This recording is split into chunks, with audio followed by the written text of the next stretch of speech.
Copy and Paste Millionaire, the home service blueprint to make $3 million. Written by Mike Andes, read by Mike Andes. Dedication. To my wife, Brianna, thank you for supporting my goals. I hope only to do the same for you. Thank you for understanding the love I have for the work I do. Crazy travel schedules, short nights, long hours. It's all better with you at my side. Hey everyone, it's Mike Andes, and I'll be reading the book to you here on the podcast. But I just wanted to say thank you for taking the time to listen to the Copy and Paste Millionaire. I also wanted to point you in the direction, if you do want the physical copy, you can go to mikeandes.com/CPM, and they'll take you to Amazon. You can buy the hardcover or the soft cover. I've personally found when I listen to a book, if I actually have the physical copy and I read along with it, it sometimes sticks a lot more. And in the physical copy of the book, we do have a lot of charts, graphs, and areas for you to fill in and take notes. And it's much more like a textbook.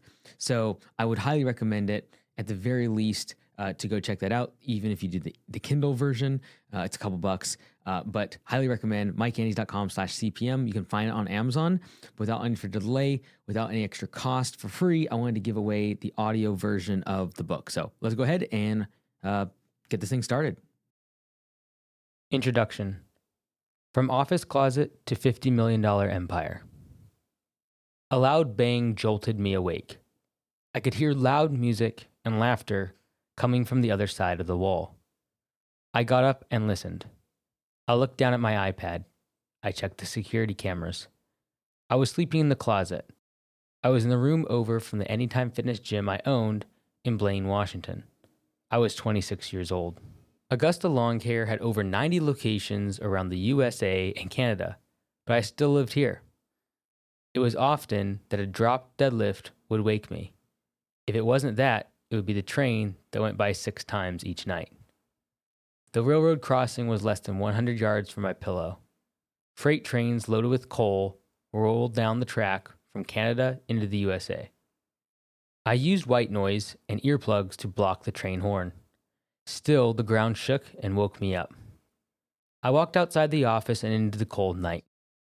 The gas station across the street and its bright LED lights hurt my tired eyes. I walked next door in the strip mall, the gym.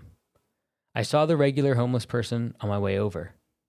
I had started at Anytime Fitness as a trainer, but now owned the club. I entered and saw 4 teenagers in the weight room. They had a jukebox blaring music. They had protein powder everywhere. One of them was throwing up in the bathroom from having too much C4 pre-work powder. I realized that one of them had scanned his key fob and let all his friends in. This was against member policy. I turned the music off on the jukebox. Immediately, I had their attention. I went up to the one teenager who was the member. He was much larger than I. I asked for his key fob. I took it out of his hand and told him he would no longer be a member of the club. He needed to leave with his friends or I would call the police. It was 3 a.m. The day had started early. I started Augusta Lawn Care at the age of 18. At night, I went to Western Washington University to get my MBA. Why did I start Augusta? Landscaping was all I knew. Since I was 11 years old, I mowed grass. I used that money to pay my way through college. I started college at the age of 13. I had complete confidence in my future as a surgeon. I thought starting early would help since it takes more than 10 years of school. A couple of years into Augusta, I had a workplace accident. I was on a job site with an old L7000 Ford dump truck. The PTO lever from inside the cab had broken. The PTO, power takeoff, lets thousands of pounds of torque lift the heavy load. For about a week, I had been engaging the PTO lever under the truck by hand. On August 4th, 2016, I drove the truck to a job site. I showed the crew the job. I crawled under the truck to engage the PTO. Then, I dumped 3 yards of cobble rock on the customer's driveway. As I crawled back out from under the dump truck, my hoodie got caught on the spinning PTO. In an instant, my shirt and hoodie bunched around my neck. The PTO tried to suck me in. My shoulder and bicep got stuck against the gearbox. I couldn't spin around. The next thing I knew, I was on the ground, fighting for air. I looked up to see my t-shirt and hoodie spinning in shreds around the PTO. A few hours later, I lay in the hospital. They did x-rays and CAT scans. I was more worried about the fact that my crew had more jobs on the schedule, and they didn't know what to do. They finished the small landscaping job I had shown them that morning. I FaceTimed them and guided them on the next landscape job scheduled. Over the next couple of weeks, I spent a lot of time lying in bed healing. I had a lot of time to think. I had been working 80 to 90 hours per week in the business. I had very little to show for it. I had a bunch of trucks and equipment, but my bank account was skinny. I made no profit. I had no systems. Everything relied on me. My accident brought this to light. The funny thing is, I learned about systems, numbers, and SOPs in business school, but I had never used that knowledge in my lawn care, the systems I had learned in my MBA classes. After I got back to work, I started implementing the changes. Over the next 12 months, I implemented pay for performance, P for P. I started a system for estimate videos. I created templates. I created a pricing matrix. I made sure that if the accident happened again, my business and team could stand on their own. I was lucky. If I had a wife, kids, or family depending on my paycheck, that accident would be a financial disaster for me. A few weeks after my injury, I started landscapebusinesscourse.com. It is a free training course. It documents all the changes I made to the business. I changed my sales process. I changed my marketing. I changed my website. A year later, my business paid me $280,000 in owner distributions.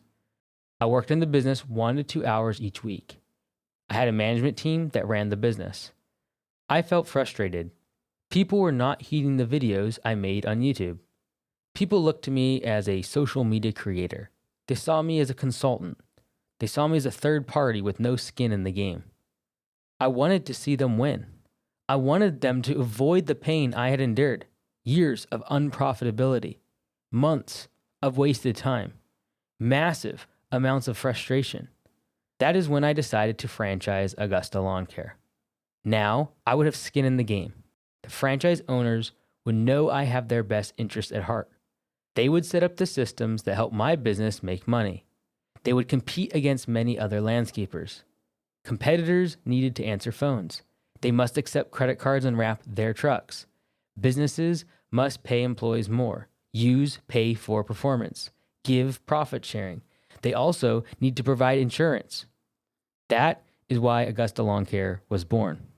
Our goal is to change the level of professionalism in the lawn care industry. How? By changing the expectation of the customer.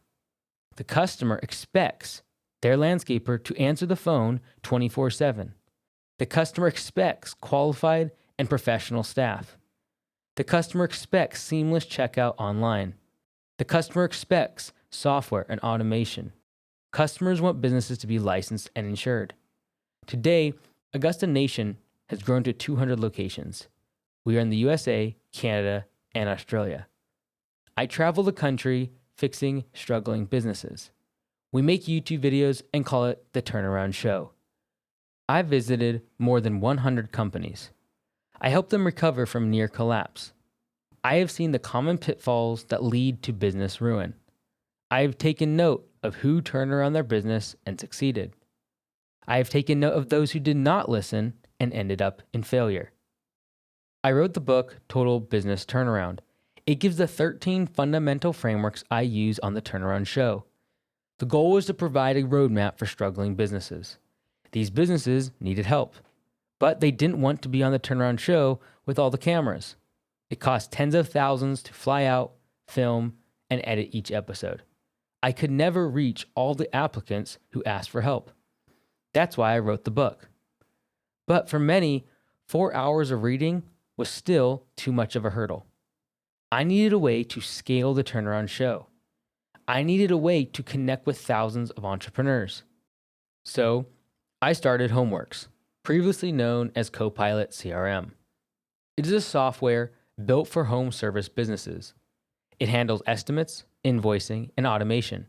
It sends messages to clients, collects payments, and finds the best routes. With all that data, I aim to offer personal advice to each Homeworks member. Homeworks will learn about their close ratio, efficiency score, and speed to lead. Homeworks will provide personalized advice by accessing these metrics. It feels like I'm there in person on the turnaround show. The goal is to help owners understand when to hire. Homeworks shows which services make the most profit. The software will be able to show which customers need a price increase. So, who is this book for? Simple. It's here for the home service business owner who wants to start and grow a $3 million plus business. A business that runs even if the business owner is not there. 70-hour work weeks are not required. This book serves as a roadmap for sustainable growth. We, as home service business owners, love the idea of ramping up fast. That's great when you've planned for it, but building fast on a poor foundation can be lethal. Building a smooth-running, self-sustaining business is tough, but it is not impossible. To get there, you need systems, careful bookkeeping, clear goals, and a plan to make sure you reach them. If you're already running a business that feels broken, you may need to take a few steps back. Rebuild. The SEALs have a saying, slow is steady, steady is smooth, smooth is fast. When your business feels fragile or chaotic, success can feel distant, remote, impossible. But it isn't. Step back, reboot, rebuild. With a solid foundation and clear goals, you can change your company. It can shift from a job you dislike to a business that runs on its own. Are you ready? Let's go. Quick note, I aim to donate 100,000 of these books to home service business owners nationwide. Read the book. I'd appreciate it if you share this with other home service business owners. If you would join me on that mission and donate 10 books, I would like to give you a gift. There are two options. If you are in the green industry, lawn care and landscaping, you'll get access to over 80 print marketing templates. This gift is worth $499. I've sold thousands of designs to landscapers through lawncaremedia.com. This gift includes designs for door hangers, yard signs, postcards, and flyers. You can customize them. The designs are in Canva and Photoshop. I have used these designs myself. They have helped me grow a $54 million lawn care business. They will send your lead count through the roof, and you will help a fellow home service entrepreneur along the way. 2, if you are not in the green industry, but in some other home service, you will get a one-on-one phone call with my team. It'll be for 15 minutes long. They will analyze your website. They will give you advice on how to optimize it. This will unlock more leads for your business. They will give you tangible ways to improve conversion, SEO, and design. They have built over 1,000 websites with me. The average client we work with doubles their lead count in 1 year. How to earn the gift. Search Amazon for Mike Andy's Copy and Paste. You will find it there, or scan the QR code below. Buy 10 books on Amazon. Give them away. Screenshot your purchase of the 10 books. Send that screenshot to book@mikeandys.com. For the email subject, say gift. In the email, please tell me if you prefer the landscape marketing templates or the website consultation. Within 7 days, we will email access to you. Chapter 1. The 4 leadership hats and the trifecta of trades. Every home service business uses a simple 3-step process. Get work, do work, get paid. It seems simple, but many owners overlook at least one of these basics. This mistake often keeps them stuck. I call it the trifecta of home service business: sales, operations, and admin. Sales is getting the work. Operations is doing the work. Admin is getting paid for the work. Admin greases the gears, handles payroll, takes calls, and sends invoices. After 19 years in this industry, I've learned this. Each business needs a unique approach for these 3 departments.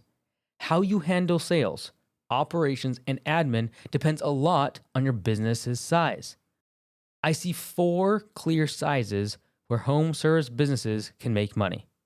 I call them the 4 leadership hats. At each stage, you wear different hats. Each hat needs different skills to succeed. The solo operator handles everything on their own. You sell the jobs, you do the work, you spend evenings doing paperwork. The working GM usually manages 1 to 8 full-time employees and takes part in the work. You still do all aspects of the business, including some in-field labor. Next is the full-time GM. They oversee 5 to 15 employees and step away from daily tasks. This is when you are out of the field or off the truck. You spend none of your time in operations doing the work. And finally, there's the GM Plus, usually running 10 to 30 employees. You have managers in each department of the trifecta: a sales manager, an operations manager, and an office and admin manager. At this point, you are out of daily operations. Hey everyone, it's Mike, and I just wanted to tell you really quickly about Homeworks. It used to be called Copilot CRM. We've changed the name to home.works. You can go check out the website. And our slogan is to grow without breaking. And the logo is actually a chain. And the chain has 3 links.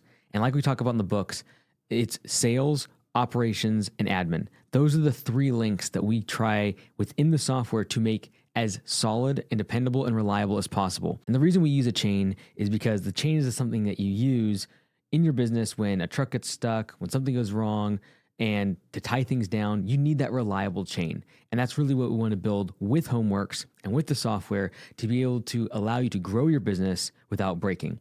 Also, if you join the enterprise level, there's a 365-day money-back guarantee that we will give you all your money back for your first year's dues if you don't grow your revenue or your profit by at least 10%. So go check out home.works, see what subscription works for you, and I'll be telling you a little bit about Homeworks throughout the rest of the chapters, just so you can get brought up to speed and see if it'd be a great tool for growing your business.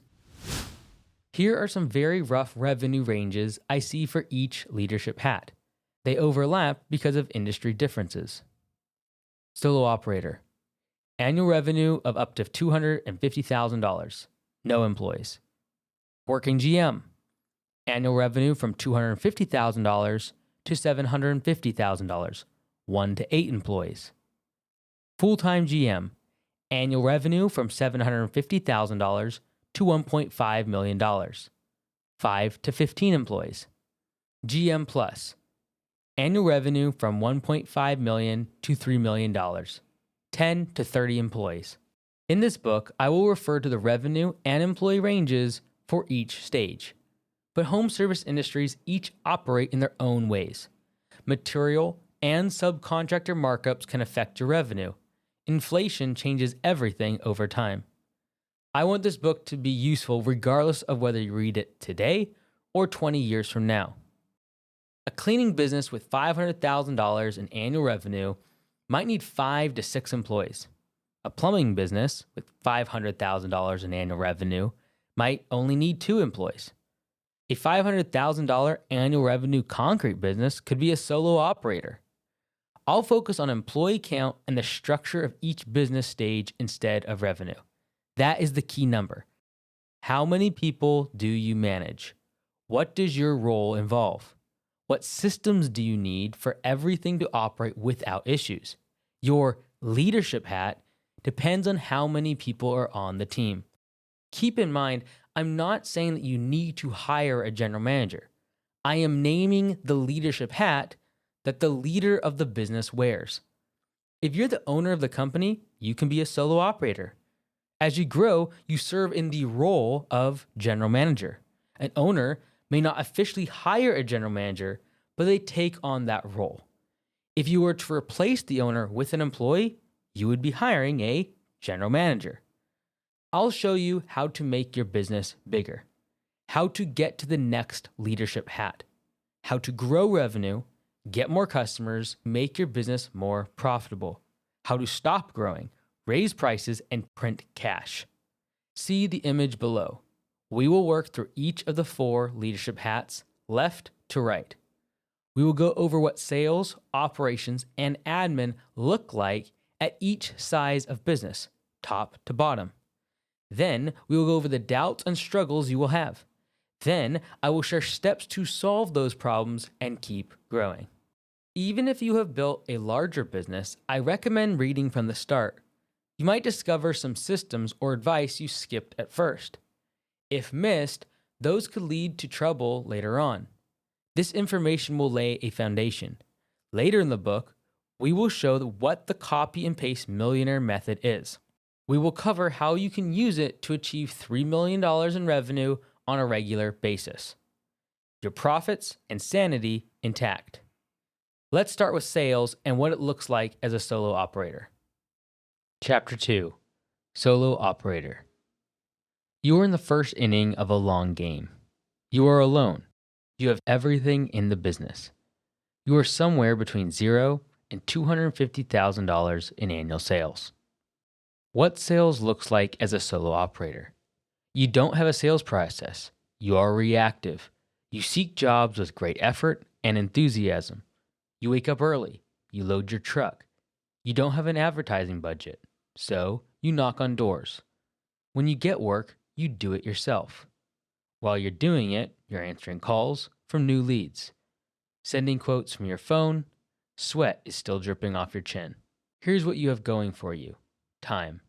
Because there's nothing to manage. Because there's no administrative tasks. You can focus all your effort on growing the business. If you're not using every moment available to get work done, you're not very serious about your business.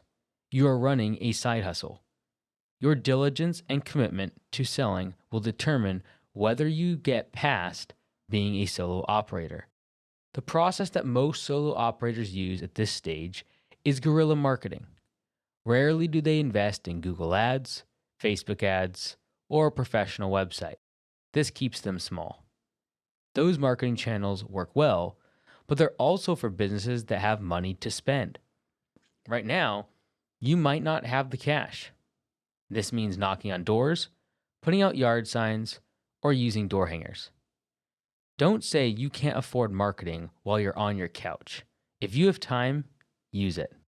No systems, you're feeling things out. You have no systems. You don't exactly have a sales process. You have chats with homeowners in their driveway. You also don't have a pricing system. You have a good idea of what to make, but you often abandon it when work slows down. Often you make wild guesses. Your quotes fluctuate. They aren't based on how much you should be charging. They're based on whether you have a big job lined up. When things are slow, your quotes are a race to the bottom. When work is a little steadier, you ask for what you are worth. But if the customer says no, you are quick to backtrack. You're guessing. You base it on what you charged for a similar service last month. It's hard to say for sure because you often don't write your quotes down. You say them out loud to the customer and hope you'll remember. When you have those driveway chats or phone calls, you likely don't use service agreements. You don't use emails. CRM is 3 letters that seem out of order to you. Your agreement is very simple. You say the price, they say yes via text, voicemail, or email. Hopefully. This stage is risky.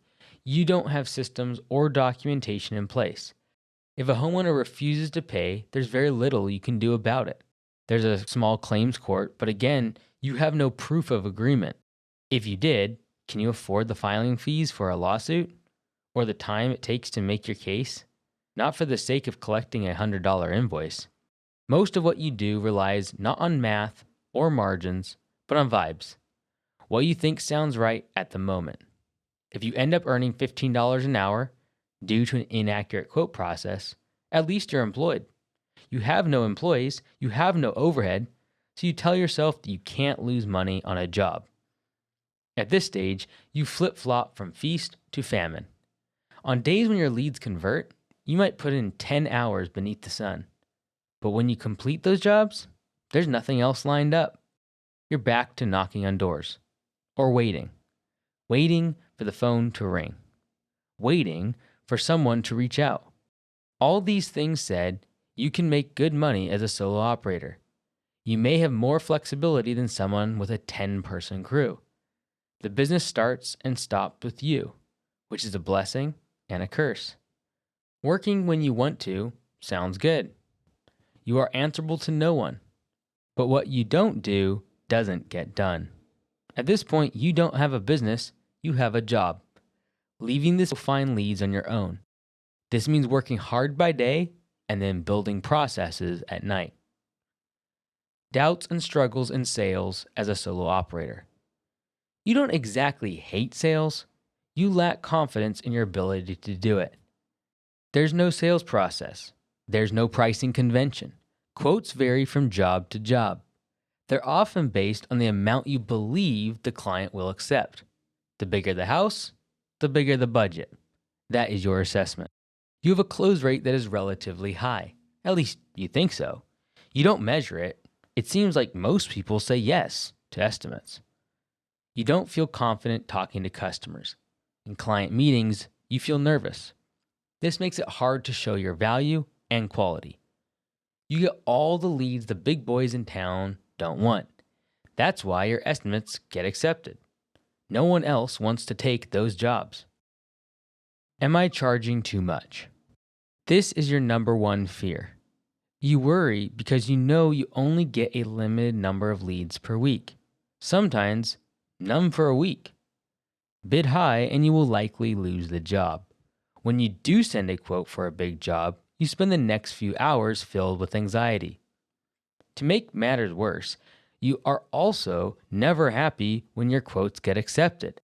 When customers agree quickly, you might worry you've set the price too low.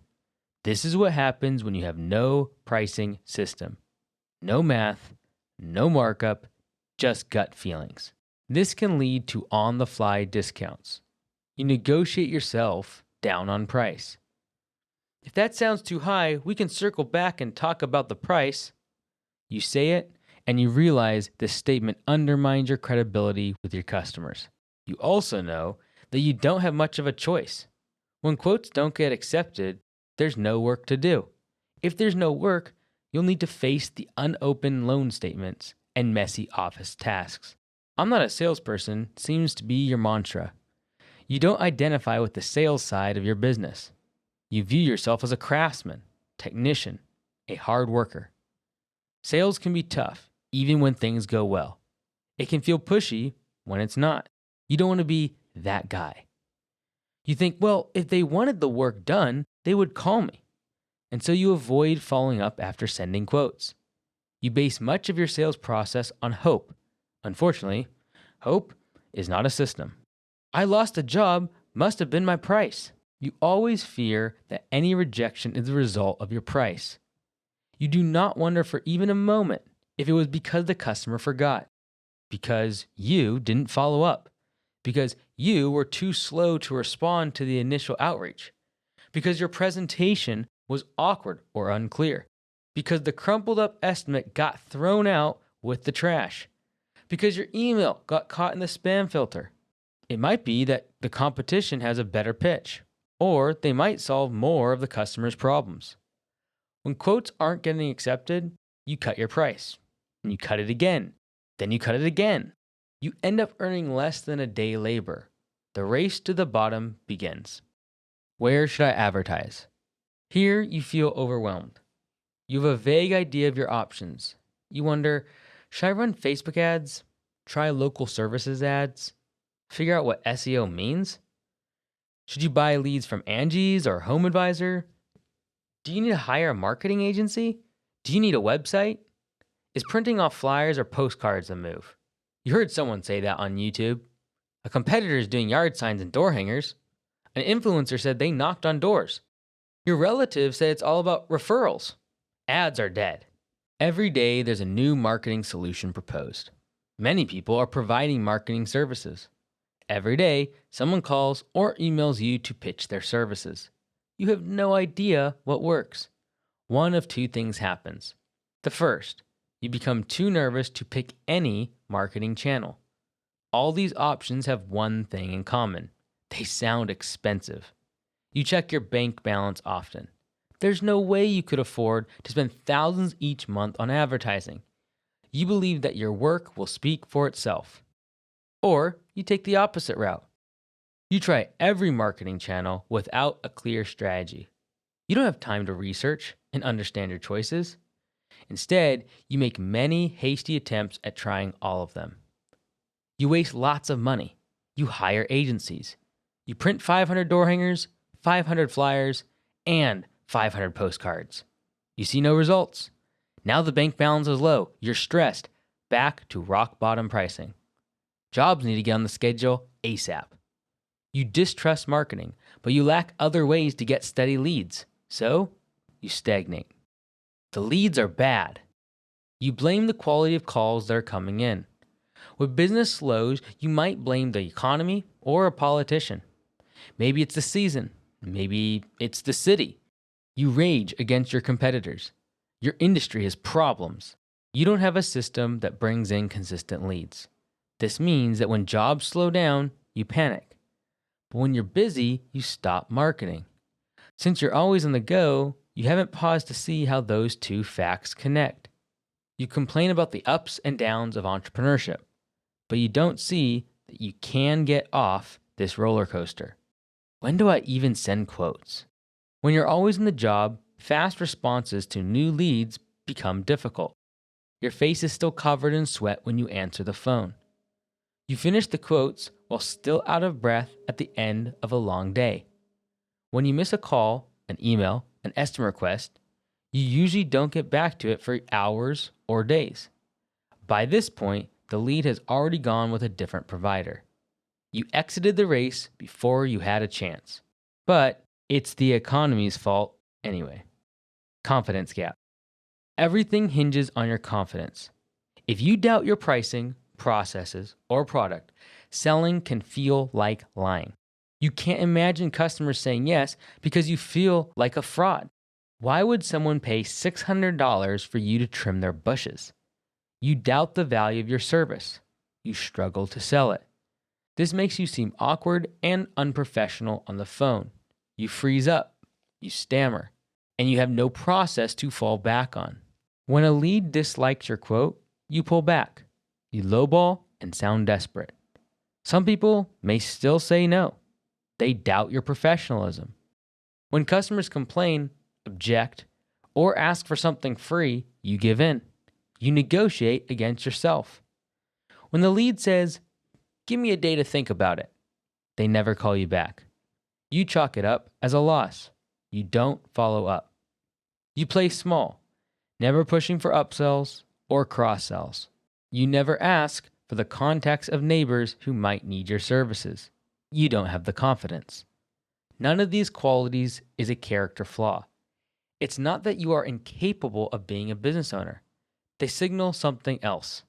You need systems, processes, pricing models, closing strategies.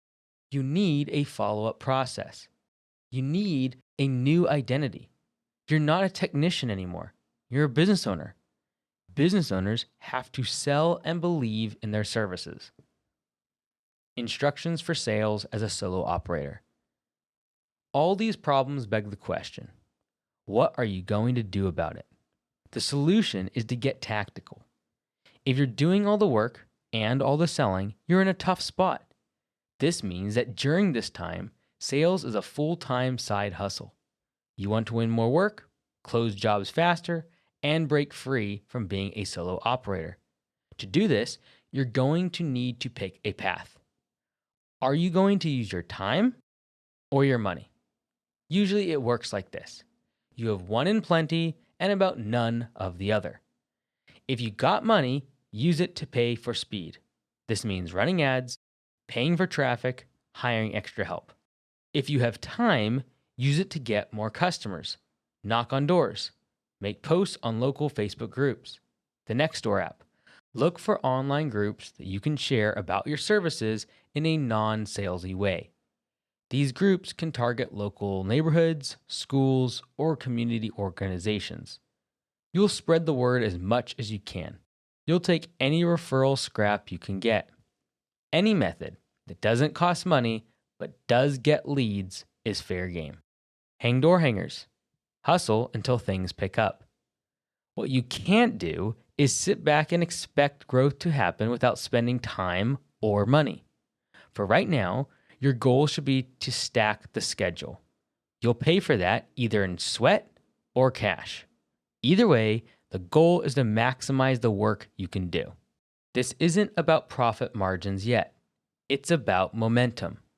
The only thing to worry about is the close rate. Why is that important? Because once you're booked out, you can justify having a crew. You'll have enough work for them to do. You'll graduate to the next leadership hat. You'll have the option to raise prices to get your profitability in check. But this can only happen when you pack the schedule. Free and high ROI channels. Filling your schedule is your top priority. Now you need to do it fast and cheap. Digital marketing is good, it's also expensive. You don't need to pay $100 a lead if you have time in your day to knock on doors. There are a few things people don't like about pounding the pavement. It's awkward. There's a high emphasis on being a good salesperson. You deal with constant rejection. Rejection happens online too, but in much quieter ways. If someone looks at your website but doesn't submit a request, no biggie. When they slam the door in your face, it hits different. Still, get out there. Here's why. Knocking on doors targets specific people. You can pick high-income neighborhoods, properties that need professional help, properties in your target market. It's more personal. It's harder to say no to a person than it is to a Facebook ad or a mailer. Door hangers and yard signs are also good. They aren't free, but they're cheap. They also pair nicely with other guerrilla marketing methods. Scan this QR code to get instant access to a document. A copy and paste millionaire in Augusta Nation created it. He delivered over 20,000 door hangers in one spring. It will show 15 tactics that he learned. I highly recommend. Do free work for HOAs, roundabouts, main neighborhood entrances. Trade this work for a lasting sign with your logo and phone number. Social media platforms can also be a good source of fast, free leads. Make a post on Facebook or Nextdoor. DM people in your community who need help with housework. You can also tap into your existing customer base with referral and review incentives. None of these methods is fast on their own. Combined, they will add up. Here's what you'll find. In a week of going door to door, you might have 200 conversations. From them, you add 10 new customers. That's not rapid growth, but it's steady, and it will get you to your desired destination in due time, especially if those leads begin to refer others. Marketing compounds over time, especially when you're growing a loyal group of repeat customers. After a month of working on your customer list, you will see progress. Other forms of payment. Money is not the only way for a customer to pay you. Some people hate when I say to do discounted or free work. If you have no work, the alternative is to make $0. Something is better than nothing. By getting out in the community and doing work, you open up the chance for neighbors walking by to ask for an estimate. Homeowners see your truck around town. Also, a customer can pay with a referral, an online review, or an upsell. I was in North Carolina in summer 2023. I documented the first 30 days of starting up an Augusta lawn care location. The first couple of weeks, I was striking out. Every door direct mail wasn't working. Yard signs were being stolen. Facebook and Google ads were slow. The season for new mowing customers was already over. Until I started doing door hangers. I did instant quote door hangers. I discounted heavily. I was 40 to 60% less than my target rate.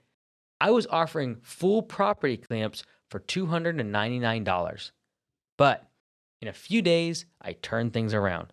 The next week, I hired my first employee. By the end of the month, we had work booked out for 6 weeks. What changed? The discounted prices got people calling. I would break even on the initial job, but I would ask every customer for a Google review. I would also sell them 1 or 2 other services, recurring services, at full price. I would also ask them to introduce me to their neighbors in person, right then and there. Every door hanger I sold at the cheap price led to 2 or 3 more jobs. Don't think that money is the only form of payment. Customers can pay with online reviews. These bring in more leads via your website and better SEO. Customers have other issues at their properties that you can fix. You need to find them and then prove your worth. Make an upsell. Customers know their neighbors. They gain status if they refer you. You get customers from their referrals. Fix your website before you pay for leads. Let's say all that door-to-door effort has finally paid off. Your bank balance is looking better than ever. With so many new customers, you can't go out like you used to. Less door hangers, less door knocking. In this case, it is appropriate to pay for leads, but only if your website is good. Running digital ads to draw people to a broken website is a waste. It doesn't make sense. Think of your website as a salesperson that works 24/7. That sounds nice, but some salespeople can be terrible. They can scare away customers. You want your digital salesperson website to be good. Check for major conversion bottlenecks. Do that before spending money on ad traffic. At the very least, you need fast load speed, mobile optimization, a clear request estimate form that is above the fold of the homepage, Google reviews displayed, photos of your vehicles and uniforms, web pages for each service, and a clickable phone number. There are different ways to get this done. You can create your own website using easy platforms like Wix, GoDaddy, or Squarespace. These are cheap and usually do good for new businesses. Most of them cost less than $50 a month in subscriptions and will even come with domain hosting. You can hire an agency. That will cost around $5,000 to $10,000 or more, depending on the complexity of what you're looking for. The benefit here is that they will customize your website to your brand. Assuming you pick the right agency, it will also look awesome. Your other option is to subscribe to homeservicewebdesign.com. We create websites for home service entrepreneurs. We focus on their specific needs.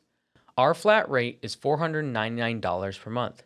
This covers your custom website build, ongoing SEO, and unlimited design changes.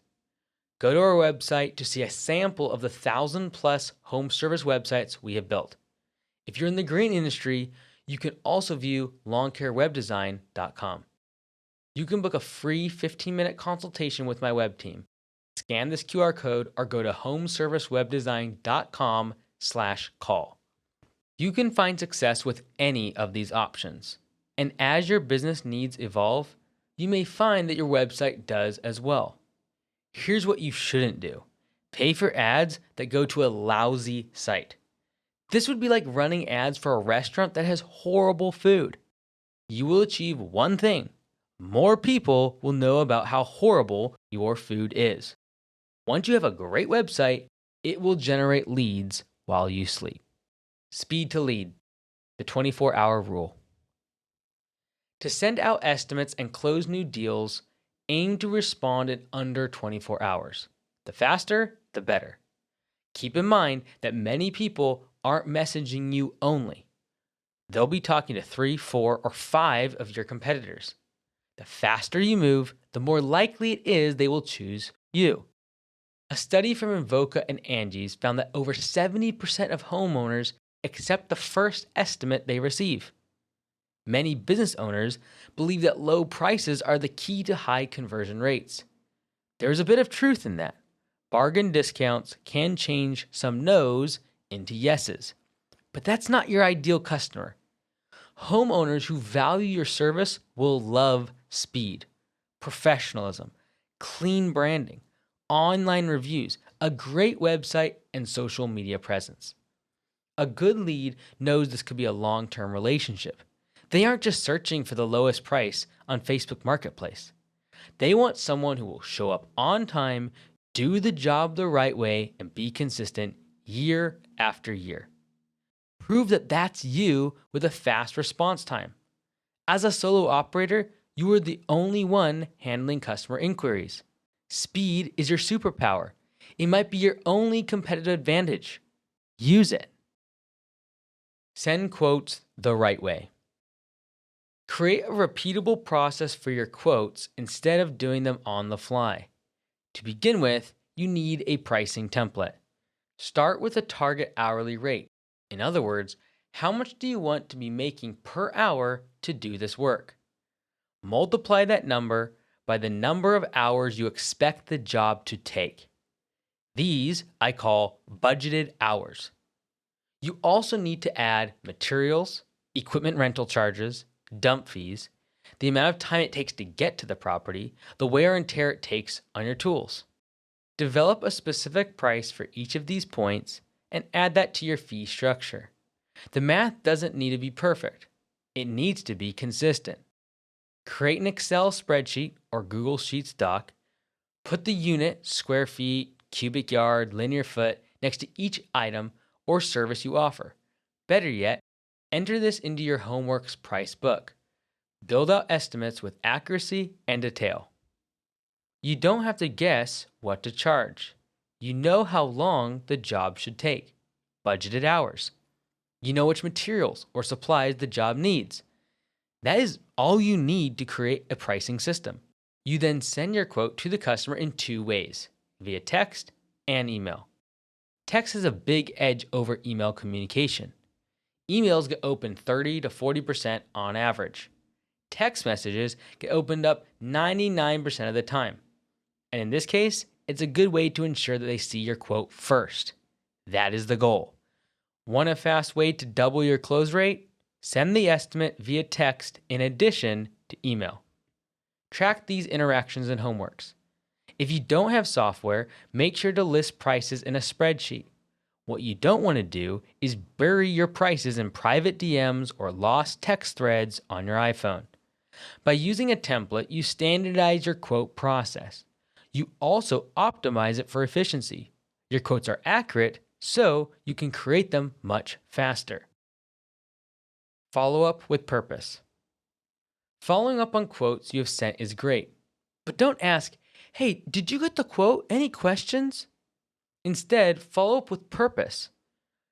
"We're booked out, but I have an open slot on Friday. Do you want it? We're offering 10% off this week only on insert service. We need images of this service for our marketing materials. Your property is perfect. I'm scheduling other work in your neighborhood. I'd like to group it together. That route is filling up. We have 2 more spots available." Be proactive and personal in your communications. These follow-ups are effective. They provide the lead with new information to think about. If you're only asking if they got your quote, there's not much to consider. They received it. They're busy with something else. If you say, "Want this done on Friday?" they must decide if they're ready to schedule and if they want to choose you. If they say no, you can call them back again in a few days with another offer. The last thing you want to hear is, "I will call you back if we want to move forward." You are out of ammo. To avoid this, have a reason for calling and an offer in your back pocket to close the deal. The sales process. Here's the short version of what it looks like to turn your sales system around. Note that I have a much deeper version of this in my book, The Total Business Turnaround. For your Cliff Notes, here we go. The lead comes in. This could be on an online form submission, a call, or direct message.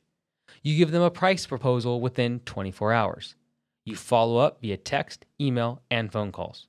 The customer accepts the estimate. You collect the deposit or the credit card on file. The job gets scheduled. Track everything that happens along the way. Otherwise, the lead will get lost and so will your revenue. Your target close rate, 70%. I assume you are trying to grow your business past being a solo operator. If you are going to stay small, raise prices and increase profits. Do this until your close rate is under 40%.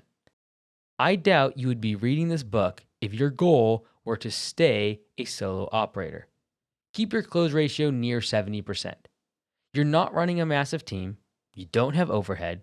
Your profit margins are good because you do all the work yourself. Your main job is to fill the calendar with jobs, period. You can do that by closing estimates often. You don't have to take every silly job that comes your way. It means using a clear quoting system. Prices should fit your business stage. You don't need to work for pennies on the dollar. You do need to be competitive enough to close on lots of jobs. No one cares if your profit margins are 70% on a business that produces $100,000 per year in revenue. That is $70,000 in net profit. I would rather make 20% margins on an $800,000 business. That is $160,000 in net profit. Once you're completely booked out for 4+ weeks, then you can do one of two things. 1. Hire someone. Buy more equipment and trucks. Keep growing. 2. Stay small, raise prices, and boost profits. Options open up after you fill your schedule. Get there as fast as possible by focusing on your close rate. Some business owners will do this in 2 months. Others will spend 10 years planning work for the next week. They will stay a solo operator forever. Your sales edge. You. You do have a bit of an edge against the other bigger companies because you are a lean operation. You can offer a more personal customer experience. That means a lot to some people. They like that you're the one answering the phone and doing the work. They want a single point of contact for all their communication with the company. They know they can text you and they'll get a quick response. These are things you can use to your advantage. Don't pretend that you're a big company. Embrace what sets you apart from your competitors. Do follow-up phone calls and play the role of estimator. Tell the customer you want to do the job yourself. Use this to get them to accept a specific day you offered. Warning, if you plan to grow beyond being a solo operator, keep your personal phone number private from customers. This will become a bottleneck later on. What operations look like as a solo operator? You are the business. When you don't work, you don't make money. Every square foot, every invoice sent, every phone call that gets answered. It's you behind the wheel. You're the labor. You're the management. You are the machine itself. Because of this, you develop a chaotic routine. You wake up in the morning, your back is aching, your hands feel tight. You have had a restless night. Good rest is foreign to you. Your brain never shuts off. And the very first thing you do in the morning is check your phone. You want to see if there are any cancellations, if any potential leads have reached out to book a service, if you've gotten any complaints, or, God forbid, a bad online review. Once you're done looking for potential fires, you get going. You grab your tools, most likely out of your home garage or shed. You hope your HOA hasn't towed your trailer. They are not happy you park it in the driveway. Then you go. One job to the next. Answering the phone, sending invoices from your car, never stopping to catch your breath. In this chaotic environment, there is no calendar system. There is no dispatch software. You keep scrolling through text messages and notes, looking for your next job. You can't find the original estimate. In this system of doing business, the squeaky wheel gets the grease. You schedule jobs not for route optimization, but based on who is the most irritated with you that day. Weather delays are a nightmare. You're not making money, and you also need to reschedule all your appointments. It can take you 14 hours of consecutive work to catch up. Even then, you're overbooked everywhere. You have jobs losing profit. This happens because you lack a pricing system. And the only solution that you can think of is to work more. At the very least, you'll bring in more revenue. Everything is running behind. Email, voicemail, text. You feel stressed out, but you focus on doing the work so revenue continues to flow in. But how long can things continue like this? Can your workflow handle adding more technicians? Your tools. You started with whatever you had in your garage or shed. You bought from Home Depot or a local hardware store. Facebook Marketplace came in clutch. Everything is cheap, used, and near the point of breaking. And that's a big concern. If a tool does break, it's not only a new expense, it's a loss of opportunity. You could lose an entire day of work because of a piece of equipment that doesn't start. Many solo operators look for better tools when they notice this. This happens over time as they begin to fill their schedules. You choose new tools with a discerning eye. Your goal is always to find something that will save you time. A new truck or tool will pay for itself over time thanks to better efficiency. Your workflow. You're always switching hats. Doing the work isn't the problem. You like the job. After all, you chose the industry. It's always changing gears that gets tough. You're out digging weeds, and then the phone rings. Now you need to get your bearings while trying to give a quote over the phone. And while you do that, the neighbor's dog starts barking. A lawnmower from a nearby yard turns on. You're edging the lawn when the customer comes up and asks you a question. 10 minutes talking. During the day, something might come up, 15 minutes delay. You may need to pause, shift gears, and start a new workflow. Because of this, you're always forgetting things. Jobs are taking longer than they need to. Your efficiency is lagging. So is the quality of work. Because of this, you're always feeling overwhelmed and behind. Your customer service. You spend a ton of time on directionless conversations. Customer service comes at the cost of your efficiency. Your impulse is to give customers access. They want to talk. They have a special request or a complaint. They're friendly and they want to thank you for your work. They give you a drink. They gab about the weather. You're spending a ton of time talking to people. This can be good. It helps you establish trust. It builds a strong, lasting relationship with customers. Avoiding poor customer service is a must. Here's the problem. Those conversations don't get documented. There's no telling who said what. You don't enter those notes anywhere. For that reason, it's very easy to get mixed up. You think, who wanted extra attention paid to the hedges? Do they want brown mulch or red mulch? When your operations rely on memory, they are likely to fail. Your inefficiency. You do the work fast, but not efficiently. It's easy to think that you are efficient when you are always hustling. But the number of times you go to Lowe's or Home Depot tells a different story. Anytime you forget a tool, pick the wrong part, or misquote a job, you lose money. Things start off with momentum, but little things eat at your efficiency all day. A lack of route optimization leads to long drive times.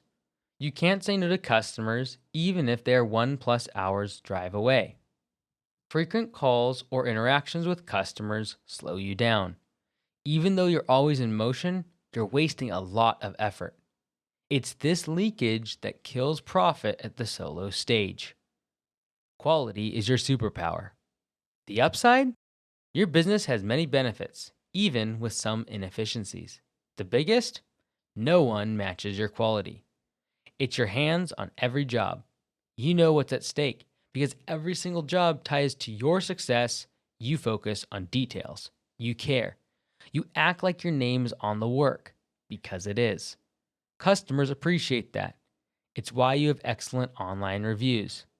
It's how your business begins to build momentum. You're gaining traction, so you're always looking for ways to grow your capacity. That means hiring someone else. That person doesn't have your attention to detail. They don't have your skills. They lack your level of commitment to the business. It's at this point that mistakes start occurring. Bad reviews start coming in. Solo operators begin to panic. Your quality and personalization have set you apart for years. You have crushed your competition. What do you have now? Hey everyone, it's Mike here. Real quick, if you join Homeworks, you can actually get up to your first 50 clients completely free. So as a solo operator, if you're just getting started, you're reading the book, and you're just getting the business off the ground, you can actually input up to 50 customers inside of Homeworks and not pay a single penny. So if you're just getting started, you're a weekend warrior, you're trying this out on the side, you're doing this as a side hustle, go sign up Homeworks. It's completely free forever, and you're able to get started using software. And then down the road, as you grow, you can always upgrade, use the other subscription features such as texting and automations. But for now, if you're just getting started as a solo operator, it's a great tool and it's completely free. Go to home.works today. Tool organization, organized chaos. Your truck is a mix of order and chaos. It's a mess, but it's your mess. You've arranged items not by how they relate, but how easy they are to reach. You know your tools. You know which ones work well, which one needs maintenance. You know which tool breaks, and which one vibrates in an unusual manner. There's no inventory system at all. You don't use barcode tracking. You're not sure what barcode tracking is. You don't have a standard operating procedure, SOP. You don't track maintenance. You forget. You don't tag or label broken equipment. It's all you and your muscle memory. That works up until a point. You lose minutes every day to disorganization. If you tidy up, you could save an hour or two each week. Still, there's not all that much fat to trim. It works for you. But once you start adding more people into the mix, it will become a problem. For one thing, they won't understand your, well, let's call it a system. This means that they're losing time rooting around in the mess. Now, the organized chaos is disorganized. You don't know where anything is. Your new hire doesn't know where anything is. Your whole organizational process has fallen apart. Disruptions kill the day. Worse than anything else, you are reactive. Things go fine until they don't. You feel on top of the world when you're getting jobs, getting paid, your bank account is increasing. A small setback can completely throw you off balance. A customer leaves a bad review. Someone starts complaining. A tool breaks, leads slow down, and you find yourself one Wednesday with no work to do. Sure, you can take care of errands and finish up equipment maintenance, but then a week goes by, no work. These interruptions can throw your whole day off track. To make things worse, there is also no one you can bounce your problems off of. You are alone. The 1099 subcontractor who works with you when things are busy isn't around. Even if he were, you've never exactly found much success in picking his brain. He's been a solo operator for 20 years.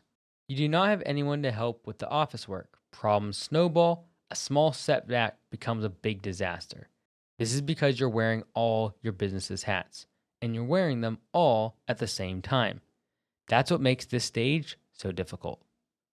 Doubts and struggles in operations as a solo operator. At this stage, operations are yours, and that's the problem, because you have no one to lean on when something bad happens.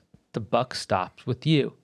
There's no one to back you up or pick up the slack when your body begins to tense and tire. You are the last line of defense. My body can't take this forever. This is a wall that every solo operator encounters at some point. You're working 12-hour days. You do this in 100-degree heat. In the fall and winter, you wake up and head out into the cold. You face regular exposure to rain or snow, heat waves, allergens. Over time, your body starts to send you warning signals. The fact that you're tired all the time is the very least of it. Your back is sore all the time. Your knees protest, even when walking to the truck in the morning. Your hands are so stiff it's almost a struggle to curl your fingers. You're sore in the morning when you wake up. You're sore at night when you go to bed. You rely on caffeine and nicotine to manage the pain. What else is there to do? Your income and business rely on pushing through this pain. Your whole livelihood depends on it.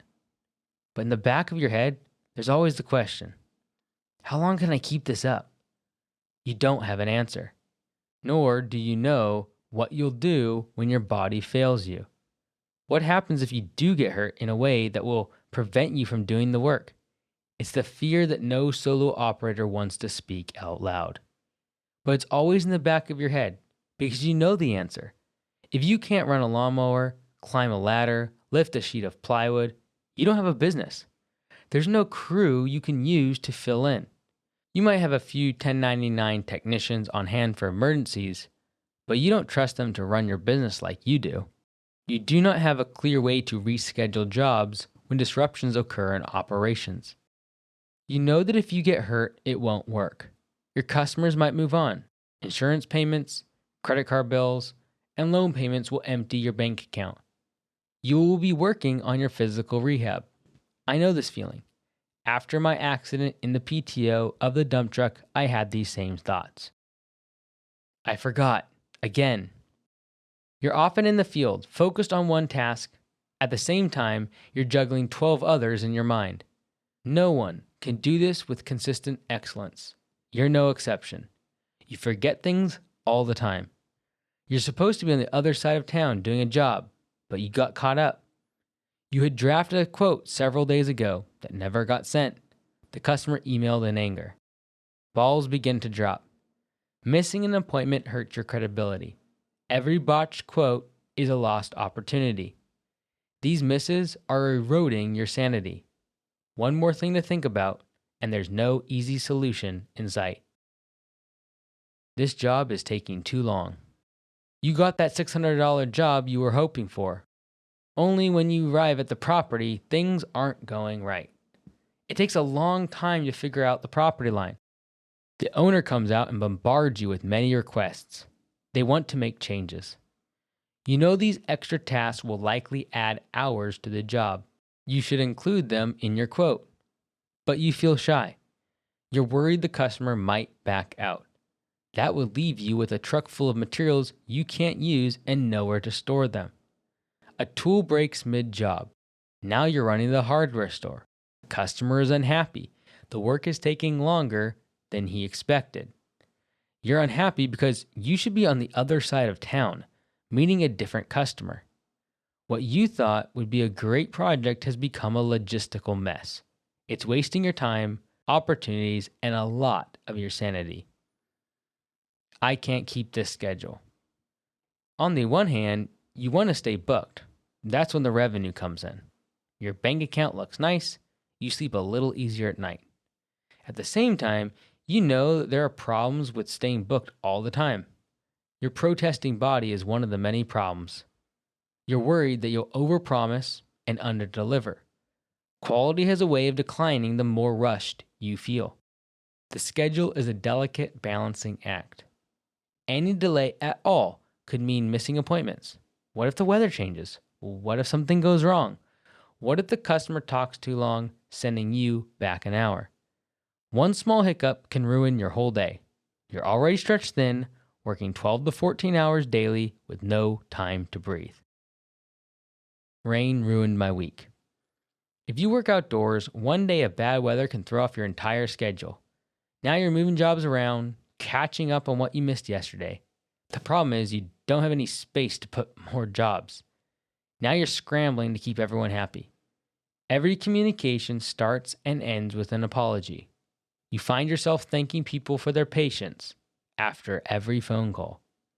You're worried you might run out of daylight or patience before finishing your work. Making the schedule has become a nightmare for you. You hate it. This is not because you're unprofessional. It's because you know that it's a lot of work that might not go anywhere. You think, what's the point? Things fall apart with a little resistance. When they do, you end up eating the cost. This is not because you're unprofessional. It's because you know it's a lot of work that might not go anywhere. You think, what's the point? Things fall apart with little resistance. When they do, you end up eating the cost. I'm alone out here. This is one of the things that people don't talk about very much. But the longer you do the work of a solo operator, the more it begins to creep up on you. You're alone all day. You talk to the customers, sure, but that's not a real conversation. It lacks true thought or vulnerability. It's about closing sales and keeping them happy. There's no one in your life you can bounce ideas off of or express doubts to. You're always thinking, so you often overthink. When you're alone, your mind can wander to worst case scenarios. This way of thinking is harmful and does not help. You're not working on systems. You're second guessing your choices, your pricing, your business, your industry, your commitment. You don't have a team. You don't have any shop banter. There's no one you can offload to. There's no culture. Everything feels heavy on your shoulders. When customers complain, something went wrong. When something breaks, you can't help but feel like it's your fault. Even if it's not your fault, it's still your problem. The job becomes lonely. You have no one around you. No one understands what you're going through. No support, no community. Instructions for operations as a solo operator. You've got to work hard. When you don't, the business makes no revenue. The activity is physically demanding. It's also necessary for growth. Start tracking your time on every job. You need to know how long things take before you have employees. This way, as you scale, you can budget labor hours for all your services. Develop backup plans. You're on your own. That doesn't mean you don't need insurance. A broken foot, a family emergency, or a vacation shouldn't halt your business. Find a friend or competitor who knows your industry. Build strong connections with a few subcontractors. Have options in place to ensure that work still gets done even when you aren't able to do it. Make the handoff as seamless as possible. Job notes, checklists. A 1099 worker or a family friend can't match your passion and commitment, but simple systems can help standardize your quality. Better tools or marketing? Better tools make a major difference in the solo operator phase. They will speed up your load time, improve your efficiency, make you more money. You will need them at some point. If you want to grow fast, focus on marketing instead of acquiring new gear. Get more customers. Get out of the solo operator phase. Then get better equipment. Better equipment management will still be key. The biggest time wasters in your day are often due to equipment issues. You don't have to buy better things. You can invest your time in creating better systems instead. Create checklists for loading tools. Make a checklist for equipment maintenance. This will cut down on broken gear and drive backs to get forgotten tools. If you want to be a solo operator for the long haul, invest in your professional appearance. Better equipment, better apparel, stronger branding. Schedule through software. Software, like Homeworks, makes it easy to manage your schedule. Forecast budgeted hours. This will help you keep from getting overbooked. It will also allow you to block off time for admin and sales. Go to home.works for a free account. It is free for up to 50 contacts. That's all you need to get started. You can handle bad weather better by keeping a close eye on your schedule. Software-based scheduling helps manage jobs even with weather delays. Send a message to rescheduled customers. Software-based scheduling helps manage jobs even with weather delays. Send a bulk message to rescheduled customers. One click. Pull forward less weather-sensitive jobs on the calendar. Even small delays can be very difficult to manage at this stage. Better organization and planning will make a huge difference. Protect your health. At this stage, you might be working 50, 60, or 80-hour weeks. Getting hurt can put your business at existential risk. A bad enough injury could put you out of business. Invest in personal protective equipment. Eyeglasses, boots, gloves. Develop good safety protocols. They will keep you healthy. They will also be useful reference points for when you start hiring new people. Document and systematize everything. You likely don't think in SOPs by instinct yet, but getting your processes down in writing is going to be a major advantage as you scale. You don't want to hire someone and then find out you're unsure of their task or how to guide them. Write down and record everything you do. Set clear success benchmarks and expectations. This will help your business grow. It will standardize your work. As you define roles, simplify your processes. Will it scale? Will it work at 10 times more revenue? You might like chatting with the customers. You accommodate the special request. You consider these things to be part of your customer service. Problem? They don't scale well. The busier you get, the more messed up your schedule will become with freebies. Optimize your day. You're doing 3 jobs as a solo operator: sales, operations, admin. All 3 are important. All 3 need their own time blocked off. When is it daylight? That's your operations window. In the early hours of the morning, or when the sun has gone down at night, that's when you can start tackling admin tasks. The key is to divide your time into well-organized segments, a place for each task, and each task in its place. End of day routine. Create a checklist for the task you need to complete the next day. This will help keep you out of the reactive death loop. 20 minutes of planning can save you hours of frustration the next day. Time is money. It's a cliche. It's also true. Every misplaced tool and wasted minute eats into your profits and reputation, your sanity.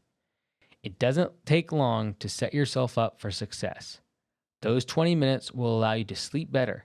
Having a plan helps stop overthinking. What admin looks like as a solo operator. At this stage, you are the admin.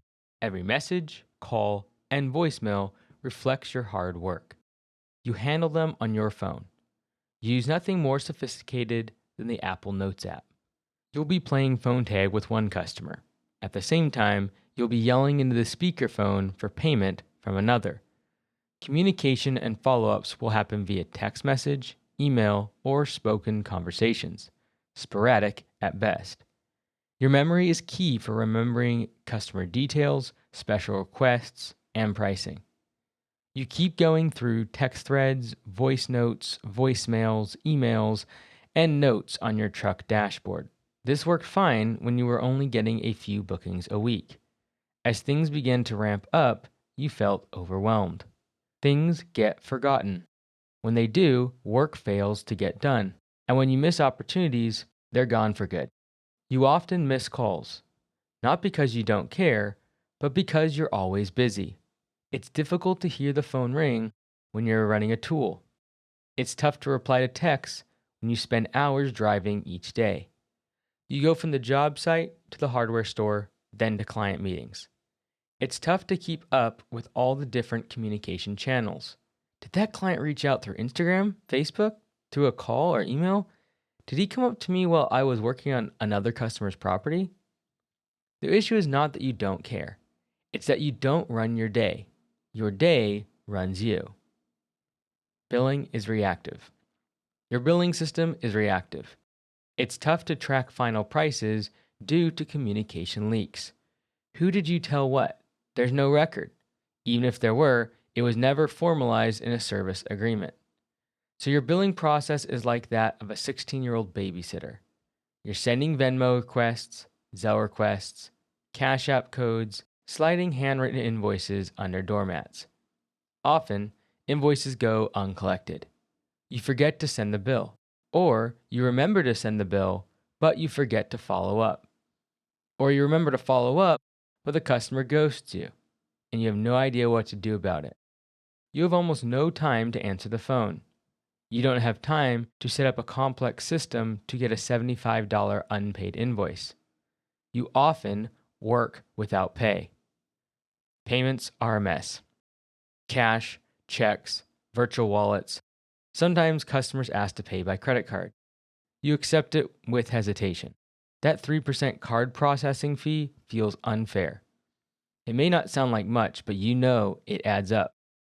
Here's what you're missing. That 3% would save you 30% in headaches. Credit card payments may cost money, but they buy efficiency. You have a big issue with customers being too familiar. They know you are the owner. They treat you not like a business person, but like a guy with a truck that has tools in the flatbed. They stall payments. They try to negotiate after you have already completed the job. Your collection process faces frequent delays. You can never be sure that the price you quoted is the amount you will actually get paid. Bank balance bookkeeping. You have no financial data. Expenses are not tracked on a profit and loss statement. You do not have a budget or balance sheet. You might not even have a business checking account. You do check your account balance constantly. If the account looks good, you spend freely. When the balance dips, you feel more stressed. A million people have told you to always charge what you're worth, but that advice seems silly. Easy for them to say. They built their business over many years. You can't get anyone to accept a job without complaining about the price. Let's not even talk about taxes. You prefer to avoid thinking about them. You have no clue what you owe. You ignore quarterly estimated tax payments. By the time tax season rolls around, you're scrambling. You know your bank how much. You've procrastinated on filing last year's taxes. Fees and interest pile up. You're likely overpaying or underpaying. You don't know which. Right now, there's no CPA checking your books. They can't confirm your deductions or help with your totals. Your primary system involves a lot of praying that things will work out. Unfortunately, this is not a strategy that the IRS is sympathetic to. The fear of an audit keeps you up at night. Job notes live in your head. You used to know exactly what all your customers wanted. You got that information the old-fashioned way, by asking them, often while unloading your tools. You remembered all the special requests you got, so you never had to write them down. With 5 or 10 customers, it was easy to provide personalized service. Now, you're busier. It's hard to keep track of who wants what, especially when you're always in a rush. When the customer claims you failed to fulfill your promise, you don't have a paper trail. Even if you are correct, you can't prove it, which means you're always at their mercy, willing to go the extra mile to keep them happy, even if it hurts job profits. Anything to avoid the dreaded bad online review. Your brain is your CRM. Unfortunately, this system has certain limitations. Every day, you lose more information. The mental load is crushing. All these things pile up on you, too often at the same time. You're always scrambling to remember job notes, invoicing details, payment collection schedules. You worry about bank balances all the time. Credit card deadlines, stressing over tax bills, wondering where the next lead is going to come from. Because of all this stress and mental overload, you can't sleep. Even when business is good, your mind is still racing. When does admin happen? You hate doing paperwork. Office work happens at night, on weekends, holidays. When your body begins to hurt to the point that you can no longer work, that's when you handle admin tasks. This creates another reactive cycle. You don't have a specific set of tasks. You respond to whatever is directly in front of you. If your bank balance is low, you begin to panic about outstanding invoices. When it seems healthy, you set that fear aside for now. You focus on searching for new jobs. Doubts and struggles of admin as a solo operator. If operations drain your body, admin fries your brain. You started this business because you love the service. You like working outside. You like being active. You might even enjoy working with the customers. But you didn't get into the business to do paperwork. The busier you get with operations, the more admin work piles up at home. That's why so many of your evenings end with you at the kitchen table at 9 p.m. You're sorting through unpaid invoices and a cluttered email inbox. You're trying to organize your receipts. You're checking customer texts to see if it's too late to respond. You're exhausted, and that exhaustion makes it even harder to organize.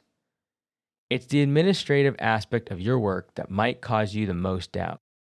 You might wonder, even if things go well and I find work, do I want to spend my nights like this? And with that thought, you worry that you should never have left your job. I think I forgot to bill someone. It happens. You do the job, then you forget to hand off the invoice. Now you really don't know what to do. Or you did give them the bill and they have not paid it yet. Either way, money is slipping through the cracks. You have no method for retrieving it. You also feel uneasy about chasing people for money. You don't want to sound pushy. You don't want to sour the relationship. This is someone you hope to keep as a customer. Bugging them for money won't get you a 5-year relationship. Then there's the desperation factor. You don't want to sound like you need the money as much as you do, and so you wait.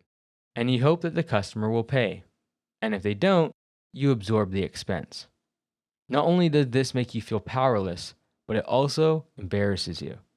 This doesn't seem like the sort of problem a real business owner should have. And that's true. Successful businesses focus on growth, not chasing checks. They use homework software to have cards on file. They charge customers right when the job is complete. automatically. They have systems to make quoting, contracts, and collections easy. You have none of these things. You're unsure about what they even are. Am I even doing this right? You have only a vague awareness of many legal and financial issues. Sales tax, property tax, income tax, and payroll tax. These words cross your mind, but never for more than a moment. You don't understand how they work. You've heard terms and phrases from other business owners before. Phrases like cash flow statements, profit accounts, tax reserves, working capital. You know software exists to help. These programs appear almost as complex as the problems they aim to solve. They also look expensive. Your business expenses mix with your personal finances. You can't start a business bank account because you haven't registered as a sole proprietorship or LLC. When you go to Home Depot, you always end up swiping your personal credit card. It has a larger limit. You don't save your receipts. You also don't always deduct business expenses. Your numbers are a mess, and your only real response is to hope that the IRS never comes by expecting to take a peek. I don't even know if I'm profitable. Poor bookkeeping makes it hard. You cannot understand your business's profitability. Money comes in, but does it exceed the amount that goes out? You have no way of knowing. You don't have a record of what you did last week, let alone the last several months. You keep all the information on your phone and in your head. So you're guessing how much you earn from each job. You don't think about how much you earn per hour. Why bother? It's too depressing. You're thinking about different software options: QuickBooks, Gusto, Homeworks, Stripe, and P4P. But you're unsure about what to choose. You don't want to spend money on something that may not be a suitable fit. It's the sort of thing you believe you will do in time. One day. Maybe. When you have the time. But of course, that moment never arrives. And so every day, the gap between where you are and where you need to be grows wider. I feel like I'm not a real business owner. All these doubts begin to culminate in an identity crisis. On the one hand, you're good at the work. You do have a knack for keeping customers satisfied, particularly when things are going well. But you're also not tech savvy. You don't like looking at spreadsheets, paperwork, emails. Follow-up tasks begin to pile up and overwhelm you. And so you procrastinate on the things that aren't hands-on. This makes you wonder if you're really cut out for business. Doubts hit you the hardest online. You see $1 million companies in your industry thriving. Meanwhile, you're sending invoices from your phone at 10 p.m. Social media influencers make this look easy. YouTube videos titled, "How I Made $100,000 in My First Year," fill your watch history. You feel guilty, inadequate. You reflect on the time spent on the business. Your revenue is up, but your operations are still the same. Every step you take forward seems to push you back 2 more. The more time you spend working in the business, the less time you have to work on it. And someone told you that was a bad thing. Is this business ownership thing really worth the effort? Maybe I am the problem. Instructions for admin as a solo operator. It's the admin work that loses a lot of solo operators. It's not exactly hard. It's just not what you like to do. You don't want to open QuickBooks. You get impatient sending invoices. You're definitely not thinking about taxes. The boring or complicated parts of this work repel a lot of people. It's on the admin side where money gets lost. If you're serious about what you're doing, you need to get this right. Stop saying things like, "I'm not good at math. I can't figure this computer stuff out. I hate paperwork." Other people in your situation have figured it out. You need to scale up beyond being a solo operator. I say this with love in my heart. Man up. Figure it out. Set up a CRM immediately. If your goal is to scale, you must do it. It is not optional. If your goal is to grow, you need to grow in an organized way. Your brain isn't a filing cabinet. Your cluttered digital notes and messages won't help you. Even one missed job or failed invoice can hurt your business. Installing a CRM can help you avoid that. Use Homeworks. I built it for one clear reason. to help home service businesses. You can also use Jobber, Service Autopilot, Service Titan, or House Call Pro. If you are planning to grow, do yourself a favor. Get organized now.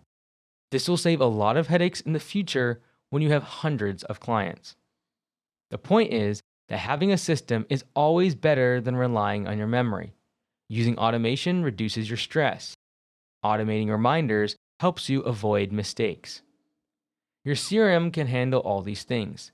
At the bare minimum, you need a set of virtual tools that allow you to send and track your estimates, document your customer communication, store important job notes and pictures, automatically send reminders to your customers, optimize your route for reduced drive time, collect and store payment information on a customer portal, create templates for emails and texts, send mass messages for marketing. Better tools mean more chances to automate admin tasks. You want to see how far you can take automation before you hire help. After all, why pay someone $30 an hour to do something that a better software program will do? Some people choke over spending $500 per month for software. They spend hours each night on tasks that the software can perform in seconds. Assume your hourly rate is $100 and you spend a couple of hours each night on admin tasks. You're wasting more than $4,000 a month by not using software. I remember using Amazon Payments to process credit card payments. I was a solo operator. I processed them manually, entering the card numbers by hand on the iPad for every transaction. I did that because the processing fees were cheaper than Stripe in the CRM. I was cheap. It would take 4 to 6 hours every Sunday night to do billing for the week. I remember coming home from church knowing that I would be up all night. Then wake up early to go mow lawns. That was crazy. I was thinking like a poor person. You can automate this process in Homeworks. 0 human effort required. Set it and forget it. Hundreds of invoices get created, sent, and charged instantly. P.S. There's a reason Amazon Payments was so cheap. They shut down the payment service. It no longer exists. You get what you pay for. Automate invoicing and collections. You don't need to spend the rest of your life chasing down old bills. The system can do it for you. To create admin tools, begin by automating invoice delivery. You can also automate follow-ups for unpaid bills and store credit cards or ACH on file. Yes, you'll need to pay a 1 to 3% fee. Unpleasant. But it's the price of convenience and efficiency and professionalism. If you hate paying that fee, you can pass it on to customers at Homeworks. They pay the processing fee. Track your money weekly. Stay compliant with laws and taxes. An audit can go back years. Thinking that you will get numbers in order is small thinking. If you succeed and face an audit in 5 years, poor accounting now could come back to bite you. Many entrepreneurs dislike this part of owning a business. If that's you, you can hire a bookkeeper. It's not super expensive. Home Service CPA is the firm I run. You can also do it yourself. At the very least, update a spreadsheet every Saturday night. You need to know your revenue for this week, your expenses, and your profit. This might be a lot for someone who used to check the bank balance from time to time. The thing is, just because you have money in the bank doesn't mean you're profitable. The only way to know how well you're doing is to track your money weekly. If you don't, someone else will own your business soon. I started a bookkeeping, payroll, and tax prep company if you need help. HomeServiceCPA.com offers a free course. It covers everything you need to know about taxes, payroll, and accounting. Block out time for admin. Doing admin work will save you time and boost your business in many ways. Make it a priority. Your approach to admin can't be, I'll get to it later. You know you won't. There is no later. You work all the time. If morning doesn't feel right for admin tasks, afternoon won't feel better either. You must schedule admin time for yourself each day. It doesn't have to be long. It doesn't need to take place at a certain time. It could be in the early morning hours, during your lunch break, or after the sun sets. The important thing is that you make it consistent. Use this time to answer emails, respond to voicemails, send estimates, schedule jobs, document your expenses, send your invoices. Get everything done so it doesn't back up. If you don't keep up with admin tasks, your business will feel chaotic. Simplify everything. At this point, your admin work should be lightweight and fast. You don't need to build a corporate office. You just need to stay organized enough to grow. Your business can only grow if you have strong processes. These processes should work as well with 5 customers as they do with 500. Here's what matters. Use one system, not 5 different apps. Standardize your estimate format. Use saved replies for emails and texts. Build checklists. Screen record everything you do.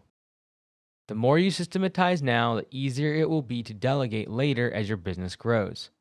Don't hire admin staff. Begin by delegating tasks on a smaller scale.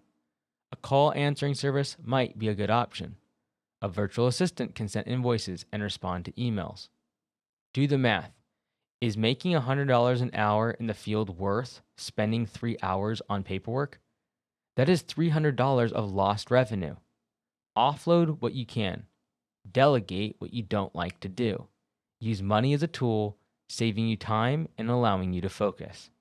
Even if you pay someone $2 per minute, that seems like a lot, $120 per hour. You spread that time out over the day as you answer 14 calls and respond to 9 emails. You save 23 interruptions today for only $80. That helps you stay focused on your tasks all day. You won't feel reactive. Reduce your mental load. Feeling overwhelmed kills growth at this stage. You have too many details in your mind. There are admin tasks that distract you. There are endless messages to handle. The important thing is to build the system once and then trust it. Use your CRM like a second brain. Make scheduling processes sacred. You will produce more consistent results. This is important for you. It reduces stress, it saves time, it creates stability. It's also good for the customer. Their main focus is consistency and quality. Good admin processes make both easier to deliver. Look professional. Your website, uniform, and logo all impact your credibility. You don't need to look fancy, you need to look legitimate. The goal is to signal value to your customers. If your branding is a blurry yard sign and a Gmail address, people won't see you as premium. They call your personal cell and the voicemail box is full. Email signatures say, "Sent from iPhone." Sometimes the wheels will still feel like they're coming off. When that happens, slow down. Build systems that take the pain out of growth. Consider raising prices. Reduce your workload. Get proper infrastructure in place in the admin role. Then grow. Don't let admin sink your ship. Solo operator summary. Sales. What's broken? Pricing based on gut feelings and fear of rejection. The fix. Create a pricing template with budgeted hours and materials. Send quotes via CRM, text, and follow up with purpose. Operations. What's broken? Constantly reactive with no scheduling system. The fix. Track time on every job, use scheduling software, and build backup plans with subcontractors or friends for disruptions. Admin. What's broken? Memory-based systems, missed invoices, and lost payments. The fix. Install a CRM immediately. Automate invoicing, collections, and separate business finances from personal. Solo operator checklist. Goal. Survive, get momentum, book out schedule. Raise prices to a simple formula. Hourly rate plus materials. Install homework software and stop running the business out of your head. Collect deposits before starting jobs. Track time on every job, budgeted versus actual. Send 100% of estimates through your CRM. No verbal pricing. Follow up 3+ times on every estimate. Get 30 Google reviews as fast as possible. Book yourself out 2 to 3 weeks in the future, then hire an employee. Open separate business checking account. Pay yourself a set weekly draw. Stop draining cash randomly. Chapter 3: The Working GM. You are no longer a guy with a truck. You have 1 to 8 employees. $250,000 to $750,000 in annual revenue. A growing customer list. More jobs, more money, more headaches. Right now, you're making more revenue than before, but sometimes it doesn't show in your bank account. Remember, an owner might be a working GM. It is a leadership hat. That is the role of the leader of the company. Working GMs are closer than they realize to freedom. They can scale a business that runs without them. This demands the right systems. So why do they spend so much time wishing they were a solo operator again? In this section, I'll cover common issues that working GMs face and how to handle them. What sales look like as a working GM. Hustle is not the only ingredient. You have a team. You have more than one truck. You have a consistent stream of leads. New potential customers reach out while you sleep. Still, you're stuck. You try to close deals while juggling operations, while putting out fires, responding to customer texts on the job site. This is the working GM phase. You no longer do all the labor, but you're still responsible for all the revenue. Your skills as a salesperson are more important than ever. Let's break down what the stage looks like. You still do all the estimates. Every once in a while, you might delegate a simple drive-by estimate, send an employee to shoot a video, or make a rough estimate from a property. But you're the one slapping together a quote from your truck. You're still the sales team. Why? At this point, hiring a full-time salesperson usually doesn't make financial sense. They're expensive. They're not as passionate as you. They don't know the business. They are overhead. It is rare to find an employee who can outsell the owner. You might not have days only devoted to sales, but you at least have sales moments. Sending quotes from your truck, between jobs, following up after dinner with prospective customers, estimating early on Saturday morning before your kid's soccer game. As a working GM, you will still have a chopped up and messy sales process. It is still reactive. You fit estimates wherever you can. It may seem like what a solo operator experiences, but there's a difference. You're still involved in every sale, but now you're making it more systematic. There are no more messy guesses. You have budgeted hours, you have pricing rules. There are structures and systems where gut feelings used to be in charge. You know the difference between a good customer and a bad one. You don't worry about saying no to odd custom jobs that don't fit your systems. You've learned to protect your time. It's your most valuable asset. You no longer have to knock on every door. You have some paid ads, local services ads, Google ads, and Facebook ads. You're trying out different platforms and spending money on marketing. This pulls you out of obscurity. This propels you past being a solo operator. You're not spending thousands on every marketing channel right now. You're sampling from each. You're looking for what works best. Many of your leads should originate from your website. The key is to respond to them fast. Have a process. Here's a good sequence that you should follow for your sales process. Send the quote as fast as you can within 24 hours. Follow up by phone within a day of sending the quote. Use the phone to follow up at least 2 more times, always with a good reason. Automate emails and text follow-ups for at least 7 days after you send the estimate. That's the best way to close deals without compromising on price. Speaking of price, this is where you might see your confidence get rattled. You're not a solo operator anymore. You can't discount jobs and make up the difference by working faster. You're paying for labor. You have actual overhead. There is a possibility you lose money on jobs. You can't outwork a bad estimate now with more overtime. At this point, your focus is on value. That might mean turning down bad jobs, who always had a special request they're not willing to pay for. You'll begin telling them no. Why? Because right now, the cost of saying yes to the wrong job can be too high. Not all good leads are good customers. You've built a brand. Local folks know your business. They remember your trucks and trailers. You're more than a logo on a shirt. Locals recognize your brand. Strangers will say, "Oh, I see your trucks everywhere."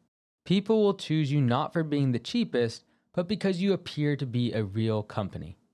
You might have branded vehicles, polished estimates, a strong online presence, clean uniforms that people see around town.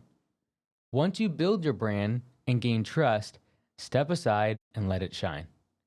You don't need to involve yourself with every touch in the sales process.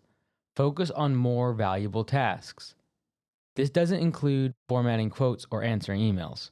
It's time to figure out what parts of the admin and sales work you can delegate. That doesn't mean hiring someone to do everything. It means carving it up. It means trimming off parts of the process a little at a time. For example, your admin might format and send quotes. They could also follow up with new customers. You figure out how to automate email sequences. You use AI to answer missed calls. You've realized your job is to build systems, not do the work all day, every day. Halfway to freedom. You're nearing a point where you can leave your business without it collapsing. Sales is still a bottleneck. The problem by now is not that you're bad at sales. It's that you're doing every part of it. Once you systematize your sales process and delegate tasks, you can start the next stage of your business. Doubts and struggles of sales as a working GM. You're likely losing sales due to slow response times. Even though you're spending more time on sales, things still get in the way. You are ready to send an estimate. Then, 5 text messages come in from your crew. Equipment breaks down. Then, a frustrated call from one of your customers. Sales gets pushed to the side because it feels less immediate. And while you're delayed, another competitor isn't. You lose sales because your response time is slow. Because of this, your close rate begins to tank. You pursue new leads but ignore why you lose them to faster competitors. Thoughts cross your mind. I should add more services. The shiny service syndrome strikes. Your schedule is light and crews are idle. You start thinking about offering other services. This is especially true if you notice your competitors doing the same. You don't boost your lead volume. Instead, you add more variables to manage. You used to excel at 3 tasks, but now you're struggling with 8 tasks. You feel wore out. The other issue is that you're always changing gears. You go from selling one minute to checking in on your crew's route the next. At any time of the day, you might receive a phone call requiring you to put out a fire. You're managing expectations. You're setting schedules. You're losing momentum because you can't finish tasks in one go. Plus, your brain feels worn out. Constant switching from task to task. Mental fatigue sets in. You feel this every day at work. Your margins drop. You have more overhead now. Because of this, components of your sales process no longer work. When you did the job yourself, all the money went into your savings. So you could offer a 10% discount to win the sale. Now you have a lot of recurring jobs locked in at your old pricing structure. Low rates made sense when your costs were a monthly insurance fee and a storage unit. That won't cut it anymore. When you discount a job by 10%, you are throwing away your profit. You know that you need to raise prices, but you're afraid to do so. Without low prices, closing sales is uncertain. Keeping your current customers is even harder. Quality is dropping. Raising prices on ongoing jobs could cause a disaster. Lead quality fluctuates. The feast or famine cycle hasn't gone away. During the busy season, you ignore difficult leads. People who want a ballpark price. High quality accounts are easier to come by. You drown in new work. But when things dry up, the same familiar panic returns. Now you're willing to slash prices to the bone. You're frustrated with everyone and everything. What's wrong with my marketing channels? Do I need to fire the marketing agency I hired? Should I try to figure it out myself? To make matters worse, there's the constant pressure to keep your crew busy. This makes you focus more on volume than on margins. You begin once again the race to the bottom. So begins your return to old habits. Hasty quotes from your truck. Forgotten pricing formulas. Instructions for sales as a working GM. Standardize everything. You still rely on gut feelings. These pricing choices can be hard to explain or teach to others. You have a formula, but you make quotes based on instinct. Often, it works for you, but it is impossible to teach. For another thing, you're open to reactive pricing still. In other words, if you don't have work, you drop the price. If you do have work, you raise it. You don't adjust the budget hours or supplies. You don't adjust the scope of work.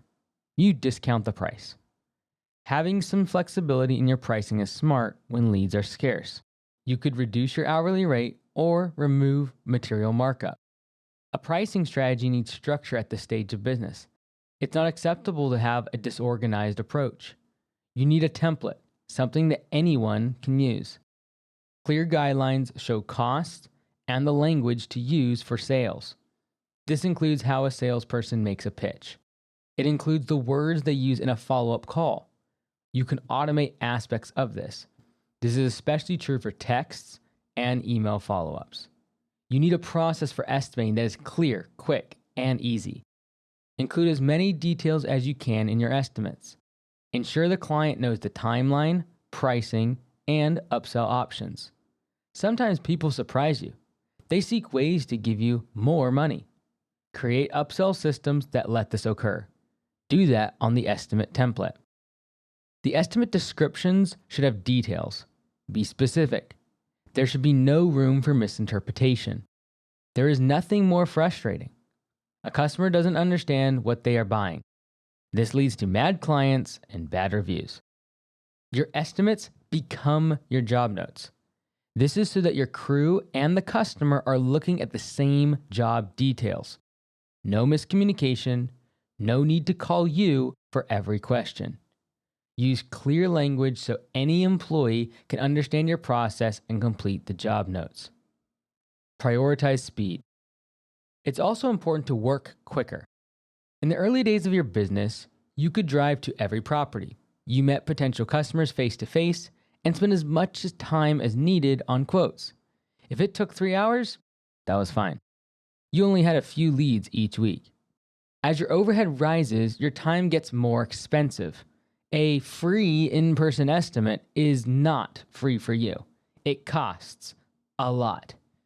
You need to consider vehicle costs, insurance, fuel, and time.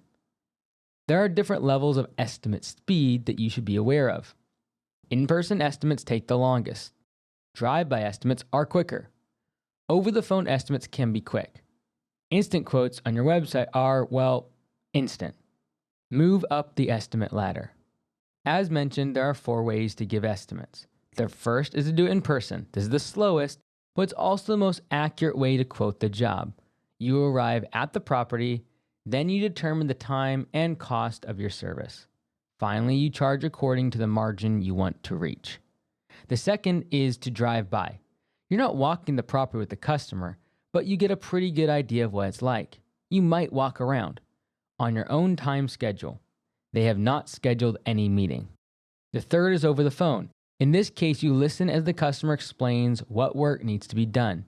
You look at their property, you measure it using Google Maps, you take measurements from property databases, you give prices and close the job. Fourth option is instant quotes. They can fill out a form on your website. It generates an immediate quote based on the info they provide. They put a card on file and accept the job. The slower the method, the more accurate it is. But that accuracy slows you down, which stifles growth. Remember, you're not the technician anymore. Your job is growth and offense. To that end, you need to push phone and instant pricing as much as possible. This is especially true for recurring services. You can raise your rate later on. The lower the average ticket, the quicker we can show pricing. This requires less time spent on sales and estimates. In-person estimates can be useful in some situations. For example, complex commercial contracts or large construction projects. Most jobs, especially residential ones, can use instant quote forms. The customer receives the price on your website. You might worry about accuracy. Customers may misrepresent their property. This could lead to you earning less money than you deserve. That will happen, sometimes. The opposite happens too. Customers often accept higher prices than what you'd quote in person. It averages out. Here's another point. If your accuracy drops, your efficiency will go up. This can help make up for any lost revenue. You get a couple lower priced jobs, but you get more accepted. You avoid having to meet 10 customers for estimates each week. You now have 15 hours per week given back to you. The other thing, you're scaling up quicker. In growth mode, profit isn't the main focus. Right now, you still want to fill up your schedule and make sure you're busy enough. After completing that task, you can raise prices on the jobs that were underbid. Until then, do a quality service. Keep your customers happy, get positive reviews. Let's imagine the worst case if you don't visit the property. You show up at the property after someone accepts an OTP over the phone or IQ, instant quote, price, and realize that you are way underbid. You tell the customer the price will need to change. Last year at Augusta Lawn Care, under 1% of accepted IQs, instant quotes, needed a price change. P.S. Homeworks is rolling out the instant quote feature. You can copy the IQ forms and place them on your website without any modifications. Get accepted estimates. Customer payment info will be copied into your Homeworks account. No sales or admin time required. Time block like a pro. It's time to end the random sales chaos. That means blocking off time on your calendar for estimates. Your admin or virtual assistant can book appointments. They're confident in the schedule. No more vague phrases like sometime after 3 or I'll swing by when I can. Now you have well-defined time windows. For example, mornings are for fieldwork. Afternoons are for estimates. You could earmark 2 full days out of your week only for sales appointments, 3 days for fieldwork. Why is this important? It ensures continuity. It builds consistency. It makes processes easy to replicate. Know your close rate and what to do with it.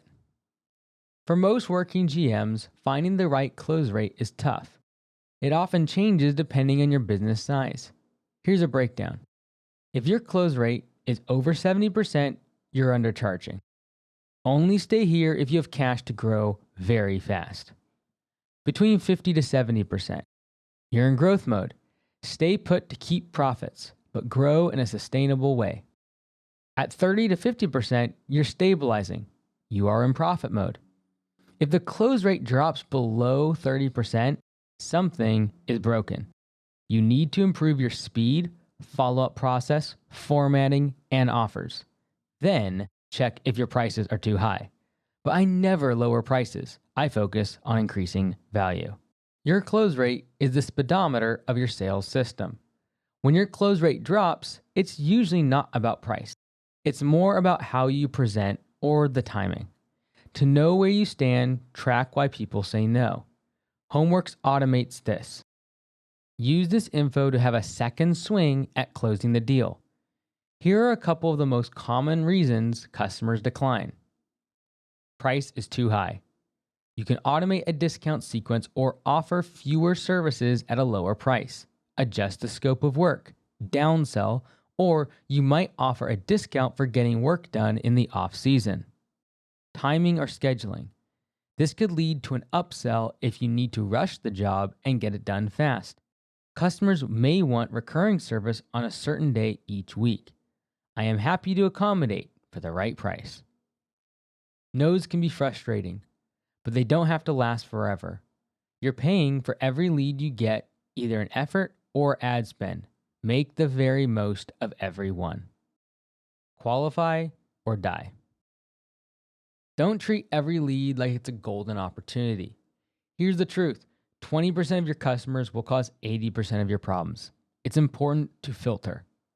If a customer complains and badmouths their last contractor, it's a red flag. If they ask for an exact time or very specific instructions, that's a red flag. Or they're asking you to add 5 extra freebies to the original quote. You guessed it, red flag. Filter out tough customers using screener questions on your website. Use scripts for the leads that come through the phone. Give yourself or your admin the power to say no. You want to weed out the time wasters and tire kickers. Remember that always be closing has its limits. Avoid the wrong customers. You'll also need to feel at ease saying you're not a fit. That feels counterintuitive to many business owners. In the beginning, you hunted down every lead, no matter what. Sometimes you did the job for below minimum wage. You don't want to return to that. Still, it feels crazy to say no. Get used to it.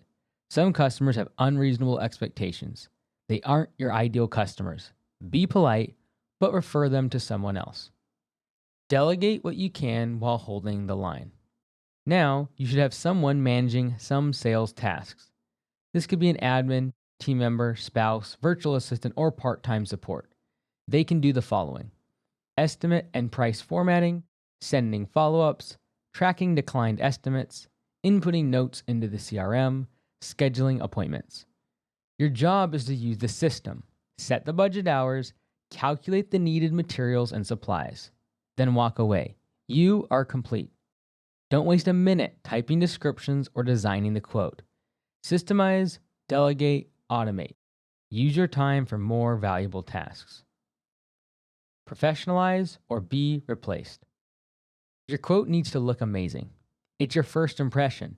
It's how the customer will decide if you are a serious business or a chuck in a truck. The template should look great and work well on mobile devices. It needs to reflect the brand image you aim to promote. Your professionalism becomes a part of the pitch. It's an important part of building community recognition. Set prices based on value, not what competitors are charging. Make sure your estimate looks professional. Now you shift from hustler to builder, from freelancer to founder. It is a place where process and planning take the place of gut feelings and emotional choices. Standardizing and systemizing will make your business more efficient. Remember that time is not free. The hours you spend on the job are valuable. Treat them that way. If your sales process is broken, it will cause everything else to break as well. What operations look like as a working GM. Here's a snapshot of the working GM's life at any given moment. You are in the truck. Your face is still covered in sweat from your last job. You try to call your crew. You juggle tools and wipe grease and sweat from your phone screen. In other words, you still have your hands on everything. You do manage people, but you're also still doing the work.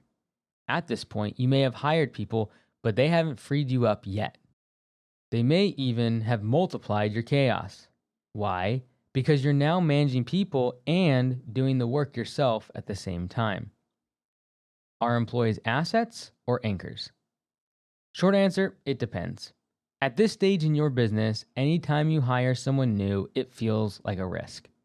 Labor supply is a roller coaster. You have one employee and hire a second. That boosts your business capacity by 50%. But if they quit or they aren't good, you lose 33% of potential production. Because the risks are high, you might hedge your bets a little with new hires. This might involve hiring part-time workers or on-demand staff, subcontractors, 1099s instead of W-2s. This allows you to give them a trial period. The problem is that no one completes the onboarding process in the right way. Why? Your training is all done by you. You don't have a process behind your approach to hiring. That keeps you from getting good results. A clear hiring system is important. Without it, adding new employees can create more problems. The problems outweigh the work they complete. The logistics become very messy. You keep answering texts from other crews while you work. You're facing issues because of others' carelessness. Someone showing up late, called in sick. They made a mistake. They forgot the keys. Their car broke down. Their brother is in town. Their child is sick. There's always some issue. And sometimes the customers feel it. Working GMs usually face their first bad reviews when they begin hiring new employees. People are working under your name, but they don't share your standards. Quality control slips. You're getting complaints about work quality. You know you need accountability, The problem is you can't figure out a way to make it happen. You try photo uploads. You may even give your crews a checklist. Even so, the results aren't up to par. You can't check on your crew's work in person. Still, you can't ignore the growing problems. You believe the issue is that your crew lacks the same level of care as you do, which is probably true. But why would they? The solution is not to find 10 people who love your business as much as you do. It's to create systems and processes that ensure consistent service. Customers are happy, they keep buying. You started tracking. Sort of. At this stage, you know how long jobs take. Your employees clock in and out of each job to track time. You're a little less clear on how long they should take. Your budget hours aren't very accurate. Each job feels a little different to you. You haven't done enough volume to have zeroed in on what is average. Your pricing system has flaws. You can't always predict how long the work will take. You do have guidelines, but most project estimates feel like guesswork. Constant tension. On the one hand, you want to book more work. You want to grow your business. But even another job or two could break your schedule. You're busy running around. You want to finish the jobs and keep customers happy. When anything goes wrong at all, you are rushing out to fix it. How can you take on more tasks while also growing? How can you think about hiring someone when everything feels chaotic? You want to raise standards and boost job performance. But if one or two people in your crew quit, your situation becomes critical. There is no way you can do all the work yourself now. You're making more money than before, but it all feels shaky. There are gaps in every aspect of your business, and your best solution for filling them is still to work harder. Grinding and putting in more time is good, but it will never be a long-term solution as you scale up. At this stage, you start to see the fine line between a working GM and a full-time GM. How do you make the transition? By building systems that level up your workflow and take you out of the daily grind. Until you do those things, you'll never have a business that runs without you. Doubts and struggles of operations as a working GM. More people, more problems. Their attention to detail isn't the same. Their drive and passion doesn't come close to matching yours. They make mistakes that alter your business's core. Because before, you were the person who made every customer happy. The more people you have, the more your issues multiply. Vehicle maintenance, fixing equipment, handling tough customers. Every problem you had at first gets 3 or 4 times worse as you add more employees. Even if others are making mistakes, blame falls on you.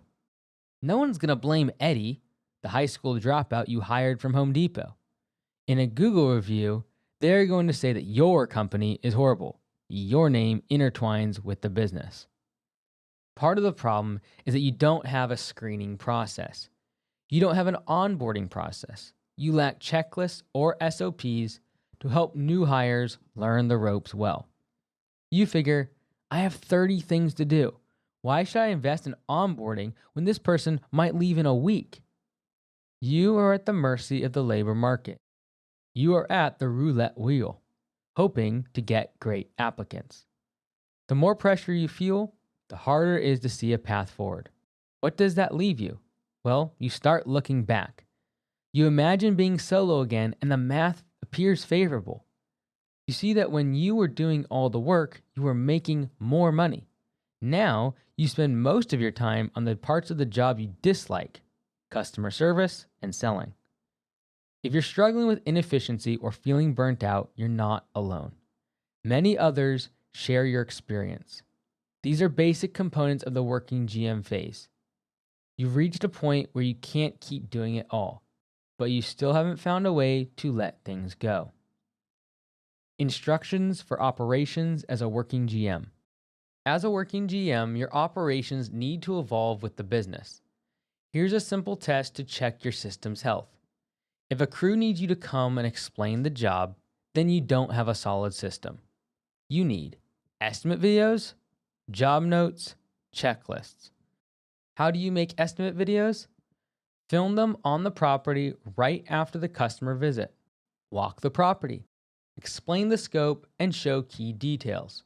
Tell the crew what they need to know. Attach the video to the Homeworks mobile app, known as FieldForce. It will compress the file.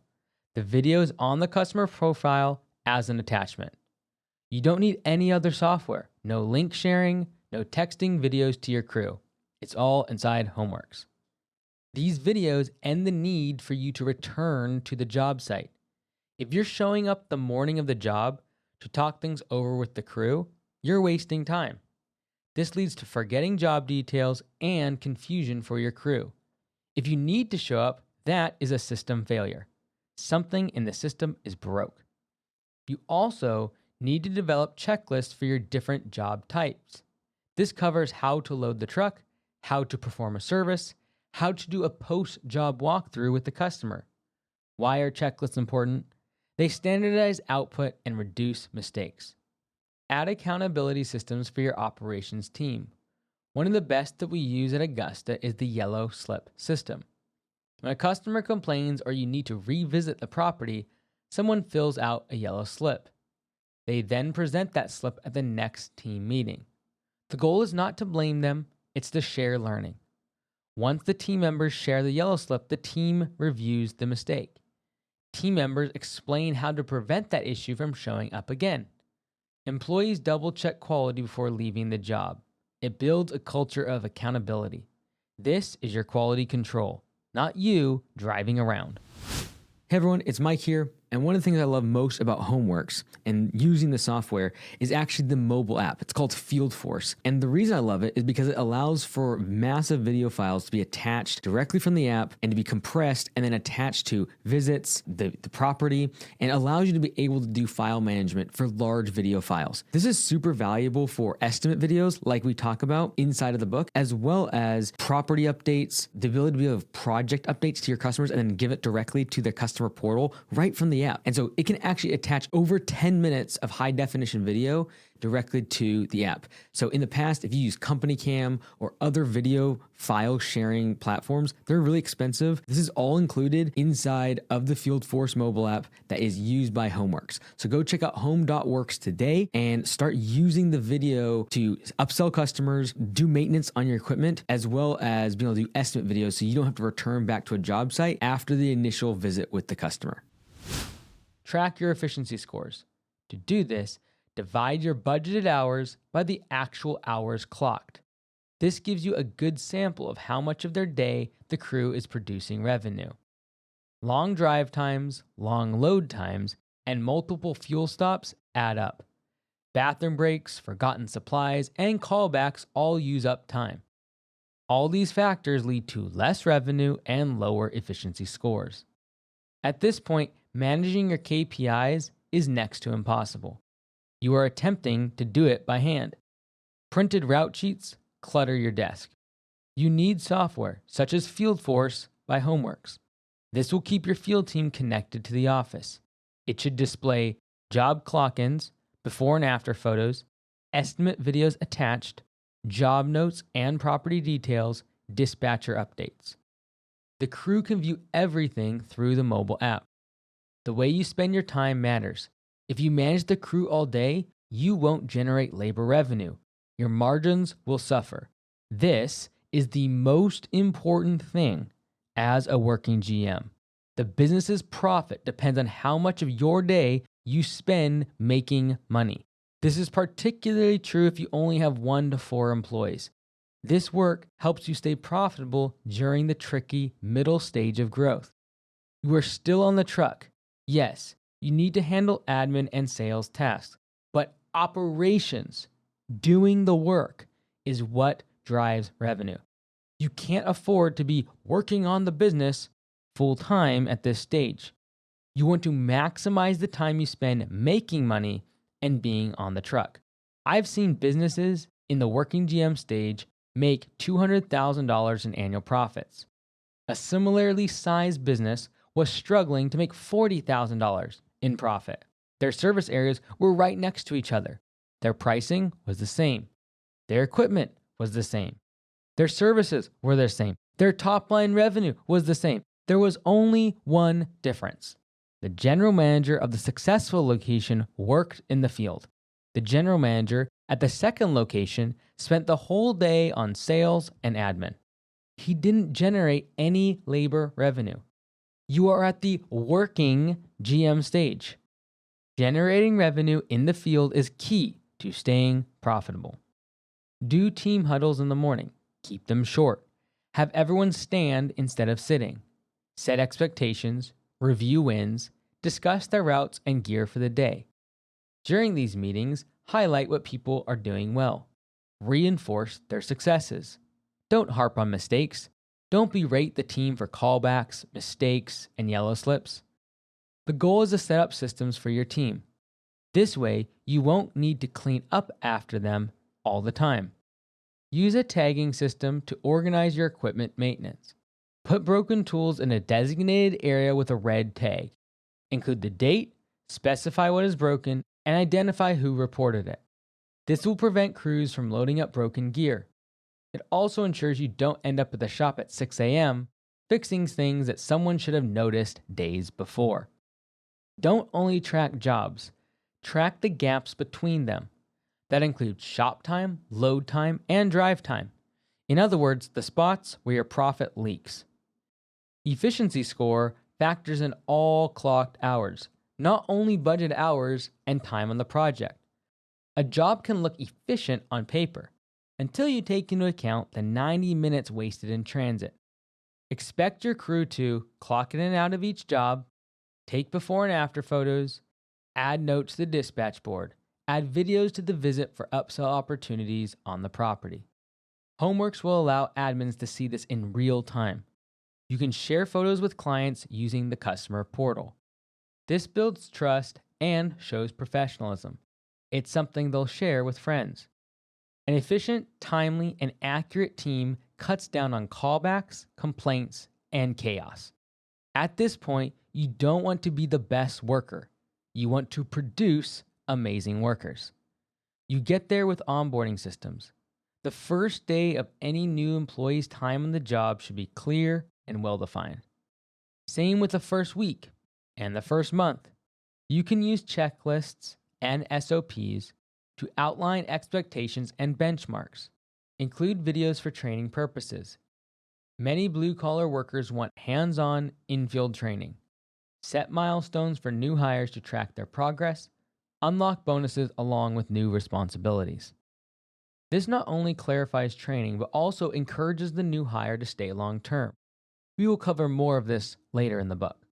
Your budgeted hours will help you see your capacity. It's important to know how booked you are. There's a big difference between being 80% and 100% booked. Knowing your status helps you avoid burnout. It also prevents scheduling backlogs. Plus, it shows you when to hire new people. Use the budget hour capacity chart in Homeworks. Also, the calendar will show you if you are overbooked. If you're booked 4 weeks ahead, it is likely that you are ready to hire. Interview now. Don't let yourself get caught flat-footed. Get trained, efficient workers ready for when more work arrives. At no point should you feel desperate. That is when the quality starts to go downhill. At this stage of operations, things can spiral out of control quickly. You have a fragile and small team. Avoid this spiral. Use systems, standards, and scoreboards. What admin looks like as a working GM. As a working GM, you likely face an overwhelming number of admin tasks. The problem isn't laziness, you're overworked. At this point, you still wear too many hats at once. In the field, doing sales, working with your crew, managing phone calls, scheduling, invoicing, taxes, payroll, everything else. You're in a tough admin spot, unable to keep up, incapable of paying someone else to do it the right way. A full-time office manager and building can drain your profits. A part-time employee can't handle the chaotic and random situations. Some days, the phone doesn't ring for hours. Other times, you have 3 calls at the same time. You often do everything yourself because asking for help hasn't worked before. The solution is to cut interruptions. This will clear your mind and speed up your work. The problem is that you'll need to delegate to make this happen. How can you do that when you don't trust the people around you enough to do what they're supposed to do? A lack of systems is your kryptonite. Everything is manual and inefficient. Delegate or die. The wheels start coming off. You're trying to work full-time in the field and the office. It's time to offload. Delegate admin. That's the bottom line. If you don't get some help in the office, you will burn out. You will never grow. You will begin to second guess everything.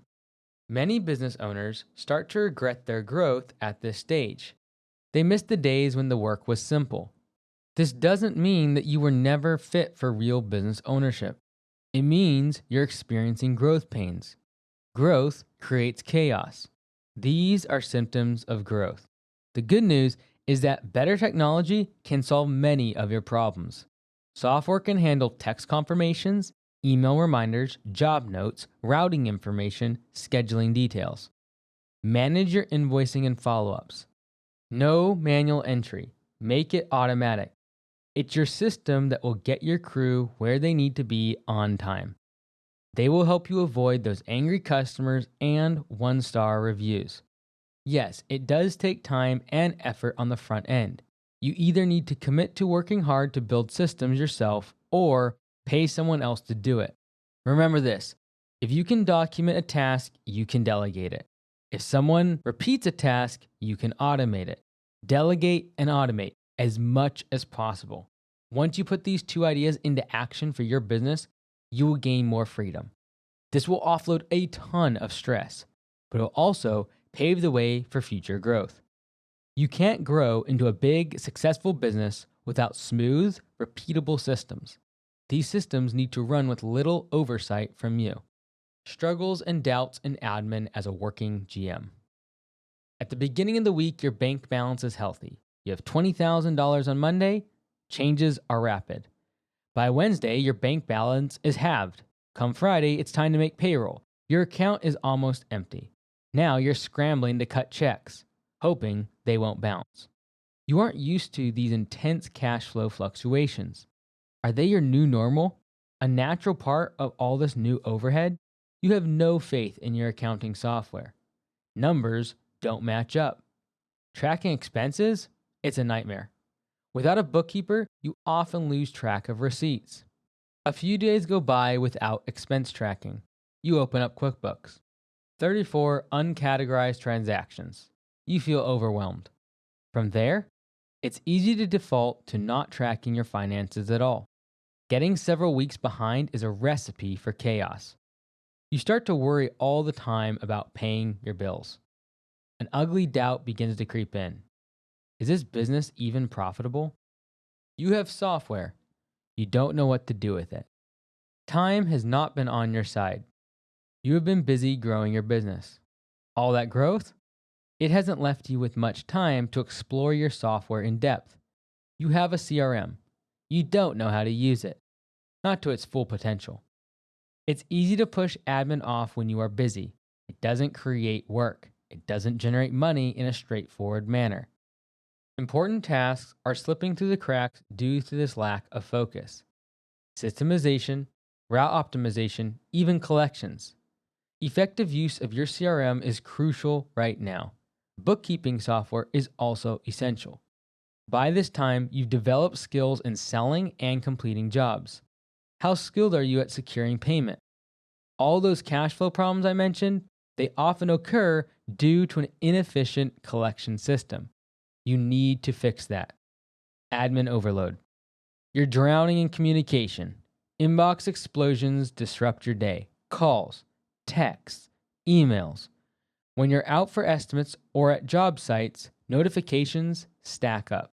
The ding of an email, the sound of your phone ringing sets your teeth on edge.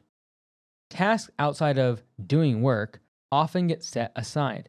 This includes communication, sending out customer surveys, invoicing, asking for reviews, making social media posts. Checking your numbers can add stress, so you choose to avoid it. Even when you do get P&L sheets, you only look at the top line revenue. Then you wonder, why isn't there more money in my account? You know you need more help with admin. This knowledge is yet another source of stress. You don't know what to do. You can onboard a new person and bring them up to speed with your systems. It could be a worthwhile investment. It could also be a big waste of time and money. If they leave after 2 months, if their performance is unsatisfactory, both are real possibilities. Many business owners will hire their spouse. Free help, they think. Plus, they're not going to leave you high and dry without warning one day. But what if it creates tension in your relationship? Bottom line, you can't stay where you're at. Bottom line, you can't stay where you are. You also don't see a clear way ahead. This is where many working GMs hit their ceiling. You know you need to grow, but growth requires time. And right now, admin is stealing all yours. You can't scale without help, but you can't afford help until you're already scaling. Instructions for admin as a working GM. You're in a tough spot. You're out in the field making sales, but you're overwhelmed with admin work. This creates an enormous bottleneck. At this stage, many businesses hit a wall. They struggle right before they can thrive. All admin gets delegated or automated. Stop being a secretary. Start being a business owner. That means handing off as many admin tasks as possible. The only exception may be scheduling. This is especially true for big jobs or tricky routes. A scheduling mistake can waste a lot of your time, especially since you're still on job sites. Even without handing scheduling off to someone else, you can systematize it. At this point in your business, guesswork needs to be a thing of the past. Schedule recurring services on specific days depending on the area of town. The goal is for the routes to be as tight as possible. This also allows you to give a date of service quickly after an estimate is accepted. Use budgeted hours to schedule project-based jobs weeks in advance. There are also many things you can automate. Homeworks can automate your estimates, follow-ups, and invoicing. You can use QuickBooks, FreshBooks, Xero, and similar programs for accounting. You can use Gusto for payroll. Teams can use WhatsApp for communication. The goal should be to ensure that you never touch the same task twice. If someone repeats something, they can automate it. Make sure admin overhead is under 15% of revenue. That budget should cover admin wages, office rent, utilities, internet, water, sewer, gas, garbage, office equipment, software subscriptions. If you want to be profitable, there's no flexibility in this rule. You're now paying employees in the field. The only way to maintain profitability is to keep your overhead tight. The easiest way to do this is to avoid an office lease until you're scaling up to the next stage. A virtual assistant or a permanent remote office service is a good choice. They're often more efficient than hiring in-house staff. You don't need to pay someone to sip coffee and take lunch breaks. When the business revenue slows, I prefer that my admin costs drop as well. In a perfect world, I want my admin costs to be a variable expense. The more revenue I have, the more calls I get, and the more I pay. The less revenue and fewer leads I get, the less I pay. I want to avoid fixed costs like salaries, leases, and subscriptions, in-person versus remote. Here are 3 common types of admin roles for businesses at this stage. The spouse. You trust them. Awesome. It can also be stressful working with them. It can hurt your personal relationship and make work-life balance harder. It's great if they excel at their job, but mixing personal and professional boundaries can be risky. The virtual assistant. VAs seem cheap at first, but managing and training them can be costly. If they are overseas, it can take 2 to 3 times longer to train them. They may not comprehend the names or terms for your services. It can take 4 to 6 weeks before they're effective. This is time that you could be growing the business or getting paid to perform work. If your VA churns out, you're back to square one and wasting a lot of money. 3. Remote office support, charged per minute. The remote office support worker gives you the best of both worlds. You only pay when they're being productive. This means you're not losing revenue from the break room, water cooler, or coffee break. As you grow, it will become sensible to hire full-time employees. Beware of flat fee or bundled hours services. These fixed expenses during your off-season can crush profits.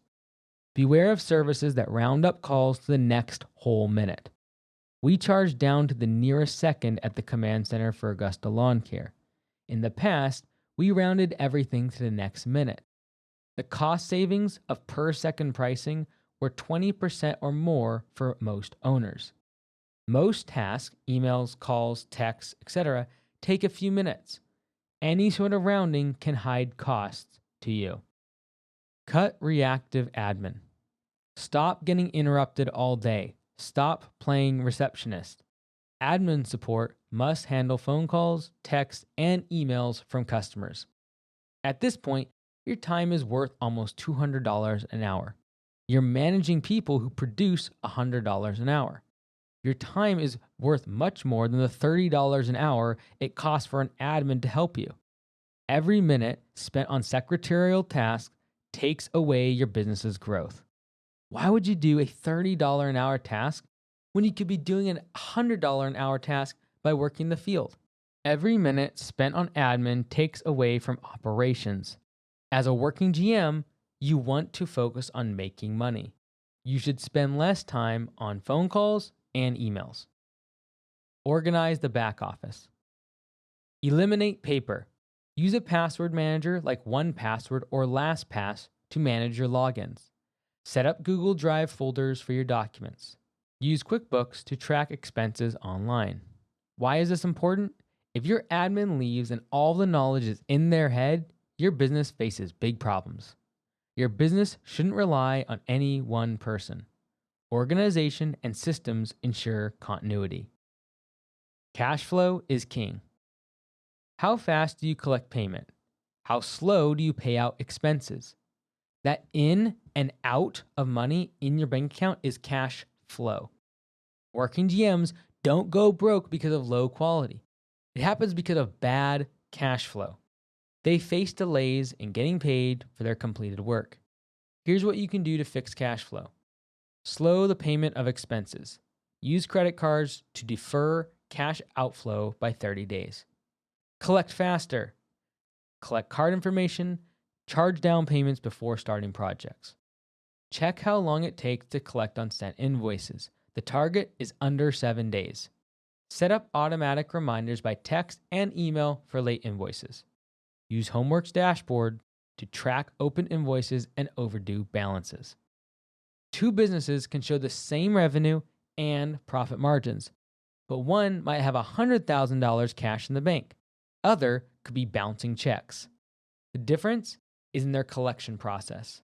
Get paid for the work you do. Accounts receivable will stifle your growth. Train your admin to think in systems. This is a tipping point for business owners. It's the factor that helps get you out of day-to-day tasks. Many admins' work is reactive. They have a laundry list of to-dos. The largest fire gets attention. Your admin should create standard operating procedures for tasks that happen often. This includes invoices, insurance audits, permits, licensing, tax filings, file storage. They document and record processes. This way, if they leave the business, someone can replace them right away. This also enables them to move up in the company. They communicate any problems or updates with your bookkeeper, tax preparer, or vendors. They aren't calling you. They also make templated messages and email campaigns. They create survey requests and ask for online reviews. They can save these in Homeworks. Then they create a wiki with all the standard procedures for answering phones, responding to emails, and more. You do not need to create every system. Make it their job to create, develop, and record systems for everything they do. Get your time back. Your goal now is to step back from daily admin tasks. This means that you no longer use your inbox as a to-do list, your phone as a task manager, or your brain as a CRM. Turn off work email and text alerts on your phone. To remove your business email from your mobile device, follow these steps. 1. Open your email app. 2. Go to settings. 3. Select your business email account. 4.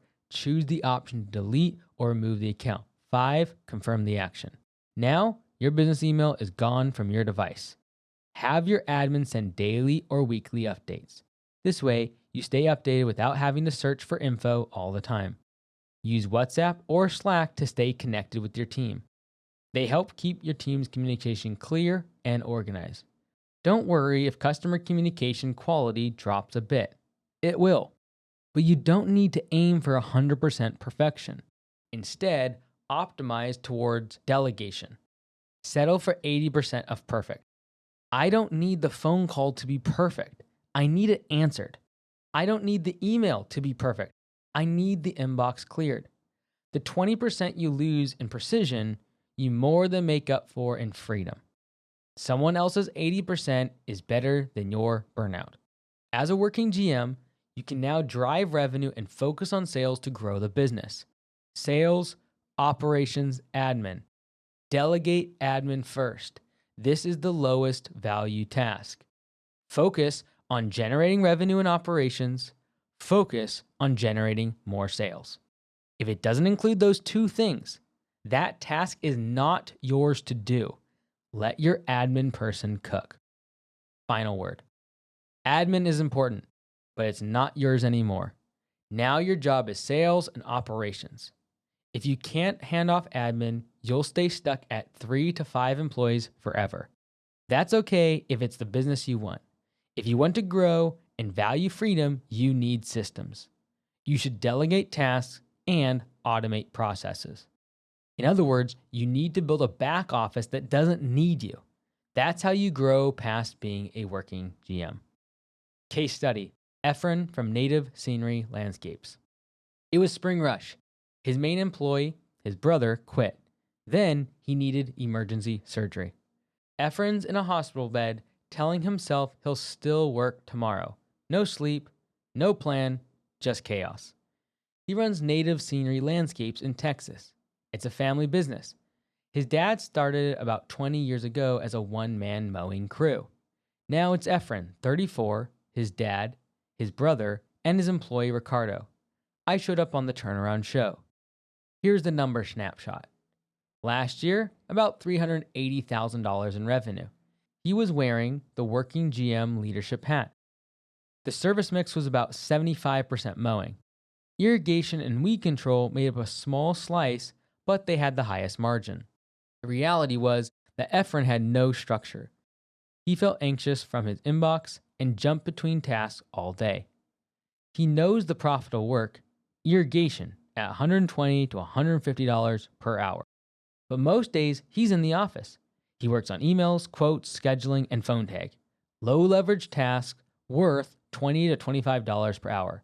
That gap is the whole story of the working GM. Efren wants to blow past $500,000, but he's stuck doing admin because no one else can do it. And there's no system. He's juggling setting crews in the morning, answering every email, DM, and voicemail, random quotes and follow-ups, and doing irrigation work. Leads aren't even the choke point yet. Time is. He could double the amount of irrigation work. There are plenty of jobs coming in.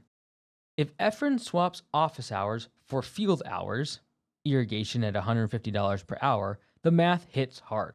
15 hours per week reclaimed from admin means that there's $2,250 per week in high-margin field work. That's $9,000 a month in revenue unlocked. That could fund a part-time admin. They could answer phones, process emails, send invoices, and manage scheduling. But that only works if he makes admin turnkey. We arrived for the turnaround to support him. In the next 6 weeks, Efren took action. He did everything we discussed in this chapter. Result? He hired a VA admin. This saved him about 15 hours a week. Now he spends full days on irrigation and weed control. That alone cracked the code. With admin covered, he focused on driving more leads. He rebuilt the website using lawncarewebdesign.com. He focused on upselling high-margin services. He texted, emailed, and called current mowing customers. He shared offers for irrigation and weed control. With more leads and upsells, the business pushed him out of the email inbox. Now he generates $150 an hour. At $250,000 to $750,000 in annual revenue, your profit isn't made in the office. It's about driving high margin work in the field. Also, it involves systems that let others handle the admin task. Efren's pivot proves it. Efren trimmed monthly overhead. Rent went from $2,000 a month to $700 per month. He was able to stack $35,000 of cash in the bank. He upsold profitable services. He systematized admin so he could bill $9,000 more per month. Stop hiding in the inbox. Build process. Delegate admin. Go make money. Working GM summary. Sales. What's broken? Owner still does all sales reactively, slow response times. The fix? Standardize estimates, delegate formatting and follow-up to the admin, and use IQ forms and OTP estimates for speed. Operations. What's broken? Employees cause slip in quality. The fix? Use estimate videos, checklists, and a yellow slip accountability system to standardize output. Admin. What's broken? Overloaded and chaotic. Owner still does most admin. The fix? Delegate or automate all admin except scheduling. Keep overhead under 15% of revenue with per minute or VA support. Working GM checklist. Goal: build systems, stabilize operations, get first layer of team running without you. Film estimate walkthrough videos for every job. Use the yellow slip accountability system for callbacks and errors. Train crew to run jobs without you present. Route jobs and schedule using CRM calendar. No more whiteboards or sticky notes. Create estimate templates in CRM. No custom quotes each time. Fire poor performers quickly. Stop carrying dead weight. Document top 5 admin tasks. Delegate to virtual admin or seasonal office staff. Hit 50% of revenue from recurring work. Take a set salary. Reinvest remainder into marketing and growth. Chapter 4. The Full-Time GM. Finally, you are off the truck. Off the physical grind. The $1 million mark is within range. You are over $750,000 in annual sales. You are shooting for $1.5 million. You have 5 to 15 employees in the organization. What sales looks like as a full-time GM. Now the GM has one job: sell. That's it. At this point, you are out of the field. A trained office worker or virtual assistant takes care of admin tasks. The bottleneck that's left is sales. Recall that the full-time GM is a leadership hat. It is the role the leader of the business has. This could be an owner or an employee. If you're the owner, you're still the one doing sales and estimates. This is usually the last seat that the founder lets go of. Why? Because it's high leverage. Because they're good at it. Because handing off the sales feels like letting go of control. To grow a $3 million+ business that runs on its own, you need to focus on sales. Leads are no longer the problem. The business is big enough that you're paying for ads. You run promotions, print marketing, online ads, and more. Now there's pressure. In the spring, leads pour in. All of a sudden, you're buried in quotes. That's why there has to be a system. Winging sales doesn't work anymore. Tracking leads and following up on quotes daily is important. If you don't follow up, you're missing opportunities. You're likely spending thousands of dollars each month to get leads. If you can't close them well, you're wasting that money. The sales machine. Nothing can be random. You're not improvising your script. You're not guessing prices from the seat of your truck. No way are you sending your proposals from a personal Gmail account. Instead, have the office schedule sales meetings. They use clear scripts and time blocks. Brand estimates with consistent formatting. Have it linked to a customer portal. Automate follow-up sequences with text, emails, and phone calls. When you lose estimates, you track the reason in Homeworks. Gone is your assumption that they don't like the price. Now you have data. You use it to improve the sales process on a regular basis. Your pricing system exists in the price book.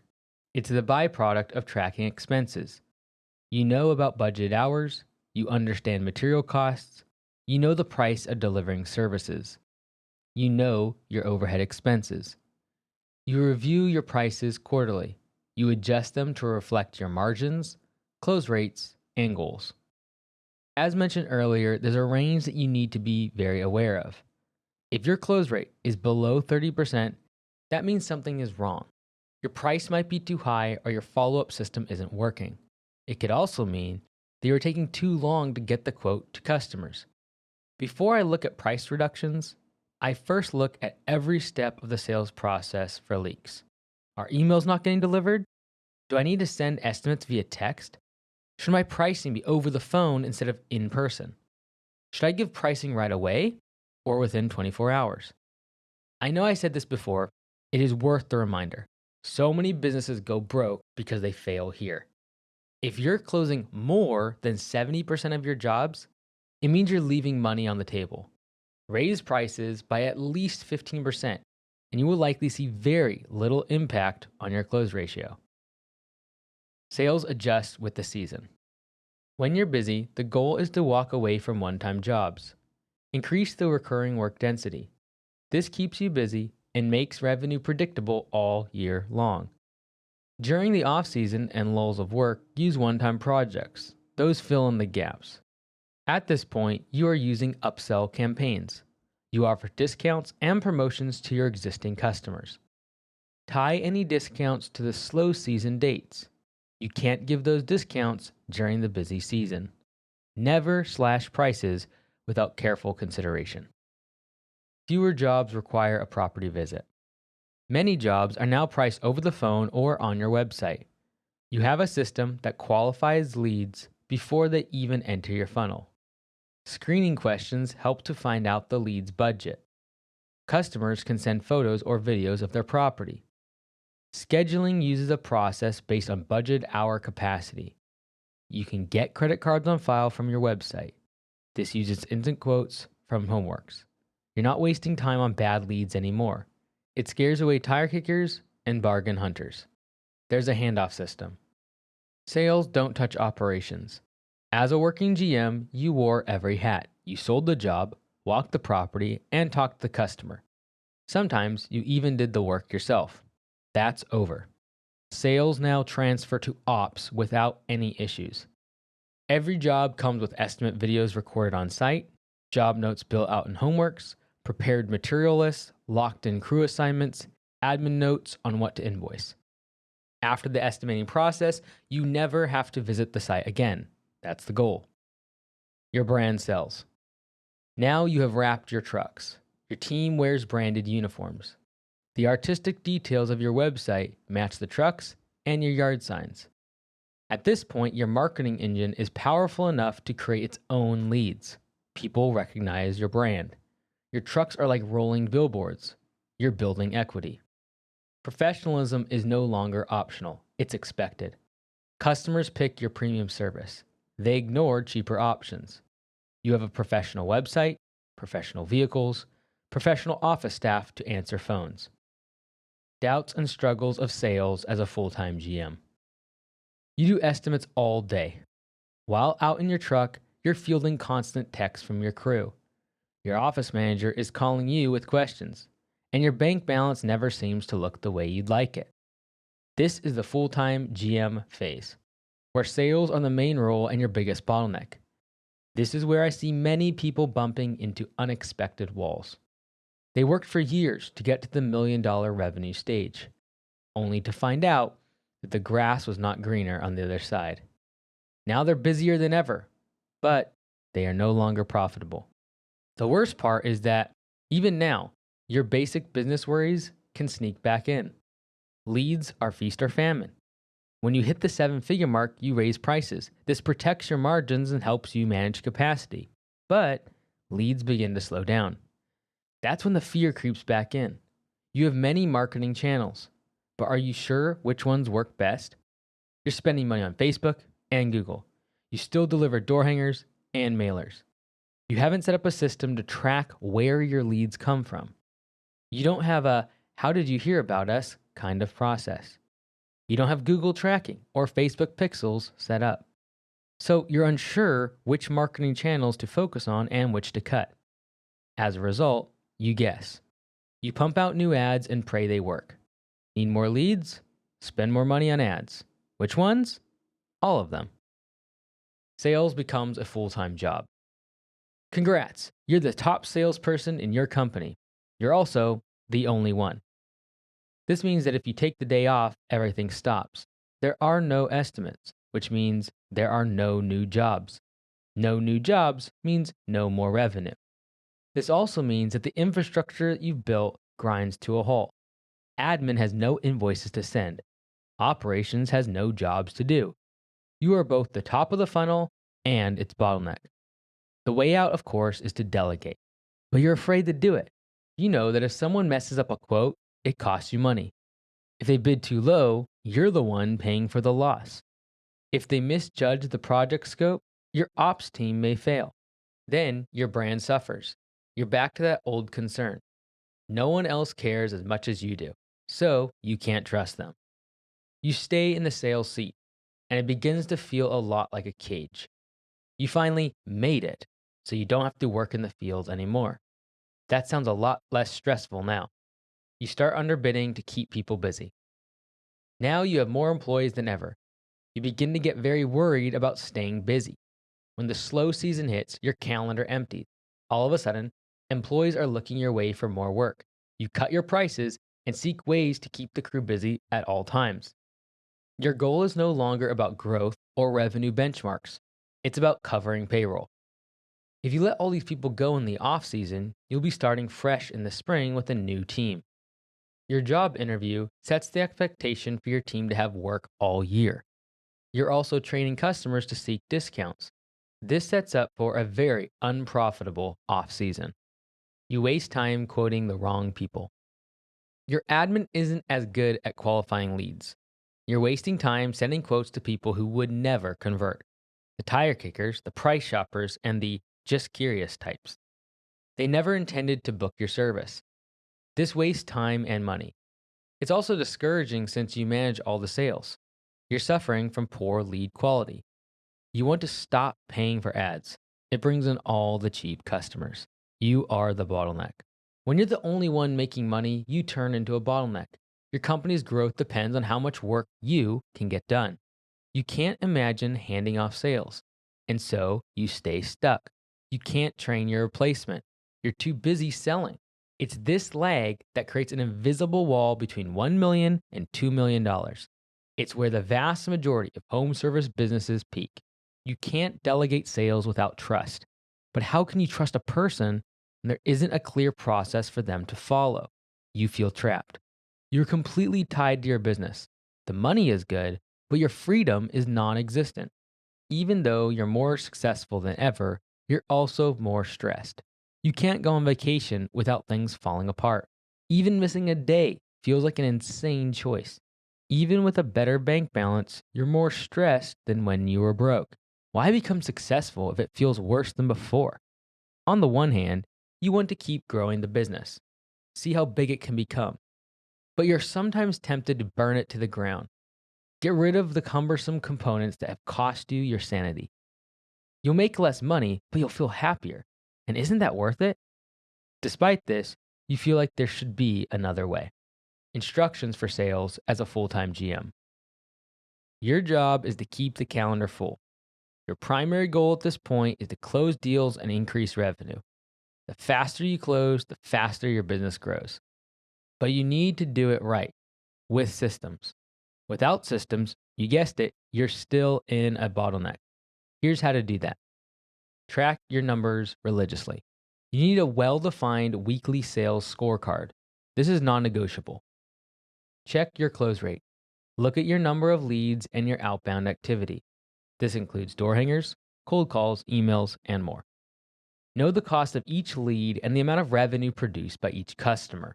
Without these numbers, you're guessing. You can't scale guessing. You can track leads better using QR codes or landing pages. Send customers to specific offers. You'll have easy access to data about your marketing channels. Scale the upsell system. You don't want to only drive revenue through new leads. You also need to maximize the value of your existing customer base. This could involve several steps. Create a monthly upsell calendar. It should reflect seasonal trends. Identify which services are most popular in each month. Create a promotion around that service. You can notify customers through mass text and emails in Homeworks. Train your crew how to sell on site. They'll notice things when they're out in the field. Give them the power to make recommendations and increase revenue right there on the spot. When you were on the truck, you always got upsells. You'd see what customers needed and reach out to them. Many of them accepted more services. Now you are not doing the work. We need upsells to keep revenue coming in. This way, we won't have to spend money on ads to find every new customer. The customer has already given you money. The likelihood that they will give you more is high. You only need to ask. Most contractors don't upsell. Thus, most contractors are poor. It makes me furious that home service business owners are broke. They spend over 10% of their revenue on marketing year after year. That's all their profit, going to big corporations like Google, Facebook, and the Postal Service. It is hard to double leads. It is easy to present upsell offers to current customers. This will help you double the average revenue you make per customer. That will double your revenue. No ad spend required. Note, when a customer buys more services, they are less likely to leave. Your churn will go down. Customers leaving? Stop cutting prices. Sell them more services. Become hard to replace. Home service is all about solving customers' problems. Teaching your crew to find problems they can solve will boost revenue. Don't expect them to do it out of the goodness of their heart. Create an incentive program. Reward them for bringing in work. Keep track of upsells from your crew on the Homeworks dispatch board. They're taking sales off your plate and driving revenue in the process. That deserves compensation. Automate everything, except for the close. You should not give your valuable time to menial tasks. Focus on high-impact tasks, follow-up phone calls, client meetings, closing deals, and upselling. Automate or delegate the other tasks, reminders, formatting, and email follow-ups. You can use your CRM to set up email and SMS automations. You can create templates for estimate descriptions, layouts, and pricing. Use a saved library of sales messages and templates for your admin to send. Build a real sales pipeline. You, as a GM, should be analyzing your close ratio across services and regions. Here's what a basic sales pipeline looks like. The lead comes in, we send the estimate, we start the follow-up cycle, the job is either won or lost, or we get ghosted and lose the job. As a full-time GM, you need to track the reasons why estimates decline. Second swing offers for declined estimates. This could be a discount or an upgrade to the service you offer. Create the language of execution. Create the language the entire company will use to do its work. These are the estimate notes and estimate videos. It needs to be clear to the admin, the crew, and the customer. If the estimator has to go back to site, if the crew doesn't understand the scope of work, that's a system failure. Estimate videos and notes are the standard. Full-time sales equals full-time follow-up. When the schedule is full far into the future, you can take your foot off the gas. Let work come to you. When the schedule is lighter, follow up more. Personalized follow-up will improve your close rate. You can do this with text, calls, and even videos. Sending a personal selfie video via iMessage will knock the socks off your customer. You will stand out. They will respond. They will not ghost your estimate. Send a screen recording to explain the proposal to the customer in detail. You could show their property on your screen using Google Earth. This is how you separate yourself from the pack. This is how you increase the close rate with higher prices. You want to speed up the delivery of estimates, but also keep them personal. The systems must be flexible. I still do this. Here's an example of a personal video I sent to a lead named Scott.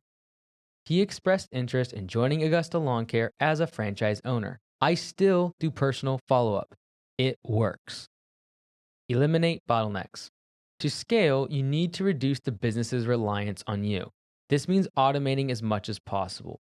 It also means the admin is taking care of estimate formatting. This is not a sales function. If a customer calls in, the admin team qualifies leads at the top of the funnel.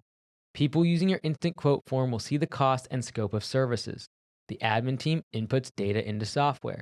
This cuts down on time spent with customers who waste it. Shifting from in-person estimates is essential. The time of the estimator, salesperson, is most valuable. Case study from the Turnaround Show. Cody runs Trinity Tree Care in New Orleans. He's been in business for 3 years. On paper, it looks like a decent tree outfit. But when I arrived for the turnaround, he was in the middle of a slow-motion train wreck. First problem, no profit. Whatever revenue came in went straight out the back door. Second problem, $120,000 in new equipment, all financed. And third, he had hired a salesperson. 6 months earlier, he thought bringing in a pro would take sales off his plate. That move almost killed the business. The new hire was costing him 25% of revenue in salary, commissions, and perks. Jobs were underbid, close rates stayed at 20%, and she often earned less than her wage. Cody told me, "She's great with people, but charm doesn't pay payroll." Sales is the heartbeat of a service business. Every dollar flows through it. Letting go too soon means risking the whole company. If you don't have systems, you depend on someone else's skills, confidence, and judgment. And most of the time, that gamble doesn't pay off. I told Cody straight, fire her. Not because she's a bad person, but because the numbers don't lie. Keeping her meant bleeding cash every month. If he takes sales back himself, he could double his close ratio overnight. No one knows the work, the customers, and the pricing better than the owner. He finally did it. Letting her go saved out $4,000 to $5,000 a month. That alone stabilized his cash flow. And once he stepped back into sales, close rates jumped and jobs got priced right. The average ticket value doubled. The warning is simple. Don't give up sales too early. As a full-time GM, you're still a closer. Don't outsource your company's key function until you have solid systems in place. Cody's mistake is common.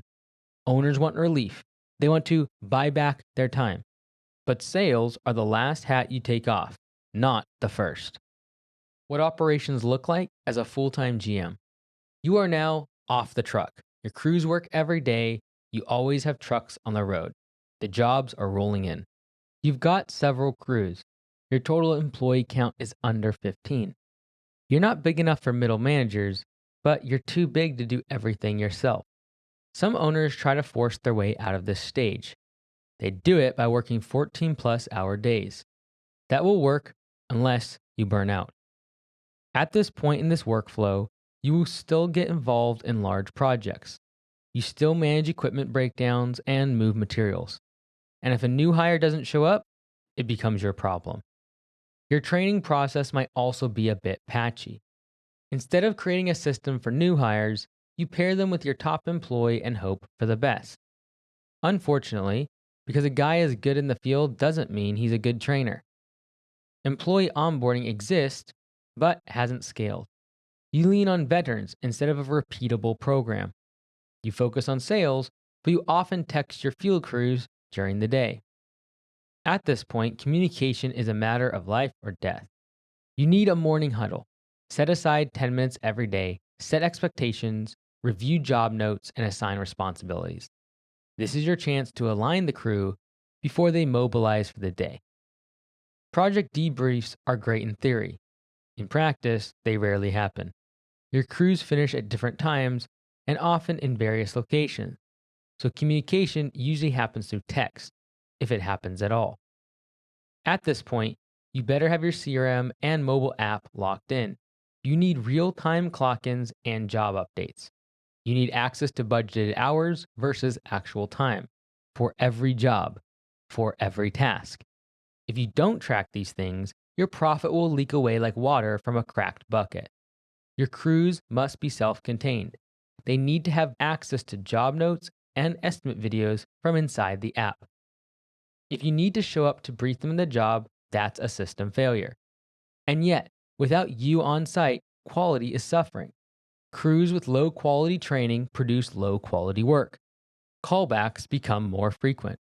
Churn becomes a real risk. If it's left unchecked, it can destroy your business. Recurring customers aren't the only ones leaving. New hires take a long time to get trained up. But it seems like the moment they get good, they leave too. Employee retention is abysmal. Here's what you need to know. What you need is to develop career paths and training systems. You'll keep wasting time, effort, and money on training with no results. This is the bottleneck. Your business has more people than ever. Still, it's linked to you in many ways. You're the GM, but you feel like a babysitter. And if you can't find your way out of the stage, your business will plateau, like most businesses do. Struggles and doubts in operations as a full-time GM. At this stage, operations can begin to feel like quicksand. The harder you work, the deeper the hole beneath you seems to become. You're working hard, chasing leads, growing your team, and booking more jobs. You've likely formed strong teams with 5 to 15 good workers, but quality may begin to decline. Before, you checked everything by yourself. Now, you're busy with many parts of your business. You might be lucky to visit a worksite once a week. Without systems, your crews run wild. Training and management run on tribal knowledge, word of mouth, instructions passed from one person to another. The game of telephone is painful. Vague success metrics, skipped checklists, the crew forgot the job notes. Training is a joke. The company throws new hires into a truck. No orientation. You aren't proud of this. You also don't know how to fix it. Well, you do, but you have no time.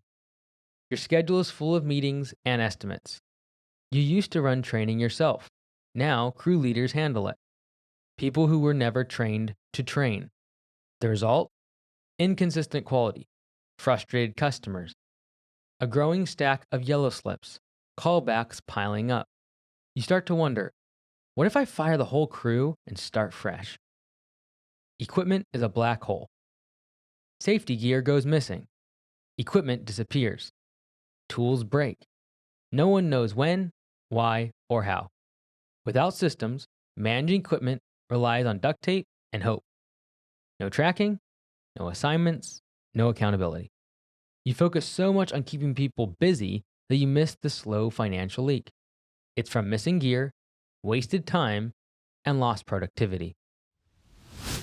Hey everyone, it's Mike here. Thank you so much for listening. And one of the things I love about Homeworks that we've recently instituted is the waitlist and unscheduled work feature. Now, there's times that you get a job accepted and you don't know exactly where to put it on the schedule. You know it generally needs to get done during a certain time of the year, but you don't know exactly where to put it on the calendar. That's what the waitlist is for. This could be for something like blowing out a irrigation system, or it could be for core aerations, or something that you know you do for a bunch of your customers, but it's kind of weather dependent and you don't know where to slot it in. That's what the waitlist is for. It's super powerful feature to be able to very quickly move jobs onto the schedule. Like if your crew gets finished really early this week, just pull from the waitlist and fill up the rest of the week. Unscheduled work is probably my favorite page though. Every single time right now, if you're using a different software, if an estimate gets accepted, you might get an email notification or a text message or an alert, or you just go to the estimate list, filter down by which estimates are accepted, then you click into the estimate, and then you schedule each line item that was accepted. That's a long process. All of that is now on one page called Unscheduled Work inside of Homeworks. From one page, your admin person, if they're a remote VA or someone that is part-time, they just go to one page every day and just know that anything that needs to get scheduled shows up on that page. And from that one page, you can individually schedule line items or attach it to existing visits automatically. It's super slick. Go check it out. Go to home.works, book a call with the team, and they'll give you a demo of exactly how to use the waitlist and unscheduled work to make sure that you as a full-time GM are able to focus on sales and not operations. Firefighting has replaced leadership. You're not managing your crews anymore. You're reacting to their endless issues. If a mower breaks, you get the call. If someone calls off, you fix the schedule. If a customer complains, it's your phone that rings. You're the one who handles the bad review. You're the one who issues the refund. Stepping out of the field didn't give you breathing room. It gave you more problems. You traded a drill and hammer for a smartphone. You run your business from your truck. You reply to crew messages. You take customer calls. You also solve problems all day. You're always busy, in the chaos. The little things often get ignored. This includes follow-ups, review requests, surveys, and job photos. Delegation should be the solution. But there's a problem. You don't trust your crew. Every time you hand something off, it falls apart. Even the systems you've tried to build don't hold up. SOPs get ignored. Checklists go unchecked. And to be honest, you're still making a lot of it up as you go. Even with a growing team, you are still the key driver of your business. Your effort drives everything. Your willpower fuels it. Your adrenaline powers it. If you step away for 48 hours, the whole thing collapses. Decision fatigue has set in. Every single choice comes down to you. Small problems can feel overwhelming, even if you know how to solve them. You don't get 5 interrupted minutes in a day. You're buried in chaos. And your biggest ambition? Getting to Friday without losing your top employee or upsetting the wrong customer. You are the bottleneck. You handle every job. You hear every problem. You make every solution. Your personal capacity caps your business. It's not sustainable. It's not healthy. You remain in this role because of your fear. You know if you take a vacation, your business will suffer. If you take a single day off, estimates stop, sales stop, admin stops. The business you built, the thing you once loved, is now consuming your life. The money is good. That's the only silver lining. You gained more financial padding. You've lost your sleep, your peace, and your sanity. Now you're stuck with the hardest question. Should you keep scaling up or burn it all down? You're too big to go back to the simplicity you once had. Your current structure can't handle more growth. You know that every day, one wrong move could make everything fall apart. Instructions for operations as a full-time GM. Pay for performance needs to be in place. Pay for performance, P for P, should have 2 parts. The first part is base pay, guaranteed dollars per hour and overtime pay. The second part is a bonus that employees earn. This means that employees get paid based on the revenue they produce. When they work harder, they get paid more. The system should encourage efficiency, but quality is also factored in. That's where the yellow slip system comes into play. Lots of yellow slips lead to firing. The system should allow non-billable time for training, equipment maintenance, shop work. Make it fun with scoreboards and leaderboards. Show your top performers. Make yellow slips public. All this is possible using p4psoftware.com. All the training for the P4P system is free on the website. Integrate it directly into Homeworks. You can get my book on Amazon, Pay for Performance, Why Hourly is a Failing Formula. If you have fewer than 3 employees, you could use Excel to track the numbers. You can trial the software for 30 days free. The larger the team, the more impact P4P makes. The goal is to incentivize your employees to think like you as much as possible. This will create a system where people work harder. It also makes it easier for you to track efficiency. Who does the job well? Who is wasting time? Who is making the business money? Who is siphoning off your profits? An efficiency score is budget hours divided by actual hours. In other words, what percent of the work your crews do can you bill to the customer? A typical efficiency score is around 70 to 90%. If it's above 90%, you have an elite crew. If it's under 70%, it's a major red flag. A good efficiency score is around 70 to 90%. If it's above 90%, you have an elite crew. If it's under 50%, it's a major red flag. The efficiency score is also beneficial for the crew. They need to know their goals and how to boost their earning potential. One area to look at for inefficiency is vehicle loading and equipment maintenance. I've been to shops where it takes crews the better part of an hour to get started. Streamlining the process can save time. Tools have a designated place, materials have labels. Each truck setup has corresponding supplies. There is a workflow for loading the trucks, loading materials, doing a safety check. Over time, this will boost your efficiency score. The key is always to reduce the amount of time spent on non-billable tasks. I did not want to install P4P. I had to. I was running a $1.2 million business. I was working 80-hour weeks. I was running around doing estimates. I was a full-time GM. I had no money during the winter. Margins were tight. Yet, my crew still asked for raises. Some of them deserved them. My pay scale was all over the place. Hourly rates were random. If they asked for more money, they received a larger amount. I based the rate on how badly I needed laborers and when they asked. Paying hourly is unfair. Having no compensation model is unfair. It had nothing to do with who produced the most money for the business. Since implementing P4P, I have not had a single crew member ask me for a raise. They see the top performers inside the P4P software mobile app. If someone did ask me for a raise, I would point them to the leaderboard. I would tell them to watch the highest paid team members. They get in early. They plan ahead. They don't loiter. They use the bathroom and get food while fueling up. They fuel up at the end of the day. They view their job notes the night before. They pack lunch. They don't take extended breaks. They don't forget equipment at the shop. P4P is a must. It saved my business. If you are a full-time GM, I beg of you, do it. It will be hard to install. It will change your business. Guaranteed. The trifecta. P4P plus OpenBook management plus profit sharing. The Trinity. P4P plus OpenBook management plus profit sharing. Profit sharing, OpenBook management, and pay for performance work together to drive results. OpenBook management means you open your finances up to the team. You show your income statement. You show expenses. You show prices. You show everything. You hide nothing. The thought of this might be scary to you. This is key for pay for performance. Without it, the team won't trust the numbers you provide. Pay for performance drives performance. Open books establish a line of trust.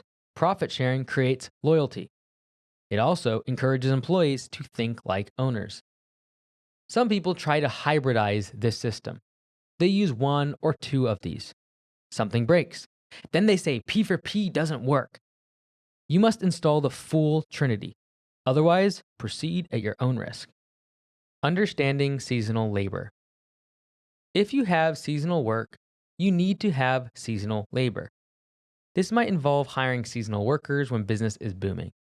It could also mean letting staff go for a few months each year. Consider the off-season when optimizing efficiency. I've talked a lot about off-season factors in my book, The Off-Season: Why Home Service is a Terrible Business. I give 5 tracks to use during the off-season to make more money. Here's the bottom line. If your revenue is seasonal, your labor needs to be too. This might mean hiring people who know right away they'll only be around for a few months. I'm not saying that you need an off-season, but if you have one, labor supply must match it.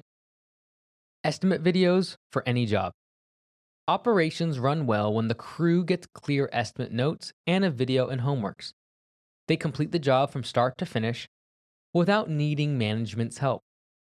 They should know what equipment they need for the job, the customer's expectations, how long it will take, where to park the truck, where to store materials, areas of caution. They can do the job based on the estimate notes and videos. They should not need any follow-up questions. The estimate video is stored in homeworks. Yellow slips equal accountability. Mistakes lead to yellow slips. A job is on the schedule and a crew goes out and does the work. Later, there's a complaint or callback. A yellow slip is born. The team will discuss the problem at the next meeting. The idea is not to treat anyone like a child, but to prevent repeated mistakes. We don't frame them as negatives. We use them as a way to flag callbacks when they come up. At the end of the day, someone posts the yellow slips on the board. The manager sends the responsible team member back to the job site. They must talk to the customer and fix the issue. Many people have trouble with pay for performance. They find it tough to manage the quality of work. The yellow slip system is the key that enforces this. It's about trusting your crew instead of wasting 40 hours a week fixing errors. Job site pop-ins. Some full-time GMs still want to show up unannounced at job sites to check on the work. This can be acceptable in certain contexts. It helps your crews know you're present. You also get to interact with the customer in a personal way. You could upsell them on another service. If your pop-ins are causing tension with your operations team, that's a problem. Your goal should be to avoid micromanagement. It erodes trust and wastes your time. Avoid cameras and audio equipment in your trucks. This is detrimental to the culture of the business. No one wants to feel like they're being monitored all the time. If they don't like you, they might damage the business and take away customers. It's a cultural problem. Dash cams that look out the window are acceptable. The plug-in trackers are okay. They serve as a way to manage assets, ensuring the crew and vehicle stay safe. They provide diagnostic tools and safety measures. Only use truck trackers to know where the trucks are on the map. Monitoring the crew members often does more harm than good. Top performers have options. They might leave if a culture of mistrust reigns. Most employees don't like the owner watching over their shoulders. Video and audio recording the crew crosses the line.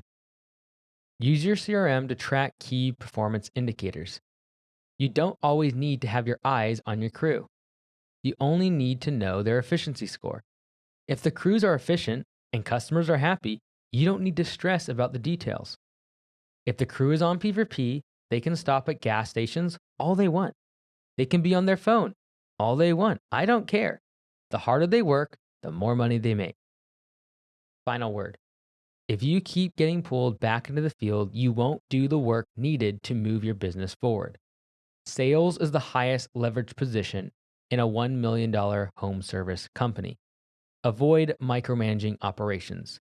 This way, you can focus more on sales. This is only possible if you have systems. Yes, your team will benefit from daily or weekly huddles.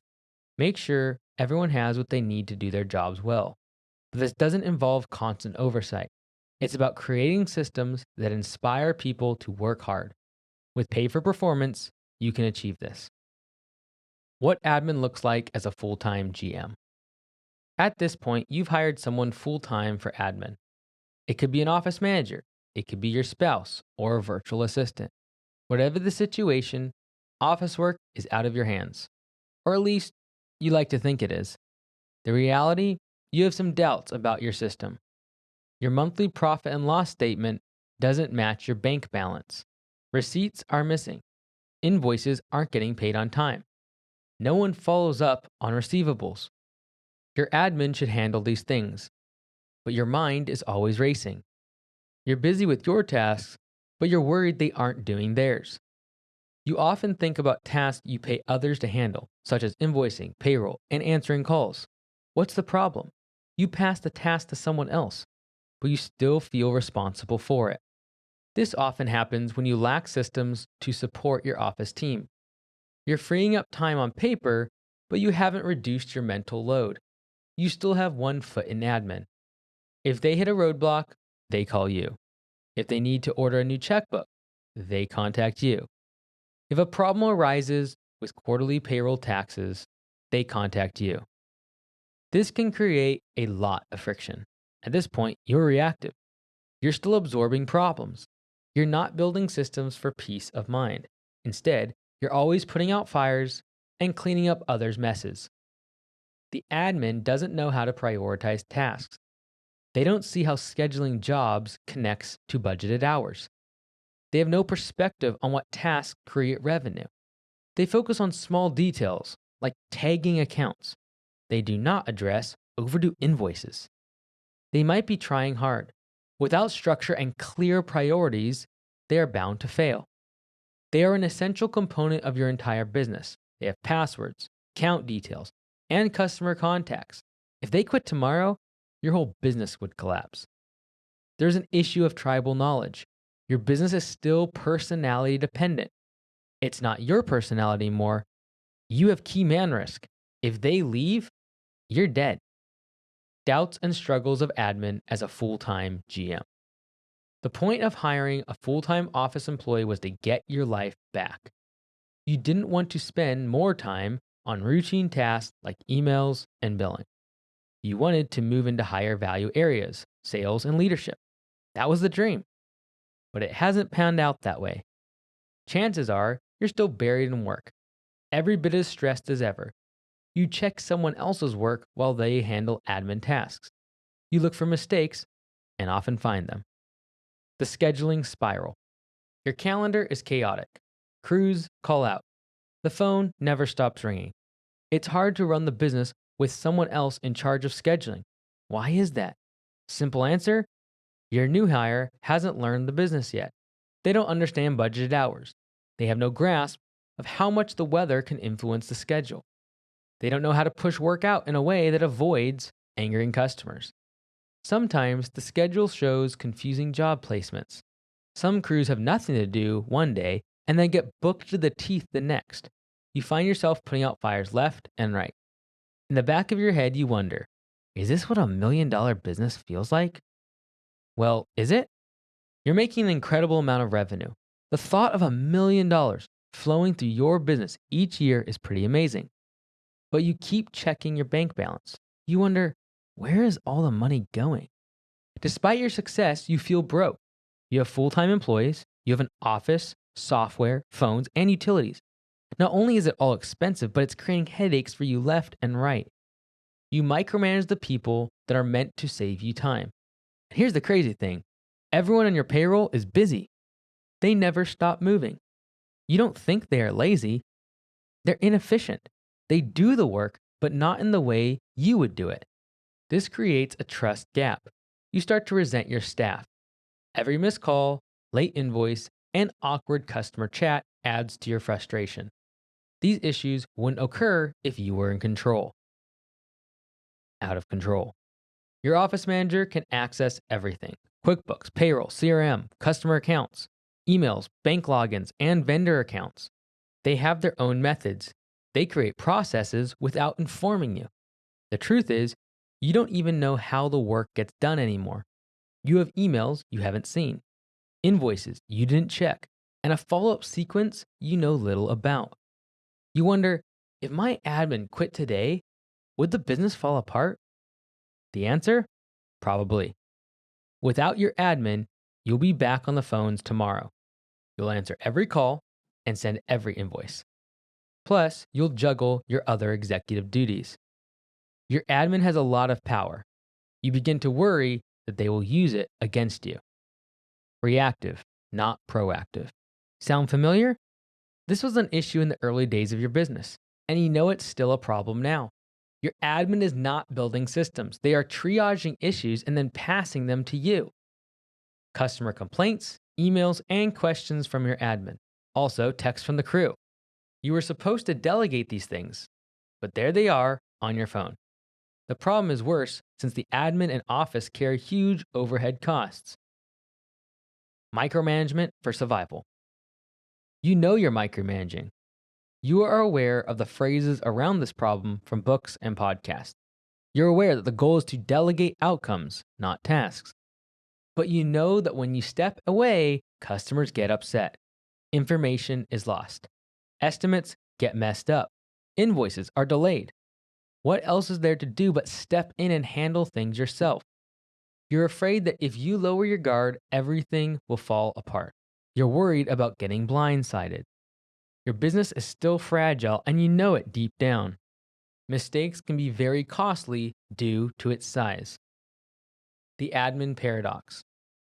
Without your admin, you'd have to do everything on your own. But with them, you're still doing an awful lot. And this makes you wonder if they're even worth the expense. That's the paradox. It's also a problem that keeps many full-time GMs stuck much longer than they should be. It's not that they love administrative work. Trusting someone to manage their business can feel risky. Here's the reality. If everything falls apart in the absence of one person, you don't have a business. You have a house of cards. You don't need more control, you need better systems. It's not about doing the work yourself.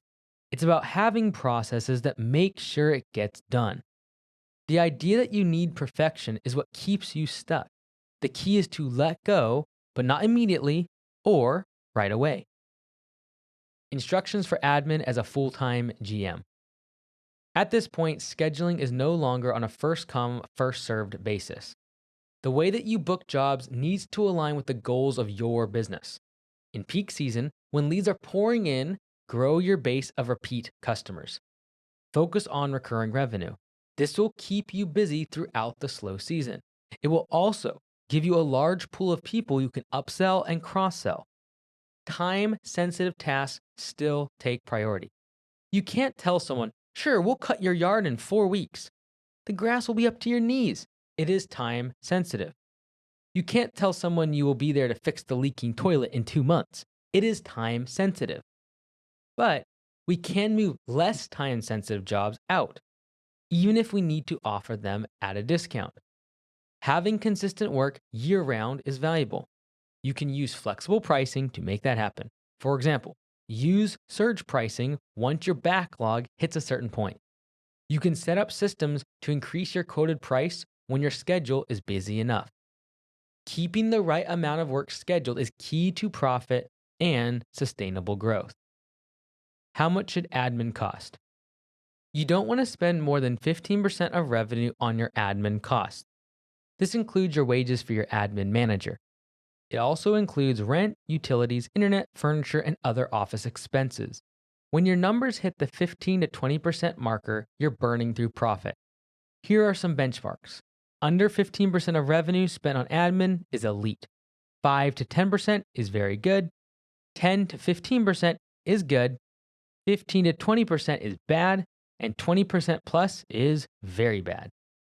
High lease or mortgage costs can hurt businesses. They would be very profitable otherwise.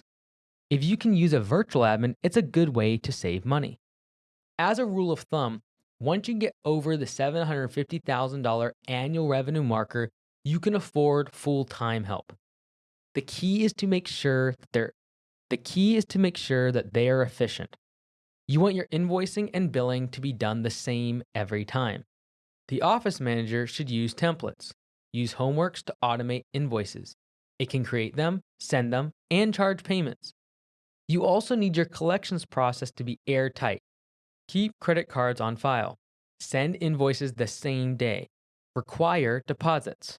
Good systems make chasing payments very rare. You also need your profit and loss reports each month. They should be accurate and well categorized. The balance sheet needs to reflect what is in your bank accounts. Remember, there's no value created in paying someone to take out the trash. An office manager can waste 75% of their day looking busy the entire time, doing overhead tasks. Cleaning the office is good. Turning on the coffee pot is good. Replacing the toilet paper is good. Choosing music for the office is good. Talking to the crew is good. Filling up the soap dispenser is good. Organizing desktop icons is good. Warning, none of these things bring value to the business. Admin is a cost to the business. They do not generate revenue. They must be efficient every single minute. Develop good communication systems. What should they do first? Should they address the 50 waiting emails? What about the 20 voicemails? Or the 20 pending estimates? Admin needs to know how to prioritize and execute on tasks. There is a tsunami of tasks they must complete. Admin tasks are sporadic. They come in waves. Which one is most important? Which one should we complete first? Which ones are time sensitive? Later, we will talk about the 4 things every manager needs. Spoiler alert, one of them is clear prioritization. You don't need a unicorn. You need a system. We all wish we could hire a rock star office person. Let's assume you don't get that person. Instead, build a set of systems that anyone can pick up and use. As long as the person has a reasonable level of competence, they can do the job. They don't need to have a natural talent or enthusiasm for office work. They don't need 10 years of industry experience. They need to follow clear, simple instructions. That means you need to write SOPs for every single admin task. Create templates for repeatable work. This includes follow-ups, collections, and client communication. Set up password managers and share digital vaults. Create dashboards to track payment times and accounts receivable.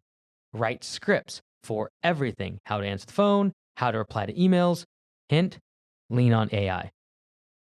At this stage, your margins are already going to be thinner. Your team is bigger. The overhead is bigger. Admin alone is taking up 10% of your revenue. That is half of your profits. We must stay vigilant. That means ensuring that admin is a tight ship, dialed in, even when you're not the one doing it. Final warning: don't get comfortable. You're not the one doing admin anymore. That doesn't mean it can't drag your business down. If you have to check every invoice your admin handles, if they ask you questions before responding to any email, if you screen voicemails before the office manager gets in each morning, you're not delegating. You're outsourcing anxiety. Temporarily, it will end up back in your lap. Clean up your office work, fix systems, build out a clear playbook. Make sure that your business is not dependent on any specific person. Your office shouldn't fall apart when your manager goes on vacation. For a full-time GM, the key is clear for the admin department. Stay out of the weeds, but never lose control. Organization systems. Systems are as important for admin as any other task. You need video training, checklists, and clear SOPs. Upload these to cloud services. These could be Google Drive, Loom, or a private YouTube playlist. They should cover every possible task. This includes charging credit cards, weather delays, approving automated messages, answering phone calls, routing jobs, making estimate follow-ups, creating callbacks and yellow slips, running P4P software for pay-for-performance reports, handling unhappy clients, refund and overdue policy, inputting estimate request forms, scheduling jobs, formatting estimates, and the list goes on. Every task the admin takes on should be clear.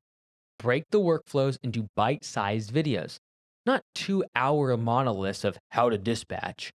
Title each video using keywords. Categorize the videos into folders. These could include invoicing, scheduling, billing, emails, and answering the phone. This will make it easy for employees to find relevant training. Have your office manager update training for all software platforms on a continuous basis. Make it part of their job description. Admin helps you get paid. Your admin can help by setting up systems that speed up collections. You should collect deposits before starting any work. Net 30 needs to be a thing of the past. That means customers have 30 days to pay you after you send an estimate. It hurts cash flow. From the time you do the work in the first week of the month to the time you get paid could be 50 to 60 days. That's horrible. To that end, you should track the amount of time it takes you to get paid.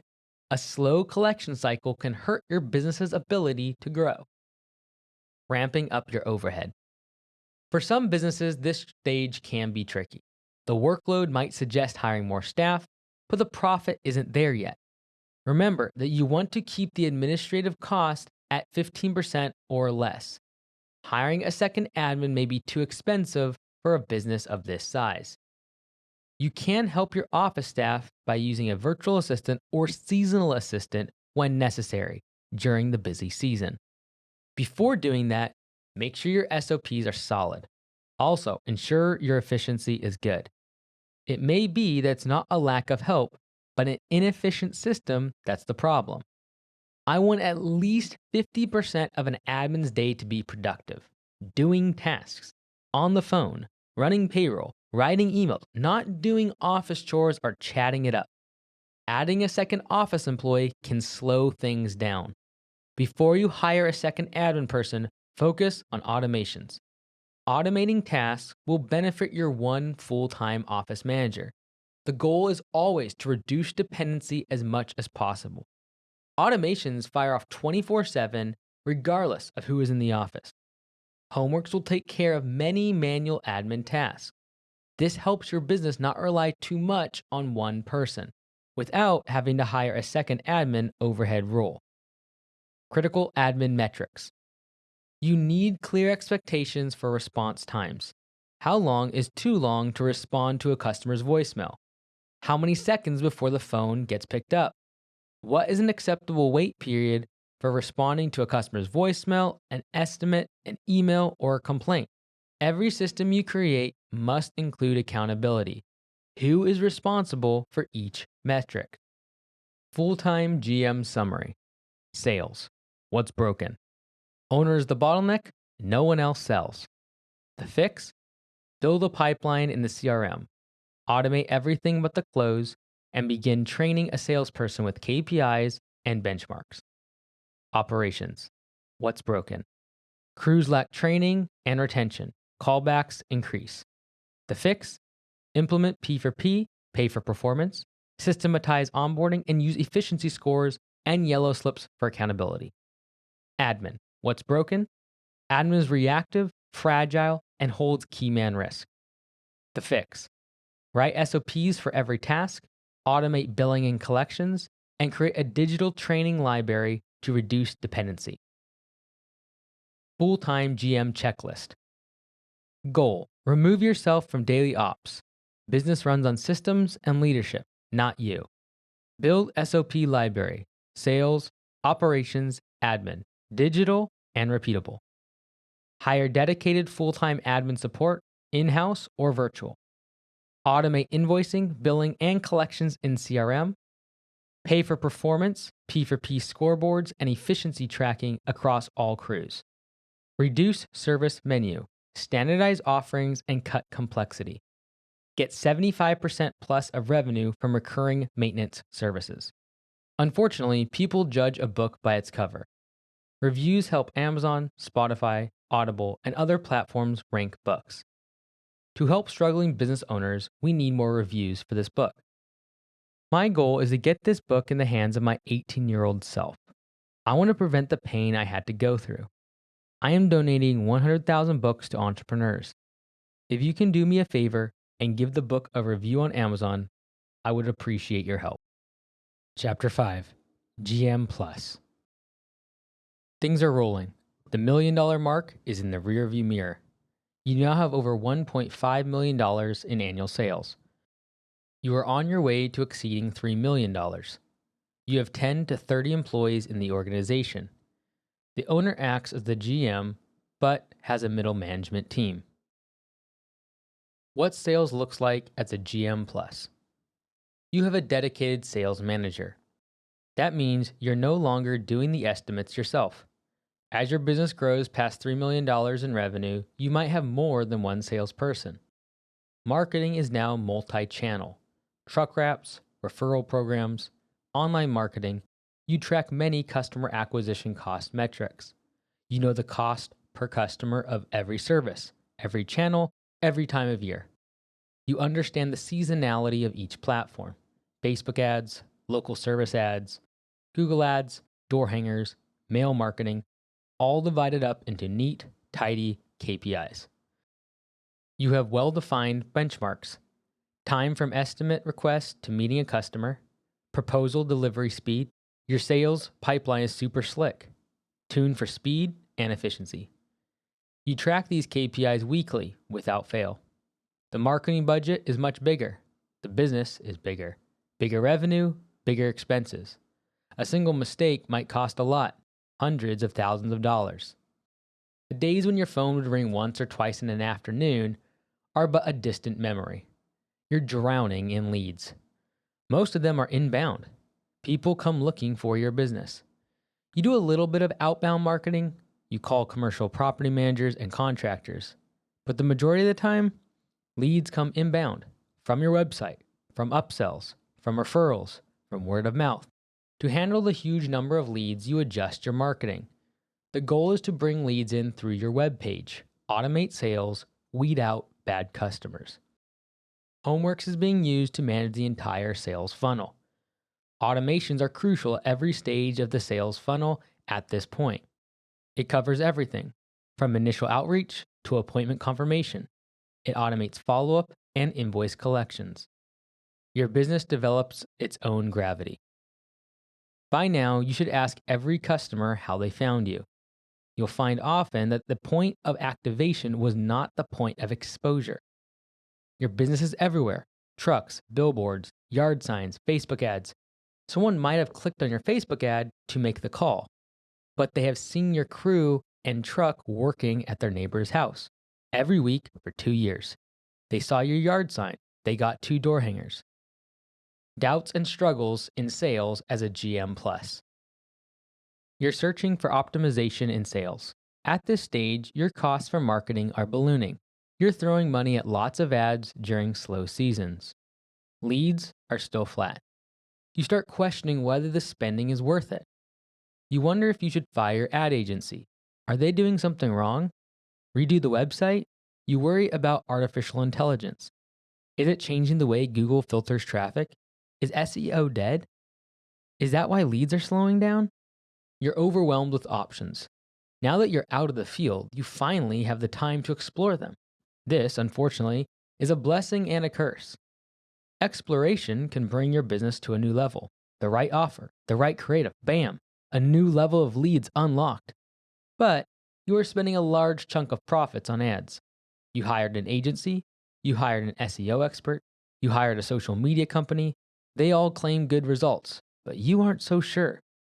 The idea of large commercial or even government contracts begins to nag at you. Jobs you never thought possible while making $500,000 a year now seem within reach. This type of thinking can bring your business to wonderful new places. It can also be dangerous. If you aren't careful, you can lose sight of the things that got you where you are.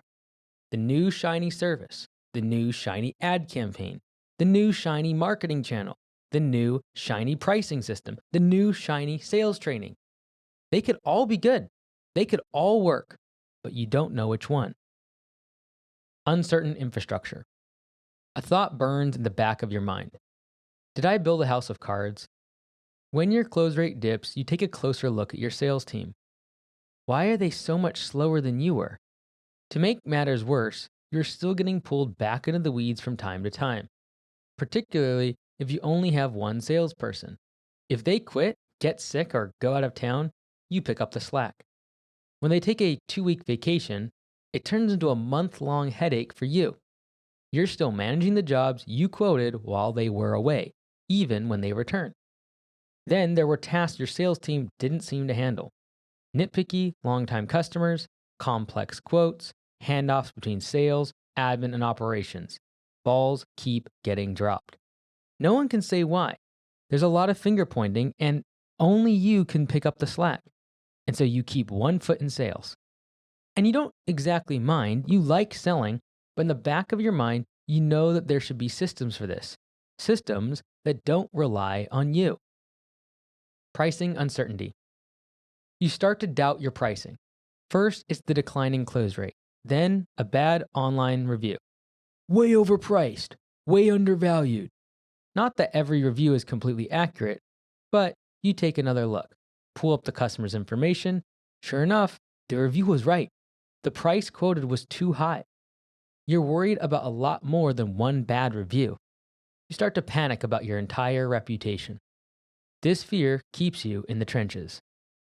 The truth. Don't panic about your sales delegation process. Don't rush to take control again. It's time to build a better engine. Your sales manager is slow? Don't blame them. Blame a lack of benchmarks, improper training, failure of systems. These are things you can control. These are things you can take ownership of. If you hired the right person, but they aren't getting results, the problem might be with your onboarding or training. It could be a problem with your metrics and tracking. If you hired the wrong person, it's an issue with your hiring process. No matter what, the buck stops with you. That level of accountability can be difficult, frustrating, but it's what transforms you from a manager to an architect. An architect steps away from the building. They do not lay brick. They do not raise a hammer. They analyze from afar. They look for points of failure, areas of improvement. They do not roll up their sleeves and do the work every day. Instructions for sales as a GM Plus. If you've scaled to the $1.5 million to $3 million range, you will have a sales manager or estimator. You're no longer the one selling. Your job is to enhance systems, verify data, and simplify processes. At this size, businesses have several core considerations they need to begin thinking about. Geographic expansion versus centralized scaling. Now you face a choice. You can build a giant business and keep growing with a three-headed leadership system. Sales, operation, and admin all report to one GM. This is the GM Plus model. Or you can begin breaking off into many locations using what I call a hub and spoke model. This means one command center, a central system that manages admin and sales for all your locations. Working GMs of the branch locations handle operations. For the hub and spoke model, expand into new service areas gradually, unless you have plenty of investment capital. If you have lots of money, you can dive in and have some losses at the beginning. You will grow faster. But if you want to be more conservative, use this method. Start accepting jobs in the new city or service area. Build out a route. Aim to build a monthly recurring revenue of at least $20,000. Then break off that location. Get a shop space and hire a general manager. This reduces drive time. It prevents the hub location from growing too large, which needs mid-level management. Grow using this hub and spoke model or grow one GM Plus location to $3 million. Both options can work, but you need to pick a clear path. The route you choose will have a significant impact on the systems you develop. In the GM Plus model with one location, you can specialize. You have a sales manager, you have an operations manager, you have an admin or office manager. Your sales team also specializes. As you pass $3 million, your sales manager may need help. They could hire an account manager or estimator. Each department manager needs an assistant or mid-level manager. In the GM Plus model, the owner usually serves as the GM. They have 3 managers that report to them: sales, operations, and admin. They centralize it. It is easy to control. This works well as long as there is a strong leader, in this case, the GM, in the organization. In the GM Plus model, you will begin dividing your teams based on services. Management divides project crews from maintenance crews. KPI breakdown. Your KPIs at this level need sharp refinement and close monitoring. Every metric needs to have a name, a face, and a dollar value attached to it. You need to track close rate by service. For example, what is your close rate for maintenance jobs versus one-time installs? I don't want a blended average. This could hide flaws. Close rate by customer type. How often do you close commercial jobs compared to residential ones? Again, I don't want a blended average. That could lead me to make pricing decisions based on bad data. Customer acquisition cost, broken out by city or zip, and service.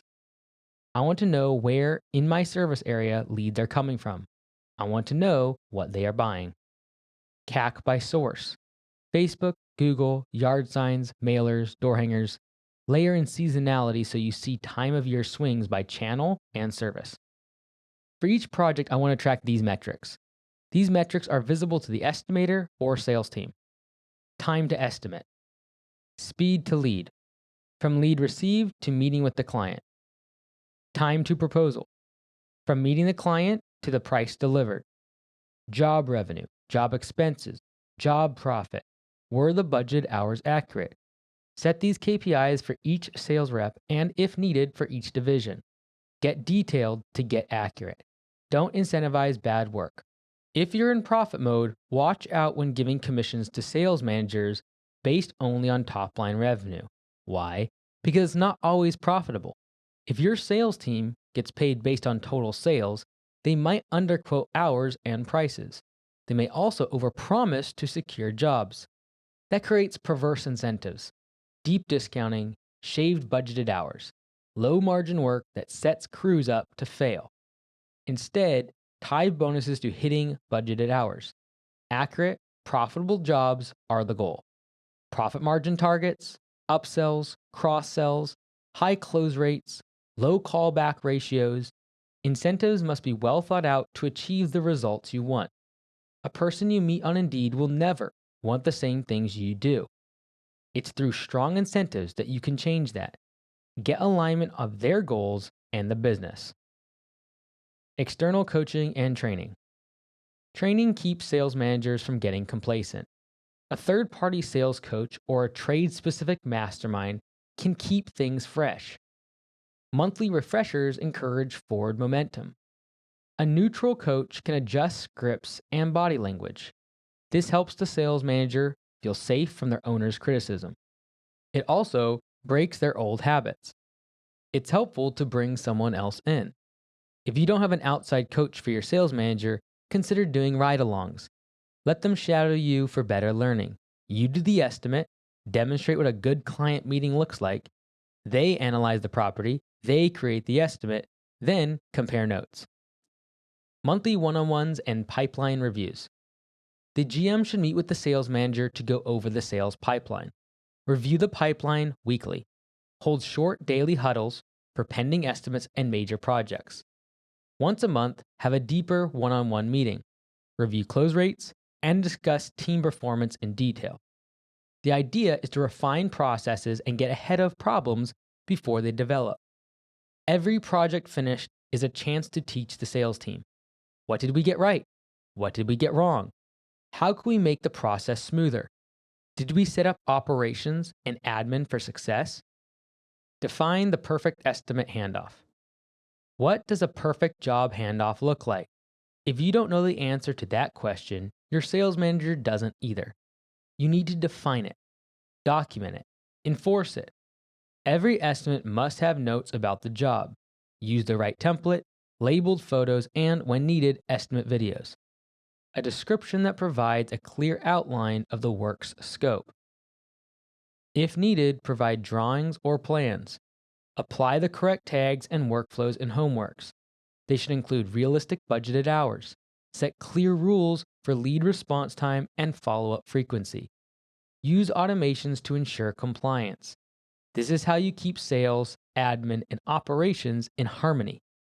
Operations and admin will hate sales if this handoff is not refined. The salesperson won't get the blame if the project goes south.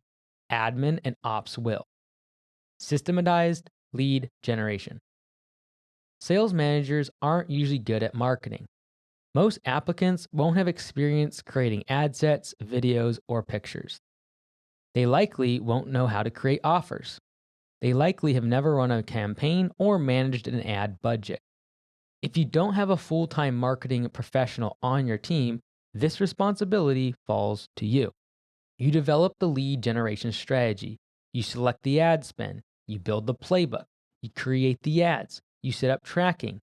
This might mean hiring an agency to run the ads for you. Once you have a marketing system in place, teach the sales manager how to turn the faucet on by increasing or decreasing the ad budget. They can govern the number of leads they get. If they are super busy, they can reduce the ad spend. If they don't have any estimates this week, they can increase the budget. Create boundaries, but give them the autonomy to make changes. Advertising to warm traffic. Use Homeworks to re-engage former customers. Reach out with texts, emails, all through an automated cadence, at least monthly. This makes your estimate count more consistent, makes lead flow more predictable. I want to avoid spending tens of thousands of dollars on marketing. This is a result of lead flow that goes from fire hose pressure to a trickle in a few weeks. For the Augusta locations I own, I refuse to spend $1 on marketing. That is, if we have not first sent an email and text blast to all our contacts. Every contact in the database is an opportunity. Why spend money on ads if I haven't first sent free marketing to my database? Unhappy customers change their mind and come back. New customers need more services sold to them. Recurring customers need projects done. One-time projects need maintenance packages. Don't neglect these free leads. At the GM Plus size, you could spend 6 figures on keeping lead flow consistent. Exhaust your warm audience outreach before spending on cold traffic. Cross-training for coverage. Your sales manager will take a vacation. They will have a sick day. In some cases, they'll walk off the job or get fired. It happens, but it doesn't have to be destructive. Your pipeline shouldn't halt if one person leaves. If it does, you have a very fragile business. At the GM Plus level, your sales system needs to include at least one trained backup. This can be an assistant estimator or even a seasoned crew leader who can step in. They would get access to clear SOPs and short video tutorials. Have clear video tutorials for creating estimates. This prevents the GM from having to step into the sales manager's role. It will also force systems and simplification. The sales manager creates the training videos. This will allow them the flexibility to take a vacation. New jobs don't come grind to a stop when they do. Post-mortem reviews. If a job goes off the rails, you need to know why. Sit down with everyone involved, sales, admin, ops. Review the notes, watch the estimate video, and figure out what went wrong. Was it something with the budget hours? Was there a communication breakdown? What happened? Figure it out. Develop and refine your system so it doesn't happen again. You will feel out of control. It comes with the territory. The hands-off feelings linked to the GM Plus model are normal. It's a feature, not a bug. Managers are making key decisions for the business. They are identifying problems and creating solutions. Your job at this point is to give up control and focus on scale. You don't plug holes. You work to build a boat that doesn't leak. I see the sales department as the place that many owners, serving as the GM, get pulled back into. If you have to plug the holes, you will have a hard time scaling past 3 million. You will stall out around 2 million. You are the architect, not the manager. What operations looks like as a GM Plus? You now have an operations manager in place, which means that you no longer go to job sites. Your teams segment by region or based on the services. For example, the north and south segments of your service area. If you offer many services, you can split your crews into departments based on their work type. Middle management influences how well your operations run. They ensure that SOPs are followed. They monitor checklists.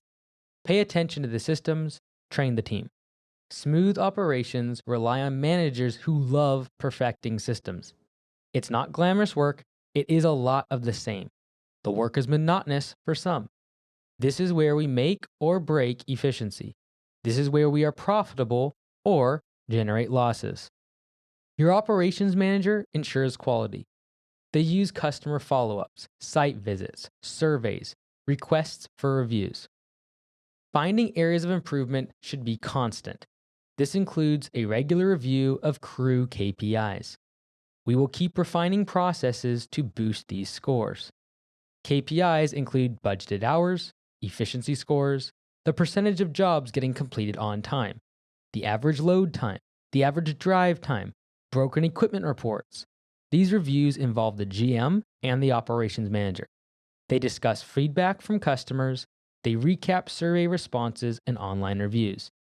These feedback loops hold your operations manager accountable. Technicians go through formal onboarding and training. The operations manager is responsible. This will include checklists and benchmarks to help new employees get up to speed. New hires are learning how to do the work and how to manage internal processes. The operations manager might conduct this training. Senior technicians can also be trainers. If the owner, serving as GM, does the training, they will likely share a lot of tribal knowledge. Tribal knowledge works for less than 10 employees, not for 20 plus.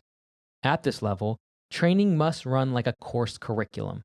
When crew leaders have the right systems and checklists for onboarding, training becomes more standardized and efficient.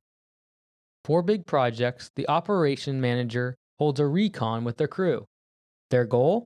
To find processes that need improvement.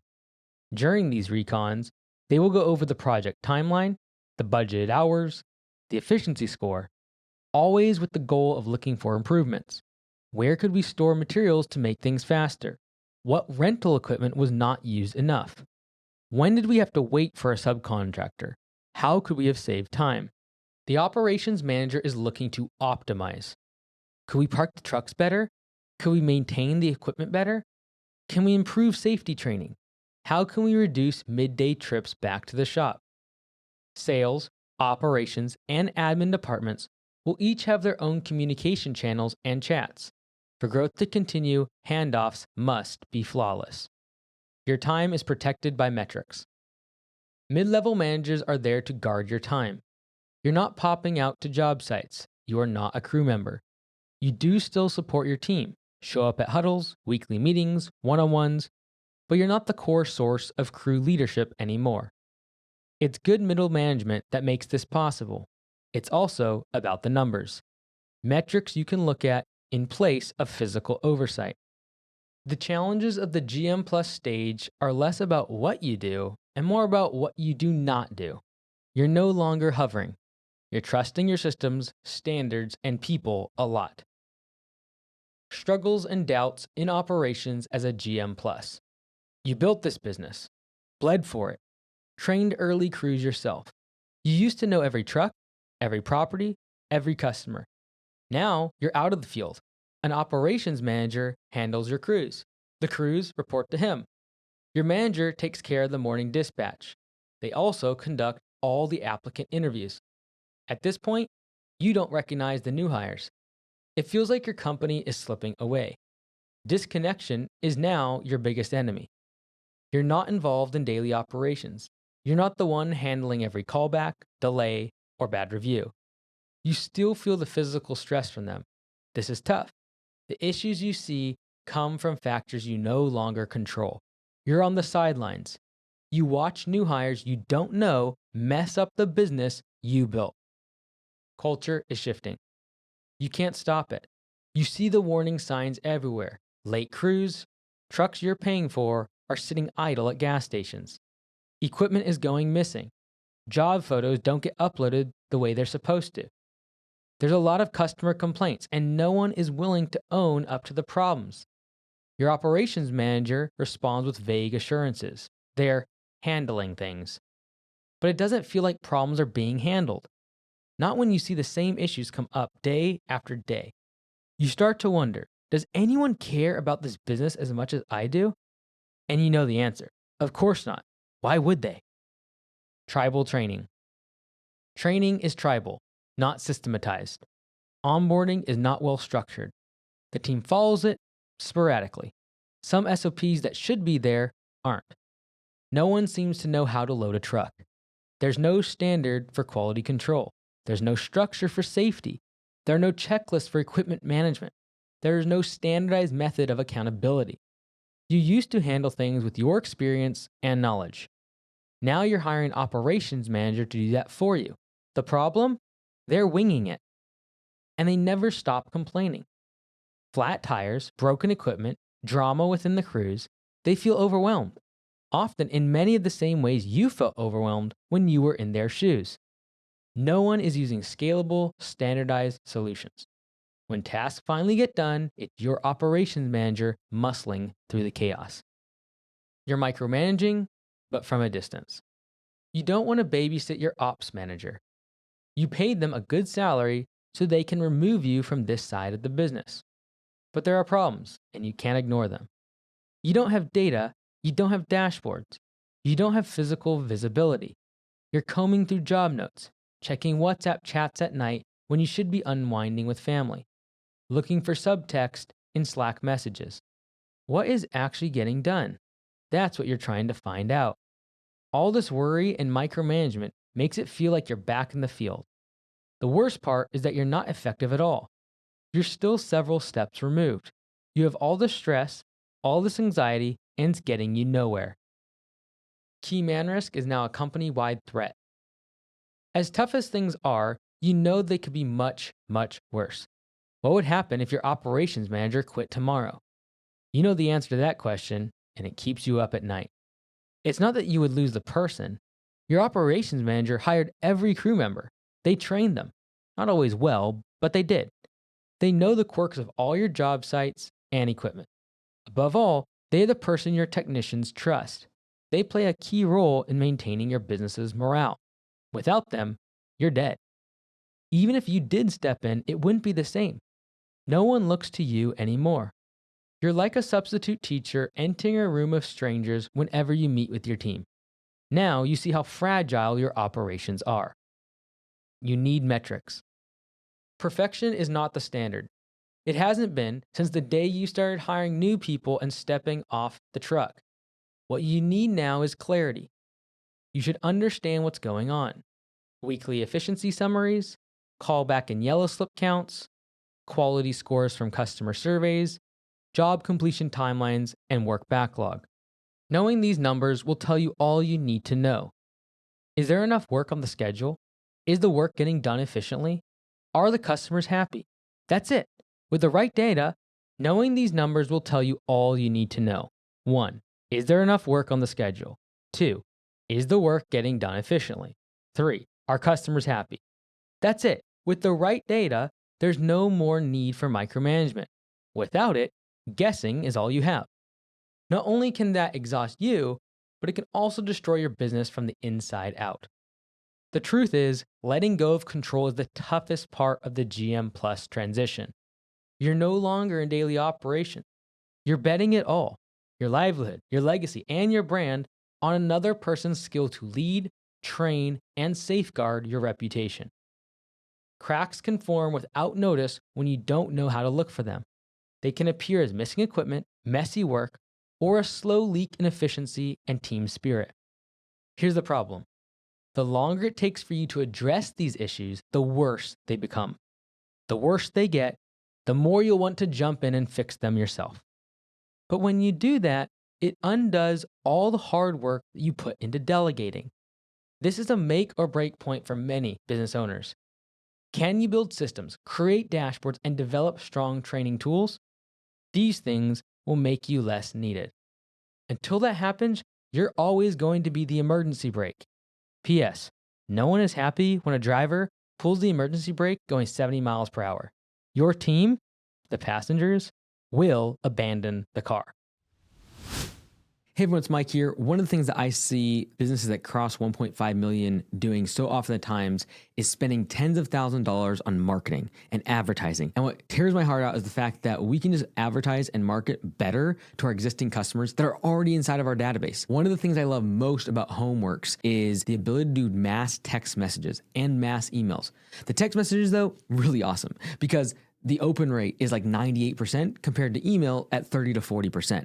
And we have seen a massive explosion of use of text messages because the open rate is better, the click-through rate is better, and we're able to get customers to respond back to our personalized messages. And so we just last week actually sent out over 15,000 text messages from Mile One location. Within 24 hours, we had sold 18 accepted estimates.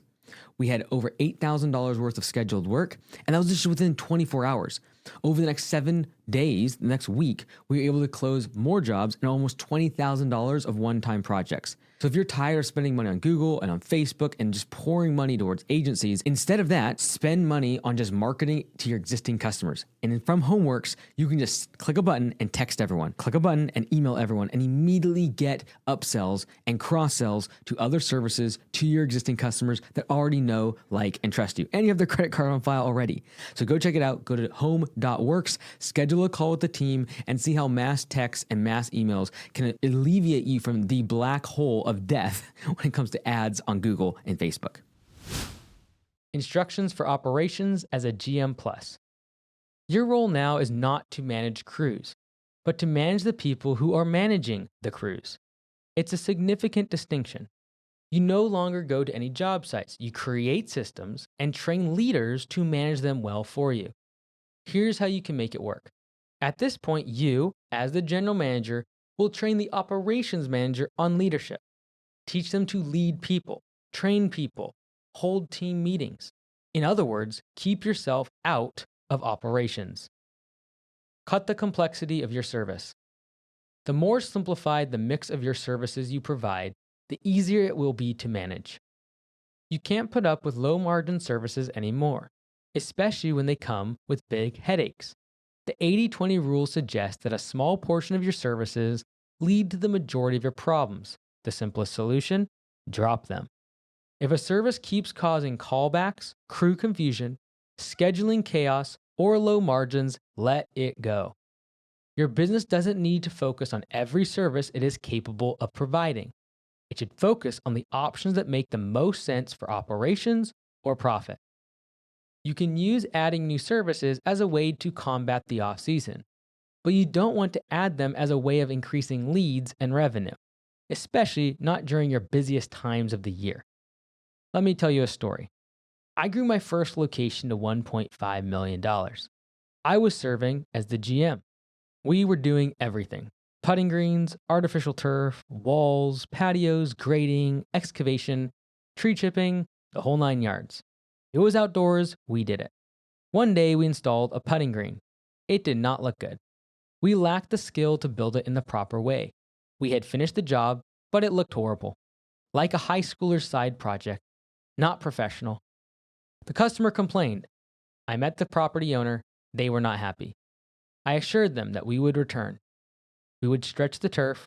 We would get out the wrinkles. We would make it right. I left the property. 2 miles away, I parked my car. I knew what I needed to do. The crew had no business trying to install putting greens. We were not the best option for customers. That moment marked the start of a painful 2-year process to simplify services. We removed everything that we were not the best at. But I still had a problem. That putting green looked bad. I drove back to the office. I asked Liz, my office manager, for the checkbook. I wrote out the full 100% amount for the putting green. It was almost $10,000. That was 1/3 of the money I had in the bank. I drove to the customer's house, gave them the check, and told them we would not be returning to fix the job. We didn't know how. We needed to reset the business. The customer said thank you. He was very kind and thankful. But that wasn't the end of it. The day before, I collected a $30,000 deposit for an accepted estimate on another putting green. We were going to build a kidney bean-shaped putting green. We would elevate it 2 to 3 feet above grade, a block wall around the perimeter, stone steps up to it. There was no way it would go well. I called the customer and canceled the job. I did not deposit the check. They were furious. A negative Google review resulted. I deserved it. I had overpromised. That job had been hours of design work, many meetings, now canceled with a negative post about my company to top it all off. By the way, I had $35,000 worth of turf and turf supplies in storage. I sold it for pennies on the dollar. I had spent thousands on turf installation training for my team. My operations manager was not happy. He left for another job.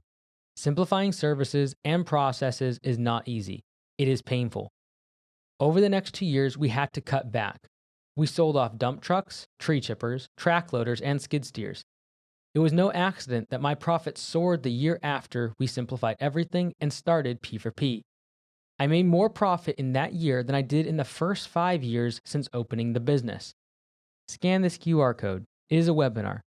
It's about what I did to transform my business and make $280,000 in owner's distributions in 1 year. Equipment tracking and management.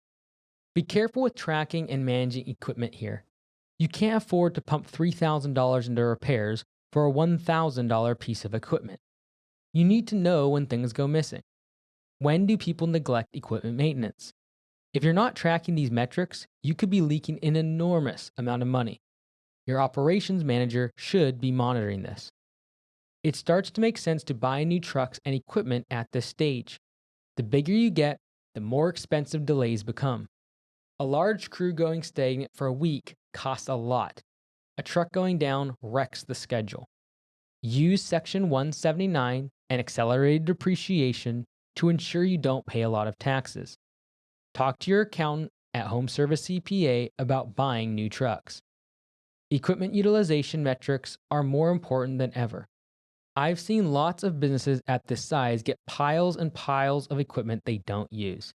The equipment graveyard grows. Selling it would free up cash they could use to get themselves to the next level. Buy more of what you need. Do it with careful consideration and only when your data indicates a need. I want teams to use trucks and equipment for at least 50% of working hours each week. Otherwise, the insurance, storage, and maintenance costs aren't worth it. I would rather rent the equipment. Pay for performance starts with operations. I mentioned earlier in the book how important it is to pay people based on their output. Create systems and processes that inspire them to care about the service's outcome, like you do. You want happy customers. You want efficient work. Make that their goal too. P4P should extend to the operations manager's compensation plan. Why reward tenure when output is what actually matters? Here's the core metric: efficiency score. Budget hours divided by clocked hours. If it drops, it means that your training is poor, your crews are sloppy, and turnover is high. Planning and execution are poor. This is the North Star for operational excellence. Strong KPIs mean you do not have to micromanage every action. You need to look at the scores. If the numbers are right, things are going well. If they're dipping, you need to intervene. Failing to do so can lead to catastrophe within weeks. Build the perfect job completion loop. From clock in to invoice, every job needs to follow the same process. This will be your business's definition of a perfect job. Everyone needs to understand the expectation and know how to meet it. The perfect job loop looks like this. 1. The crew clocks in. 2. They loaded the trucks and trailers. 3. They complete the work on site. 4. They do a walkthrough with the customer. 5. They take photos and videos. 6. They mark the job as complete in homeworks. Admin is now responsible for payment. It should run like a conveyor belt. If something drags you in, it breaks the loop. Someone needs to fix it. Empower your operations manager. You want your operations manager to make decisions. You don't want to get text messages about minor inconveniences. You can fix this issue by giving them enough decision-making power and clear limits. This means they will still involve you in important decisions, but they will learn to handle issues on their own without needing constant supervision. Well-defined benchmarks are essential. For example, training new employees is important. If I don't have a system, I will critique new employees. I will critique how they train. I will look over the shoulder of my operations manager. Instead, we have a system. Onboarding new hires follows a standard and gradual process. At Augusta Lawn Care, trainees gradually take on new tasks. The process is clear and structured. Day 1, they only pick up a string trimmer. Day 2, a blower. Day 3, a push mower. It's not until week 2 that they drive the trucks. Each day has checklists. At the end of each day, the trainer has to sign off on those tasks. I don't need to make decisions in the business. I don't need to manage my manager. I manage the systems. The goal is to help your operations manager understand what they can handle alone and when to bring you in. Even when you know how to resolve a problem, first ask them what they would do. This will get them into the habit of assuming a leadership mindset. P.S. Give them a company credit card. Give them a spending limit. Anything under that, they can make the call on. For my managers, I do not set a spending limit. This gives them confidence to make the call. They don't need my input. I pay them to solve problems, not bring them to me. Efficiency is all important. You want your operations manager to focus on long-term goals instead of putting out daily fires. When mistakes come up, the job isn't only to fix them. It's to identify the system issue that caused the problem. View crew efficiency insights on your Homeworks dispatch board. In operations, efficiency matters most. Track performance at the employee level. This will give the operations manager a lot of information. It also lets you see the progress of people you didn't hire, train, or meet, all from a distance. At this level, your main influence isn't on specific jobs or people. Instead, it's on the systems they work in. Your job is to ensure that the operations manager has all the tools they need to succeed. This is the difference between running a crew and running a company. applicant tracking and video screening software. At this size of business, you have 10 to 30 employees. Every month, some employees will leave. This creates a constant need for more team members.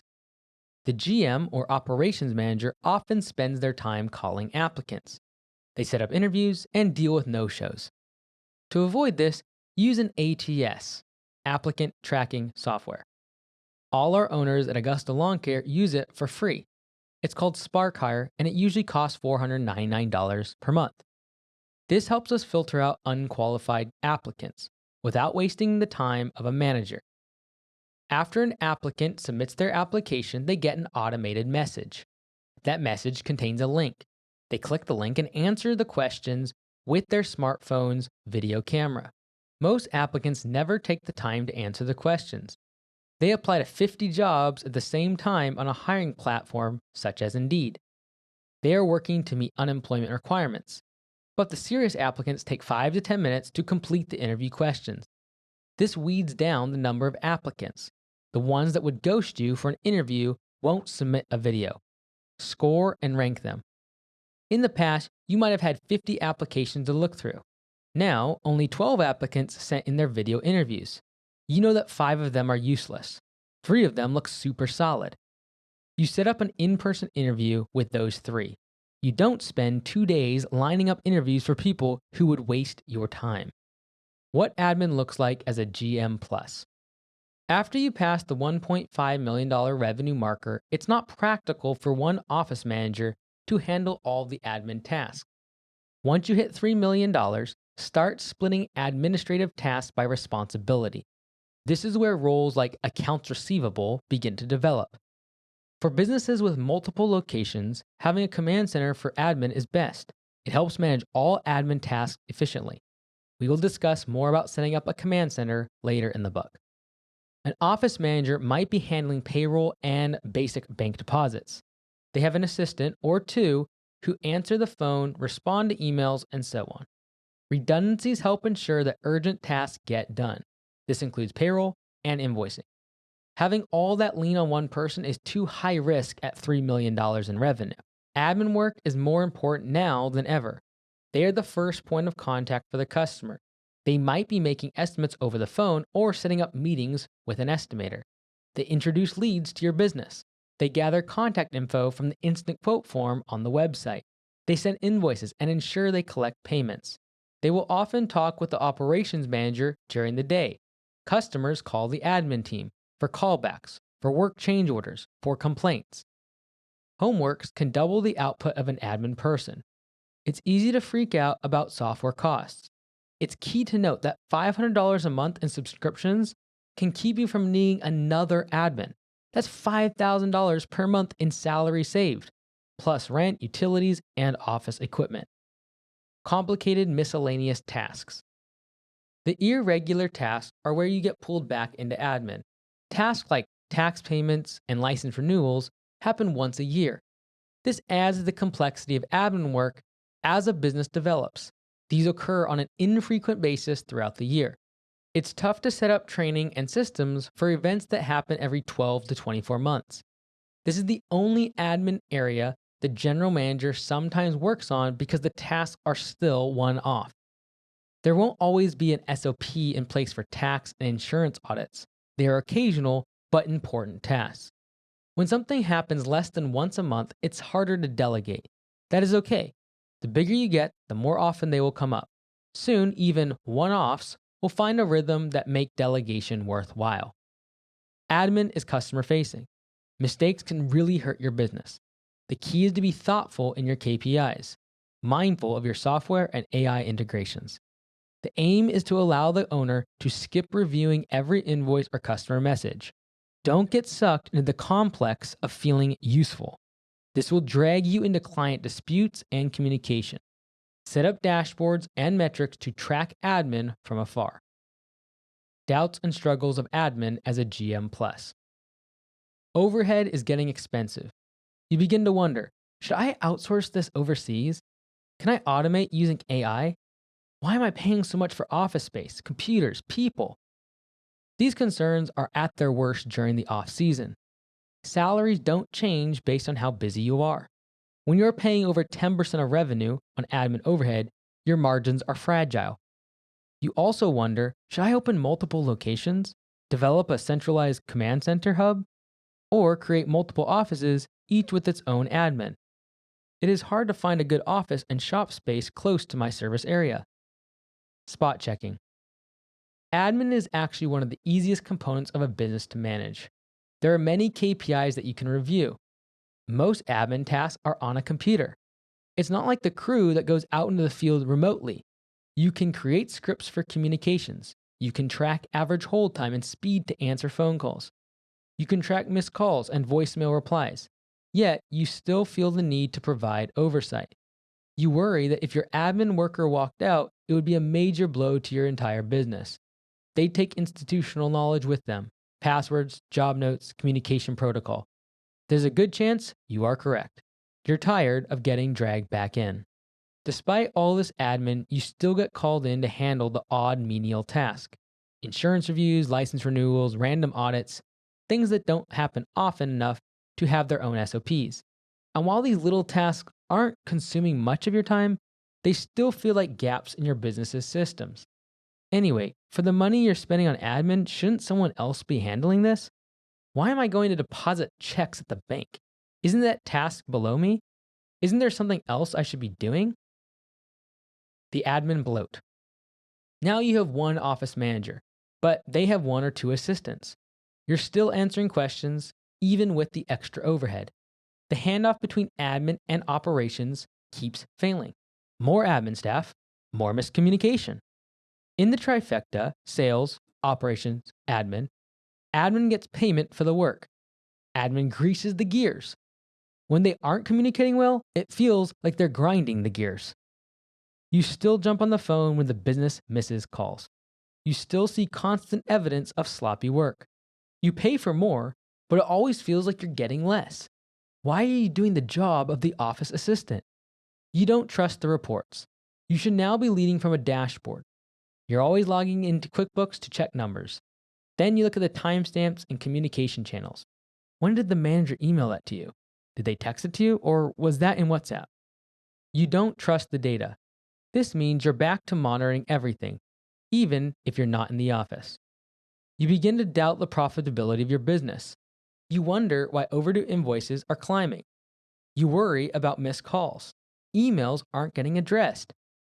Looking at these problems, you wonder if you should hire more office workers. You know there should be systems in place to handle temporary spikes in calls. You have 3 bodies in the office, and they can't handle this. You feel like admin is reactive rather than proactive. They wait for problems to pile up, then they look for band-aids to fix them. They find it hard to pinpoint the root cause of issues. Then they turn to you to come up with solutions. The biggest problem is that no one on your team seems to be able to give you a straight answer. You start to notice signs that service is getting worse. Customers complain. A friend who uses your business texts you to share a problem. They notice service is not like it used to be. They mention your office taking days to reply. They tell you with good intentions. It rips your heart out. You are making a frantic effort to work on the business, and it's not working. How many other problems are happening behind the scenes? What are these problems costing you? Is admin now a liability? Bottom line, admin is the backbone of your business. At this point, it can either give you freedom or make everything feel very fragile.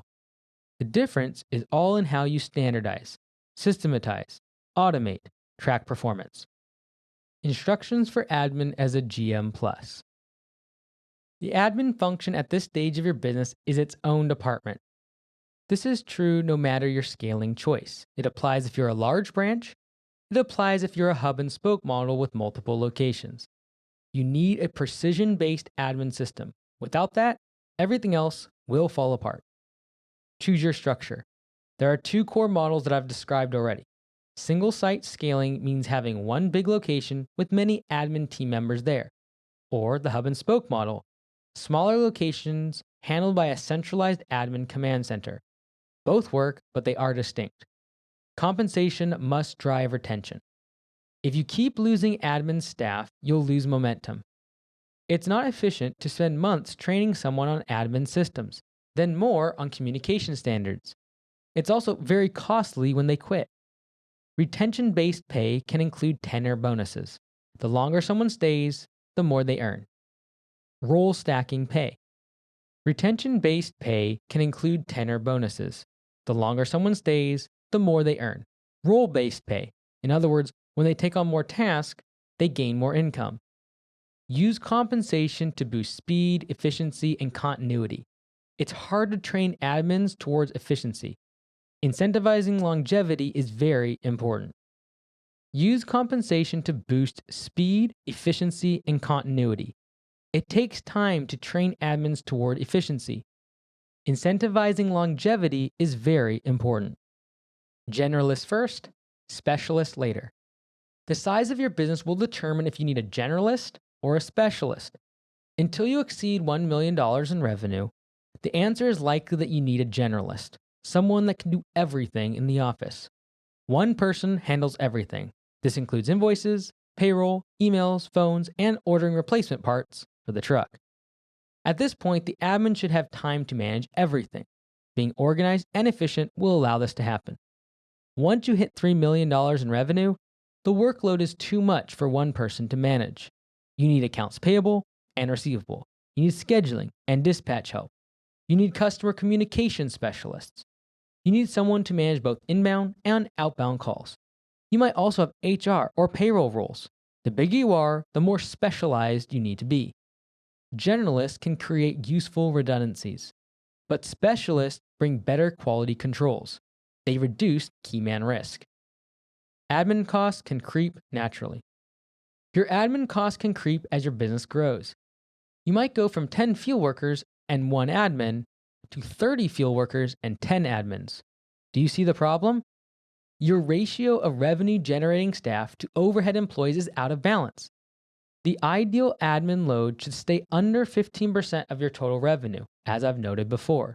This will include everything from office salaries to rent, sewer, water, electric, trash, internet, and furniture. With an efficient, best-in-class command center, it is possible to maintain costs within a range of 4 to 8%. We will discuss more of that later in the book. The more admin you add, the more efficient you need to become. If not, admin costs will eat into your profit margins. Real-time performance tracking.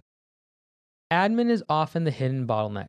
Missed calls, long hold times, forgotten invoices, slow response times. They erode customer trust. They crush your efficiency. Track every metric. Call wait time, target less than 10 seconds. Missed call rate, target less than 10%. Time to invoice, target less than 24 hours. Time to collect payment, target less than 7 days. Email inbox zero frequency, target twice daily. Customer surveys after phone calls, target 95% plus positive. Reviewing your numbers will help you stay efficient. This way, you can prevent small problems from becoming big ones. If you are missing 40% of your calls, we have a problem. Stop marketing. Stop thinking about sales. Answer the phone. Only 37% of missed calls leave a voicemail. Said another way, pick up the phone and double your lead flow. I am amazed at turnarounds. The phone is ringing, ignored entirely. Yet, we are discussing the new ad campaign to get more leads. Crazy talk. You don't want to make your targets unrealistic. We need benchmarks that show early warning signs. A small degree of error can lead to catastrophe if left unchecked. If you are missing 30% of calls, if callers are waiting 30 seconds to get their phone call answered, start here first. Do not get sucked into the new shiny customer fallacy. Stop spending money on ads, just pick up the phone every time fast. Automate first. Before you hire anyone else, seek ways to automate the task. There are so many options now. Phone systems with AI routing, overflow call centers, homeworks automations that can handle follow-ups and billing, password managers that streamline access, internal communication tools that can rein in email chaos. You don't need to hire people for peak hour traffic. Automation or on-demand help will absorb spikes. This can include AI or third-party admin services. At Augusta, there are hours when we have 3 times the typical call volume. we do not staff based on our busiest hour of the day. We use overflow redundancies to manage excess demand. This keeps admin costs in check, but it ensures we still answer the phone every time and hit our KPI targets. When to outsource and when not to. Outsourcing is good for specialized, low-frequency tasks. Outsource your bookkeeping, payroll, taxes, licensing, and audits. In-house teams should handle tasks with high touch and frequency. At the GM Plus size, don't outsource phone calls, scheduling, payments, and invoicing. You have enough of these core admin functions to keep someone busy, full-time. Their value is worth their weight in gold. Admin done right is a unique selling point. Done wrong, it keeps your business from growing. Evaluating the perfect phone call. In the past, we used 40 data points on every admin call. We tracked tons of little things. Valuable? Perhaps. Memorable? No. Now we measure 3 things: an upbeat tone, a thoughtful upsell, and asking the 10 out of 10 question. What would make working with Augusta a 10 out of 10 experience? If each call achieves these, it's a big win. The easier you make your review process, the more effective it will be. Employees can remember 3 to 4 KPIs. Anything above that is hard to recall. Sometimes you need to review calls and provide more training. But focusing on the basics of admin will boost efficiency. I want to turn admin into an offensive department. They're not only defense. This requires training office workers. They can cover their costs through upsells and reducing churn. Admin does not need to be a financial burden on the business. Can admin be profitable? Admin is an overhead expense, but it can power your sales engine when you answer calls quickly and upsell with empathy. You add a revenue-generating part to your admin process. You can prevent customer churn with proactive outreach. Great emails save customers from leaving. Admin employees can recover failed payments. They can encourage recurring work. It's tempting to cut admin costs by switching to automation or overseas labor. Software, AI, and cheap outsourced help can assist a business, but don't overlook the value of a skilled, well-trained, and well-paid admin team. When teams hit metrics and use good systems, the admin plays a key role that is hard to replace. It's what sets you apart from the competition. At the GM Plus level, your admin system needs to be scalable. There's no faking it at this stage. Admin is a true and complete department. Your profitability depends on its efficiency. Case study from the Turnaround Show, TLC Lawn Care.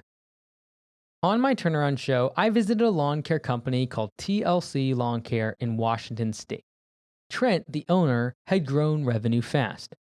On an Excel sheet, he listed almost $800,000 in profit with no expenses. Was Trent running a business with a very high profit margin? What was really going on? He didn't know his numbers. Expenses were there, they just weren't tracking them. His company was growing fast, but it had a shaky foundation. When I visited them, they were on pace to hit $2 million that year. They had not developed the systems and documented processes that would support this growth. They did not have profit and loss sheets. Their scheduling system was paper sheets stuck to the wall. The office manager drew up leads in the office and placed them on the wall. The owner would take the lead off the wall, create the estimate in Excel, and move it to the done column. The office manager could then format and send the estimate. They used the same process for scheduling. They pinned accepted estimates on the wall. They could sit there for months. When they got around to it, they would move them to the scheduled column. I asked how they determined who got on the schedule. Trent said, "It depends on which customers call and complain the most about being delayed." Instead of a CRM, they had a notebook. They used different software for invoicing, estimating, and dispatching. The crew used a different app in the field. It wasn't connected. No one recorded anything. No one estimated the budgeted hours. No one tracked the hours on the job. The office lady couldn't do estimates over the phone. The prices were all given by Trent. She couldn't schedule jobs. She didn't know how far their backlog was. I suggested a pricing matrix. Now the office manager can give prices over the phone. They would use that for simple services like mowing. I also advise them to use Homeworks to convert estimates into jobs, jobs into invoices, one simple workflow in one software system. Homeworks logo is 3 chain links. Why?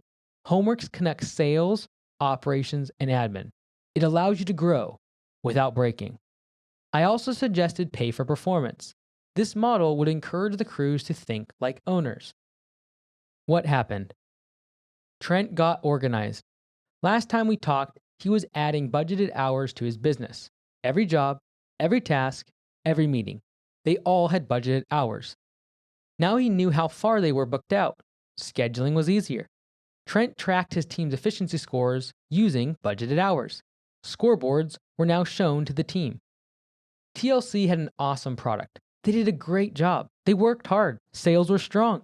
They dialed the operations. But without admin systems, they were flying blind. Without software, automation, and clear metrics. Doing this at the GM Plus size is a risky endeavor. It has led to the collapse of many large businesses. GM Plus summary. Sales. What's broken? Ad spend is bloated. Focus is on cold traffic over warm leads. The fix. Track CAC and close rate by service and channel. Create benchmarks and run postmortems to refine the sales engine. Focus on upselling existing contacts. Operations. What's broken?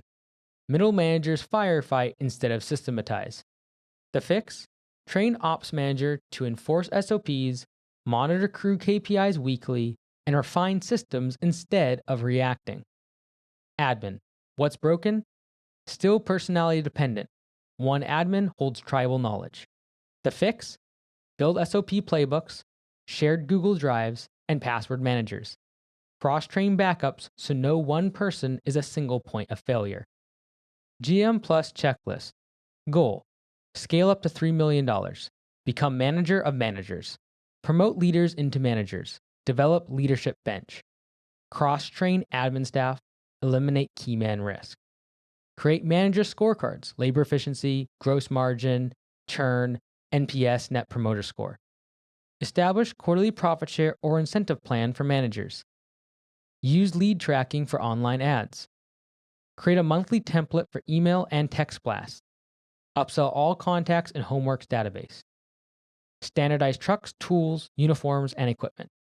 Decide model, GM Plus, single $1.5 to $3 million shop versus the multi-unit under $1 million location. Build org charts with clear roles. GM, department managers, assistant managers, and techs. Create recruiting and training pipeline, ongoing farm system for future managers. Shift owner focus to strategy, acquisitions, real estate, and capital allocation. Automate reporting dashboards, P&L, KPIs, cash flow. No more gut feel. Lock in personal time. Vacation without calls, business runs without you. Chapter 6. The Cash on Hand Framework.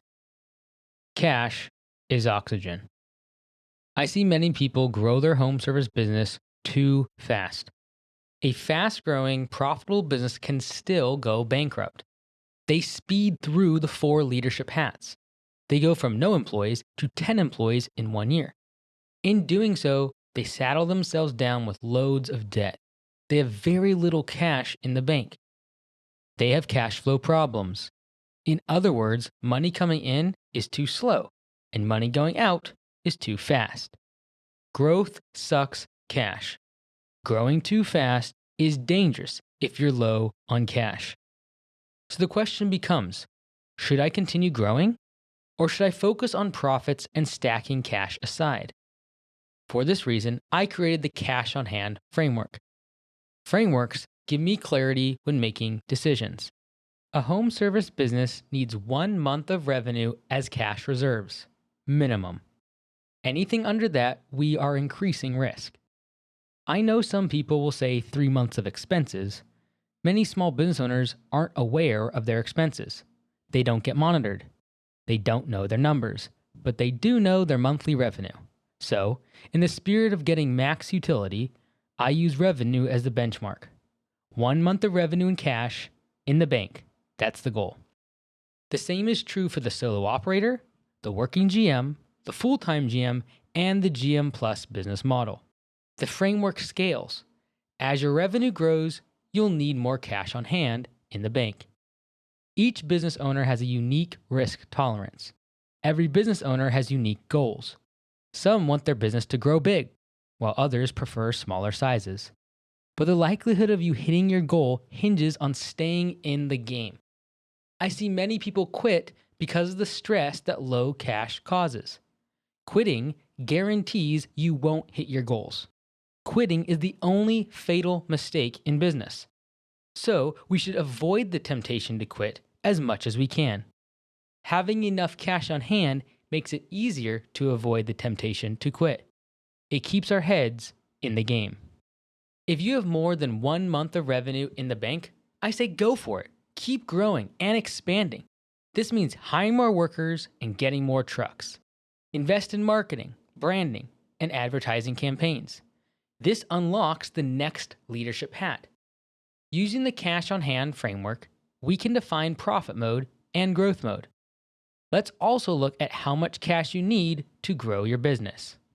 When you have hit capacity, you have the decision to go into profit mode or growth mode. It is one or the other. You must choose. You reach capacity when you max out with work. All your trucks and equipment are being used full-time. All your employees are working full-time. To take on more customers, you must hire more employees or buy more trucks and equipment. You are at capacity. You can do one of two things. 1. Enter growth mode. These are the quadrants on the right side of the cash on hand framework. Buy more trucks and equipment. Hire more employees and increase capacity to service more customers. Or 2.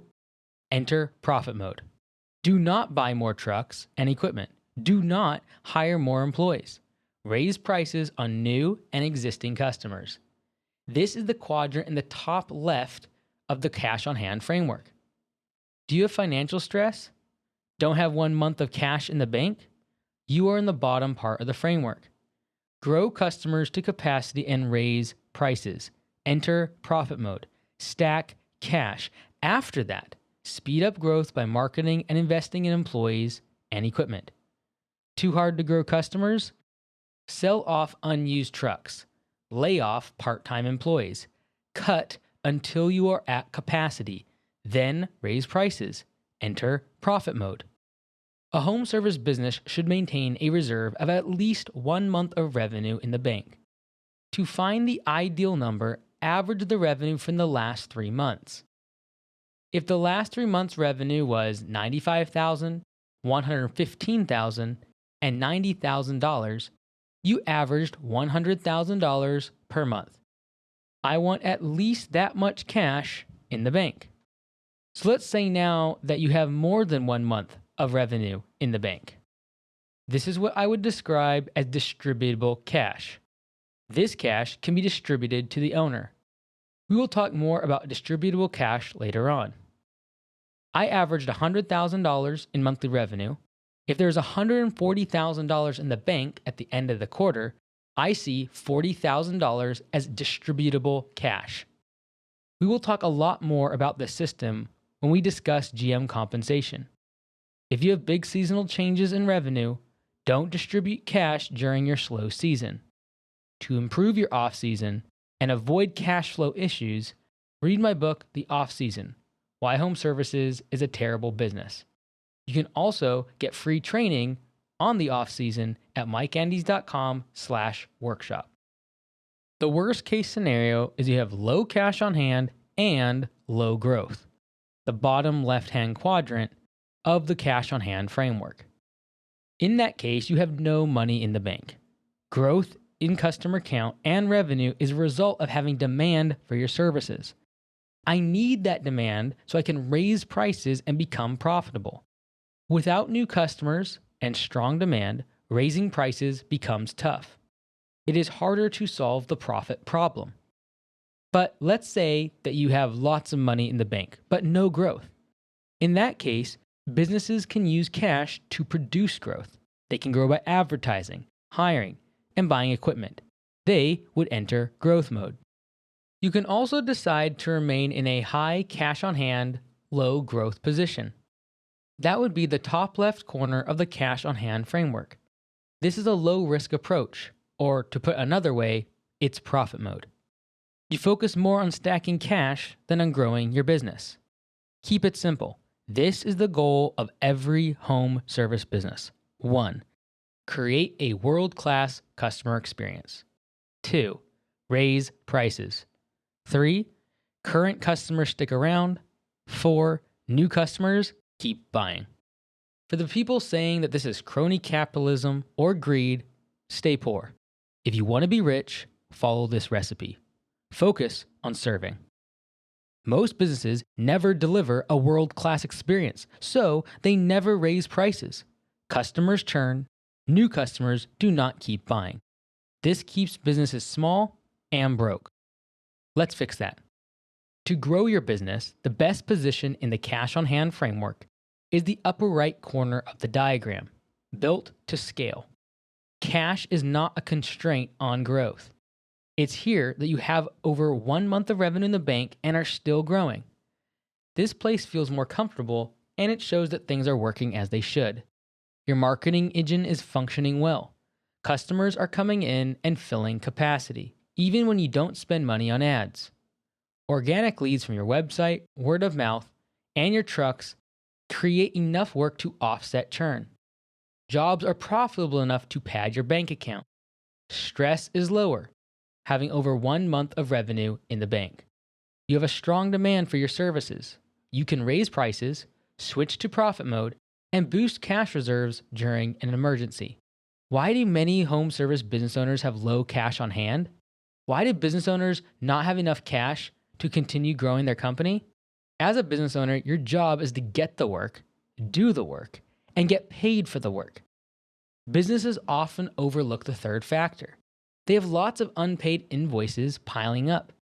They pay expenses right away, but it takes 60 to 90 days for them to get paid for the work they completed.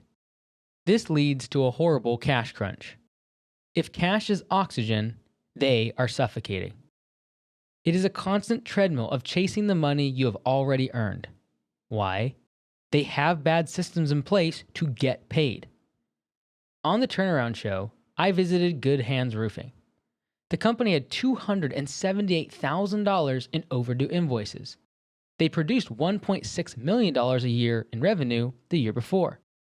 They were on pace to do $3 million in revenue the year I showed up. That is almost 100% growth rate year over year. But they had less than $40,000 in the bank. They were in the bottom right-hand corner of the cash on hand framework. They were growing fast, but had less than 1 month of revenue in the bank. They had a cash crunch. They felt uneasy about asking for money up front. They compared it to robbing Peter to pay Paul. When I showed up for the turnaround, they were collecting 30% deposits. I recommended collecting 50% up front.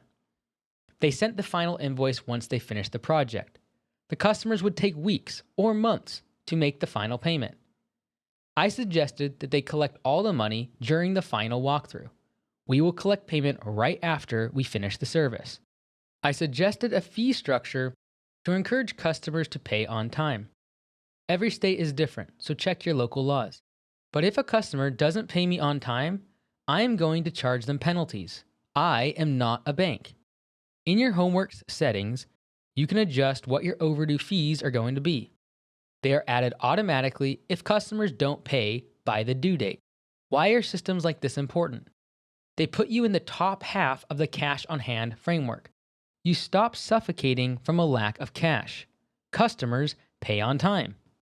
As you can see from the graphic, you can grow at a rapid pace and still be in hot water. If you're in the lower right corner of the quadrant, some parts of your business are doing well. You are growing. Let's say you're hitting that 80 to 90, 100% annual revenue growth mark. You are buying trucks and hiring more people. But if your cash on hand is in the 1 to 2 week revenue range, it also means you're in a very risky position. Even a successful business, like Good Hands Roofing, can fail in this quadrant. You are one bad project, one unpaid invoice away from bankruptcy. Hey everyone, it's Mike here. One of the things I love most about Homeworks is the ability to be able to solve these problems around cash on hand and the cash flow problems that we experience in our business. The one I like the most, deposit thresholds, to where you set a percentage of the estimate that must be paid prior to you ever accepting an estimate. So if you want 50% down, by the time you get a notification saying, hey, this estimate was accepted, you know the deposit has been paid. Same thing with credit cards on file. If you require that, you know when an estimate is accepted, they already have attached a credit card on file. Just make it a checkbox in the settings. Also, if you really want to, you can pass along credit card fees. So like, I don't want them to do credit card fees. I just want them to do ACH. So it's way cheaper. At Homeworks, we have it where on ACH or bank fees, it caps out at $5 and it's only 1%. So if you have a $200,000 job, other software systems are going to charge you 1% for ACH. That's $2,000. We cap it at $5. That's exactly what Stripe charges us, and we pass that exact same fee along to you. Also, you're able to charge overdue fees inside of Homeworks. So you can automatically set where after 7 or 14 or 30 days that if a customer's overdue on their invoice, it automatically charges a fee. If you start doing that, all of a sudden people come with the money and start paying you on time. Go check it out. Go to home.works, schedule a call with the team, and we'd love to walk you through exactly how you can use the features to make sure that your cash flow stays healthy. If you are growing, but without cash on hand, you can survive incidentals through lines of credit.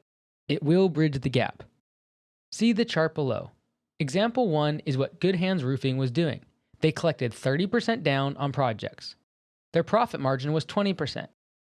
That meant that 80% of the revenue from a job went to expenses. The basic math is that they collected 30% of their job revenue, then they spent 80% of the job total on expenses. Then they collected 70% of the job revenue after they were complete. That leaves them with a 20% net profit margin on the job.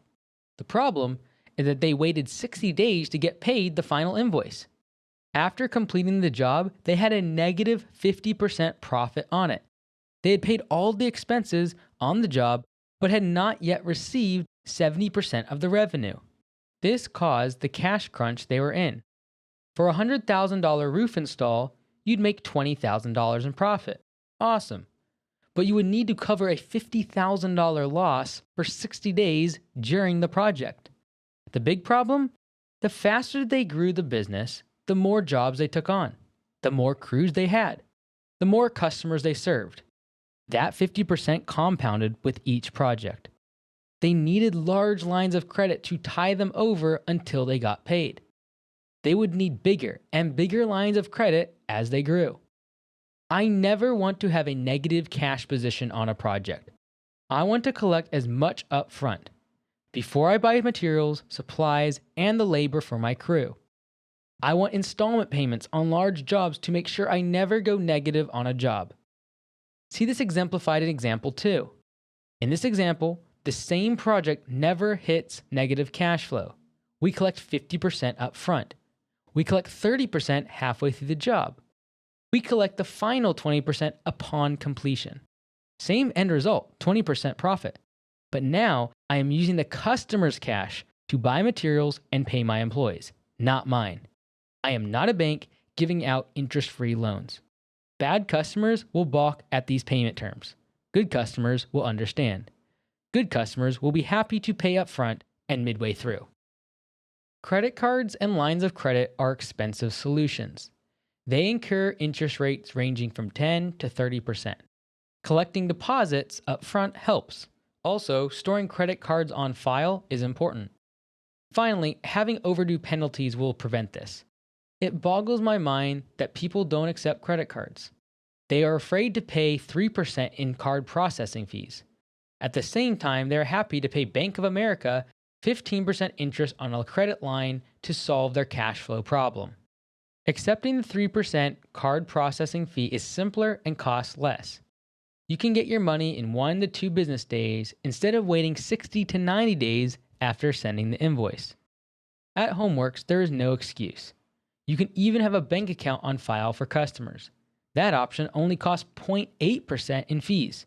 It is capped at $5 per transaction. Plus, you can pass any processing fees along to your customers if you want to. If you do the work, get paid fast. A good collection system begins with your estimates and payment terms. Make your payment terms due upon receipt instead of net 30. Net 30 means the customer has 30 days to pay invoices. After that, the invoices are due. Set up deposit thresholds in your Homeworks settings. You can set a dollar amount as the threshold for accepted estimates. If the amount exceeds that threshold, the customer must pay a set percentage or dollar deposit. In a perfect world, everyone would make complete payments in advance, but we don't require this, as it could lead to job losses. The happy medium is giving customers the option to pay in full instead of a deposit. At Homeworks, when we ask for a down payment, we also offer to pay the full invoice. It is optional. About 10 to 15% of customers prefer to pay their whole invoice at once. They have been longtime customers and trust you. The business gets 100% of the cash up front. The approach to improving cash flow is simple. Bring in revenue as fast as possible. Delay paying expenses as long as possible. A credit card or bank account on file is non-negotiable. Storing payment methods makes collecting payments easy. You won't have to chase down payment details. In Homeworks settings, you can check a box. This requires customers to have payment on file before they accept an estimate. When someone accepts an estimate, it means they have paid a deposit. The payment method is also stored on file. This cuts down on unpaid invoices. This saves you the hassle of asking customers for payment details before adding them to the schedule. Before Homeworks, we would get an accepted estimate. We would send a separate invoice to collect a 50% deposit on projects over $3,000. Sometimes we got ghosted. It made it hard to schedule jobs. We had an accepted estimate, but no deposit, and the job remained in limbo. For mowing customers, we required credit cards on file. But the same thing happened. We had an accepted estimate, then we needed to email and text the customer to get their payment method on file.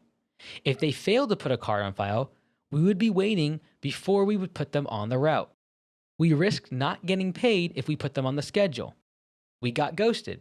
We didn't get paid, or we lost out on accepted estimates. Now with Homeworks, we collect deposits right away for jobs over $500. Customers must provide a card on file before accepting the estimate. The process is easy for them. We never wait to get paid deposits. We never wait to collect payment methods. We never wait to get invoices paid. You should never have an overdue invoice. If a card declines or a bank account gets overcharged, use Homeworks automations. Send text and email reminders. Collections on unpaid invoices can become effortless. Set up payment thresholds, pay in full options, and card on file systems in Homeworks. If you do this, you won't often need automated reminders. There won't be any overdue invoices. Bottom line, a solid collection system keeps your cash on hand strong. You live in the top part of the cash on hand framework. You have more than 1 month of revenue in the bank. If you have under 1 month of cash saved, stay in your current leadership role. Stop growing. There is no pride in scaling an unprofitable home service business. It ruins team culture. It ruins families. It ruins lives. Each of the 4 sizes of business I have outlined can be profitable. A solo operator can be very profitable with low overhead. They don't have very many expenses. A small team with the owner acting as a working GM in the field can also be very profitable. Every team member produces revenue. A full-time GM focused only on sales can be very profitable. No overhead managers. Enter profit mode. Raise prices. Stack cash. Then use that cash to accelerate to the next level. You can break through the $1.5 million ceiling. You can afford great managers for these departments: sales, operations, and admin. Then you can enter the GM Plus model and scale up to over $3 million. Be patient. Be profitable. Stay in the game. Running out of cash is a surefire way to quit. Cash on hand framework checklist. Set your benchmark. Calculate your average revenue from the past 3 months. Make that number your minimum cash reserve target. Example, $100,000 per month average revenue equals $100,000 in the bank minimum. Check your cash position weekly against this benchmark. Collections and payments. Require 50% deposit upfront on projects, with option for customers to pay in full. Check local laws. For large jobs, collect a deposit upfront. Cover your direct costs. Make payment terms due upon receipt, not net 30 or 60. Store card or bank account on file for every customer, non-negotiable.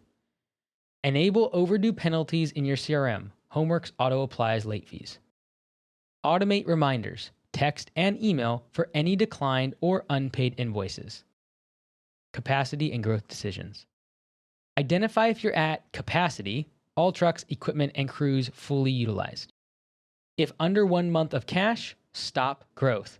Enter profit mode, raise prices, sell unused equipment, cut unprofitable services and employees, stack cash until reserves exceed 1 month of revenue.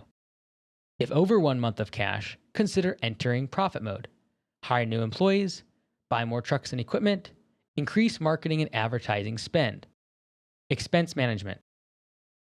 Switch fixed cost, leases, salaries, to variable where possible, subs, part-time contractors. Delay paying expenses as long as legally allowed. Keep overhead lean, avoid unnecessary debt. If debt is used, secure favorable lines of credit before a crisis. Distributable cash. Only count cash above 1 month of revenue as distributable. Distribute excess quarterly, not during off-season. Document distribution rules for clarity with partners or GM compensation. Mindset and survival. Cash is oxygen. Never let reserves fall below 1 month. Quitting is the only fatal mistake. Cash keeps you in the game. Remember, growth sucks cash. Profit mode comes before scale. Chapter 7. Built to Leave. A simple system. Business owners enjoy setting their own schedules. They become entrepreneurs for the freedom it promises. And yet, very few people actually build a business that gives back. In fact, the opposite happens. It sucks the life out of them. They cannot separate themselves from the business. Why? They feel important when solving problems. They feel needed. The sense of self-importance keeps them on the treadmill, fighting fires, saving the day. It's addicting. The exhaustion they feel is a point of pride. Some believe that working 14-hour days means you're a successful business owner. But here's the problem.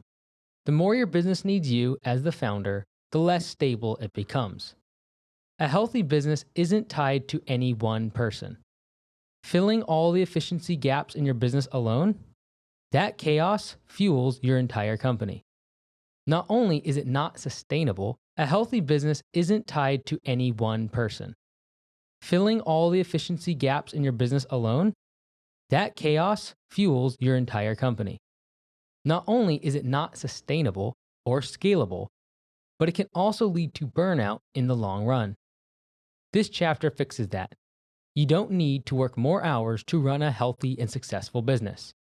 What you need is a playbook full of systems and processes that will get you where you want to be. People use the terms like SOPs, checklists, and systems. Let's define them. A system is a process that users can repeat. It gives the same result every time. You can think of it like a conveyor belt in a factory. The team organizes all materials and equipment. This way, the end product stays consistent each time. That is the goal. We can build a system for answering the phone. The goal is to book the appointment or to win the job. We can build a system for doing an in-person estimate. The goal is to build an accurate quote. Also, create job notes and a video for the project manager. We can build a system for following up on the estimate. The goal is for the customer to accept the proposal. Okay, we know what a system is.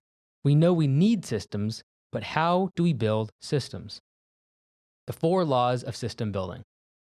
A system has the potential to make your life much easier. It depends on how well it's developed. It would be hard to tell you how to create a system for every aspect of the business. Building systems becomes easier under 2 conditions. Building systems becomes harder under 2 conditions. The simple system framework has 4 key principles.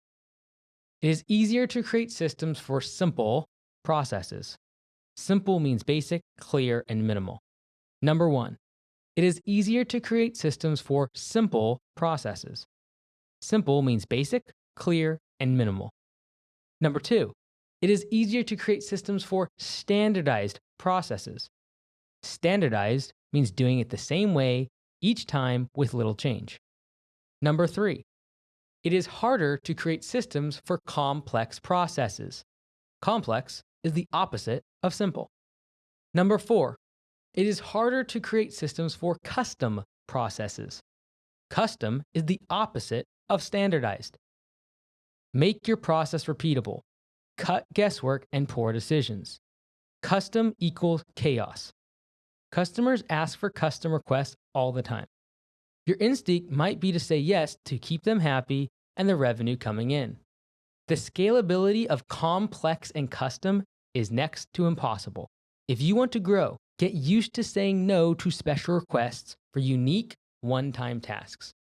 The first steps to creating a system: number 1, remove complexity. Number 2, remove customization. Number 3, simplify. Number 4, standardize. Let's take service offerings as an example to show what systems we want to create. In short, it is easier to create systems for simple services. Jobs where you can train new employees to be effective and profitable fast. Avoid complex jobs. These jobs need very skilled labor that can be hard to find on a consistent basis. It is easier to create systems for standardized services. There are fewer mistakes made, and the sales process is faster. Avoid custom jobs. Every job is unique. This leads to employee mistakes and a long sales cycle. Simple and standardized services. Simple and standardized sales scripts. Simple and standardized materials. Simple and standardized designs. Everything is simple and standardized. Why? So we can build systems for every part of the business. This doesn't mean you can only mow lawns. This doesn't mean you can only use a mop. This doesn't mean you should use a shovel instead of an excavator. Simple doesn't mean small. You can build a whole house with standard materials and systems. Lennar and D.R. Horton build massive numbers of homes. They keep using the same flooring, the same windows, and the same blueprints again and again. This is standardization at its finest. There are 2 ways to run a business. Your business runs on your grit, determination, and hustle, or it runs on systems. Take the business owner out and things fall apart. Projects fall through the cracks. Training for new hires stops. Preventative maintenance on the equipment isn't done. Estimates don't get a follow-up. The team holds disorganized meetings. We need solid systems to keep the business running well, even if you're away. The simple systems framework. Every system within your business needs to fit this matrix. Complex plus custom equals treadmill junkie. Complex plus standardized equals master juggler. Simple plus custom equals jack of all trades. Simple plus standardized equals built to scale.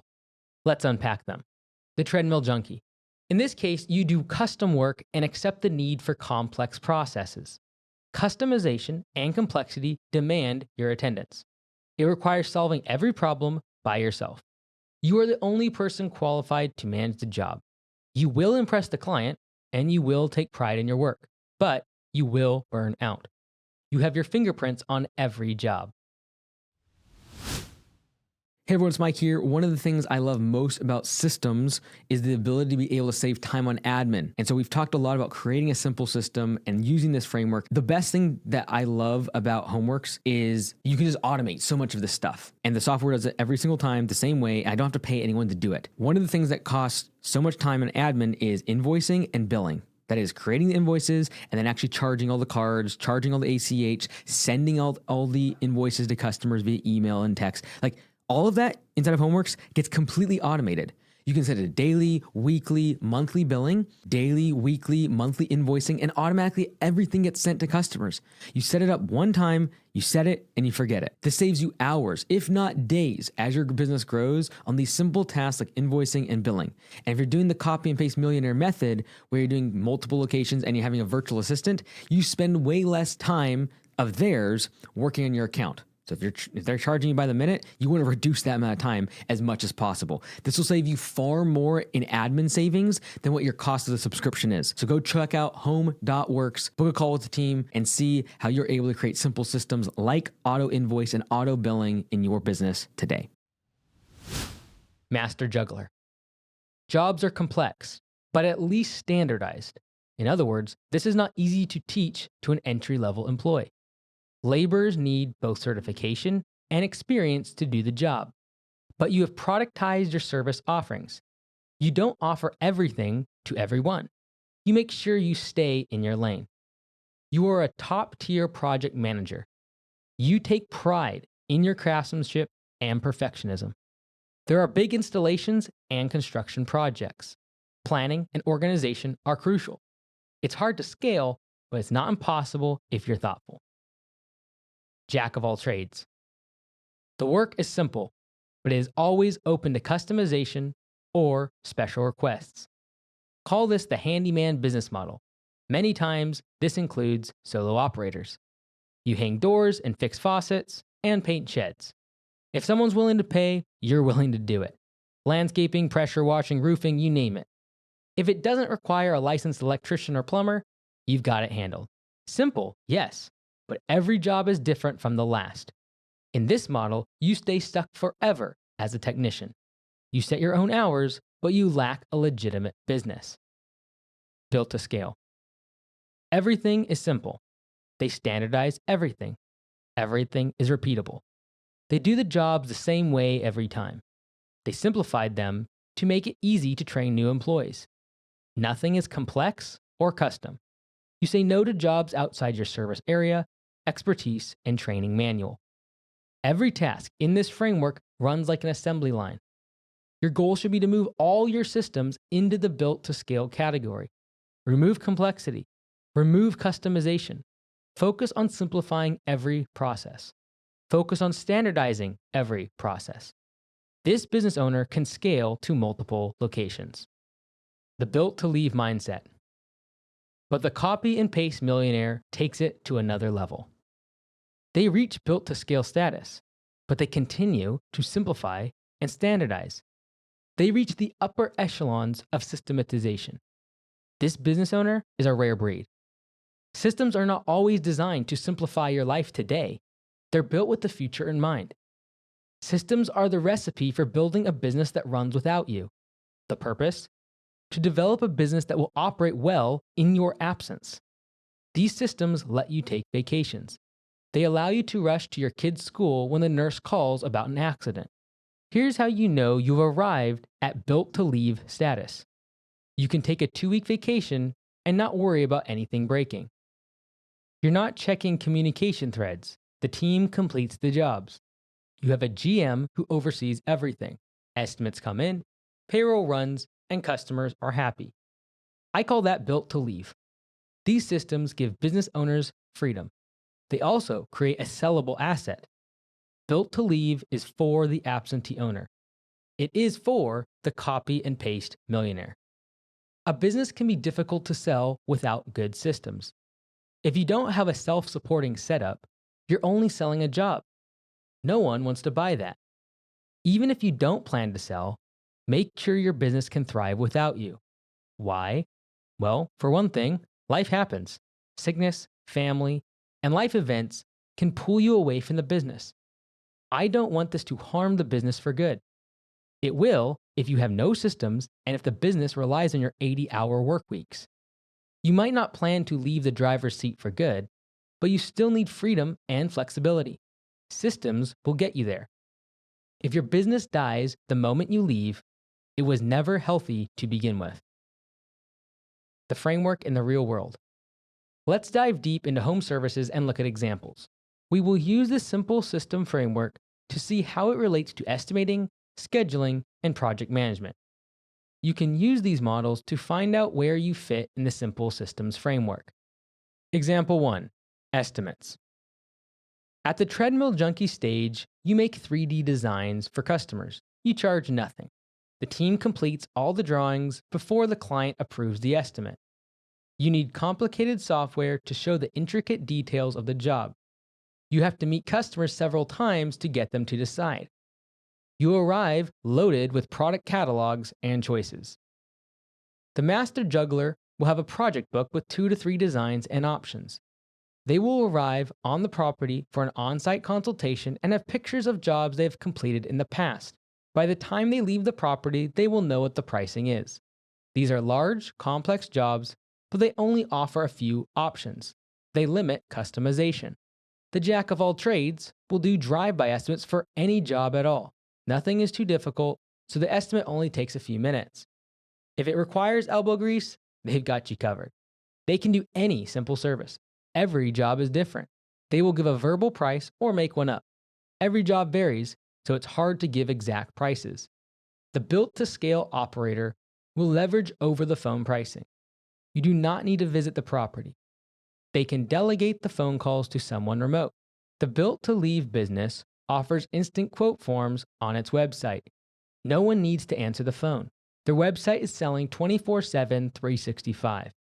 The customer gets a price and puts a card on file using Homeworks.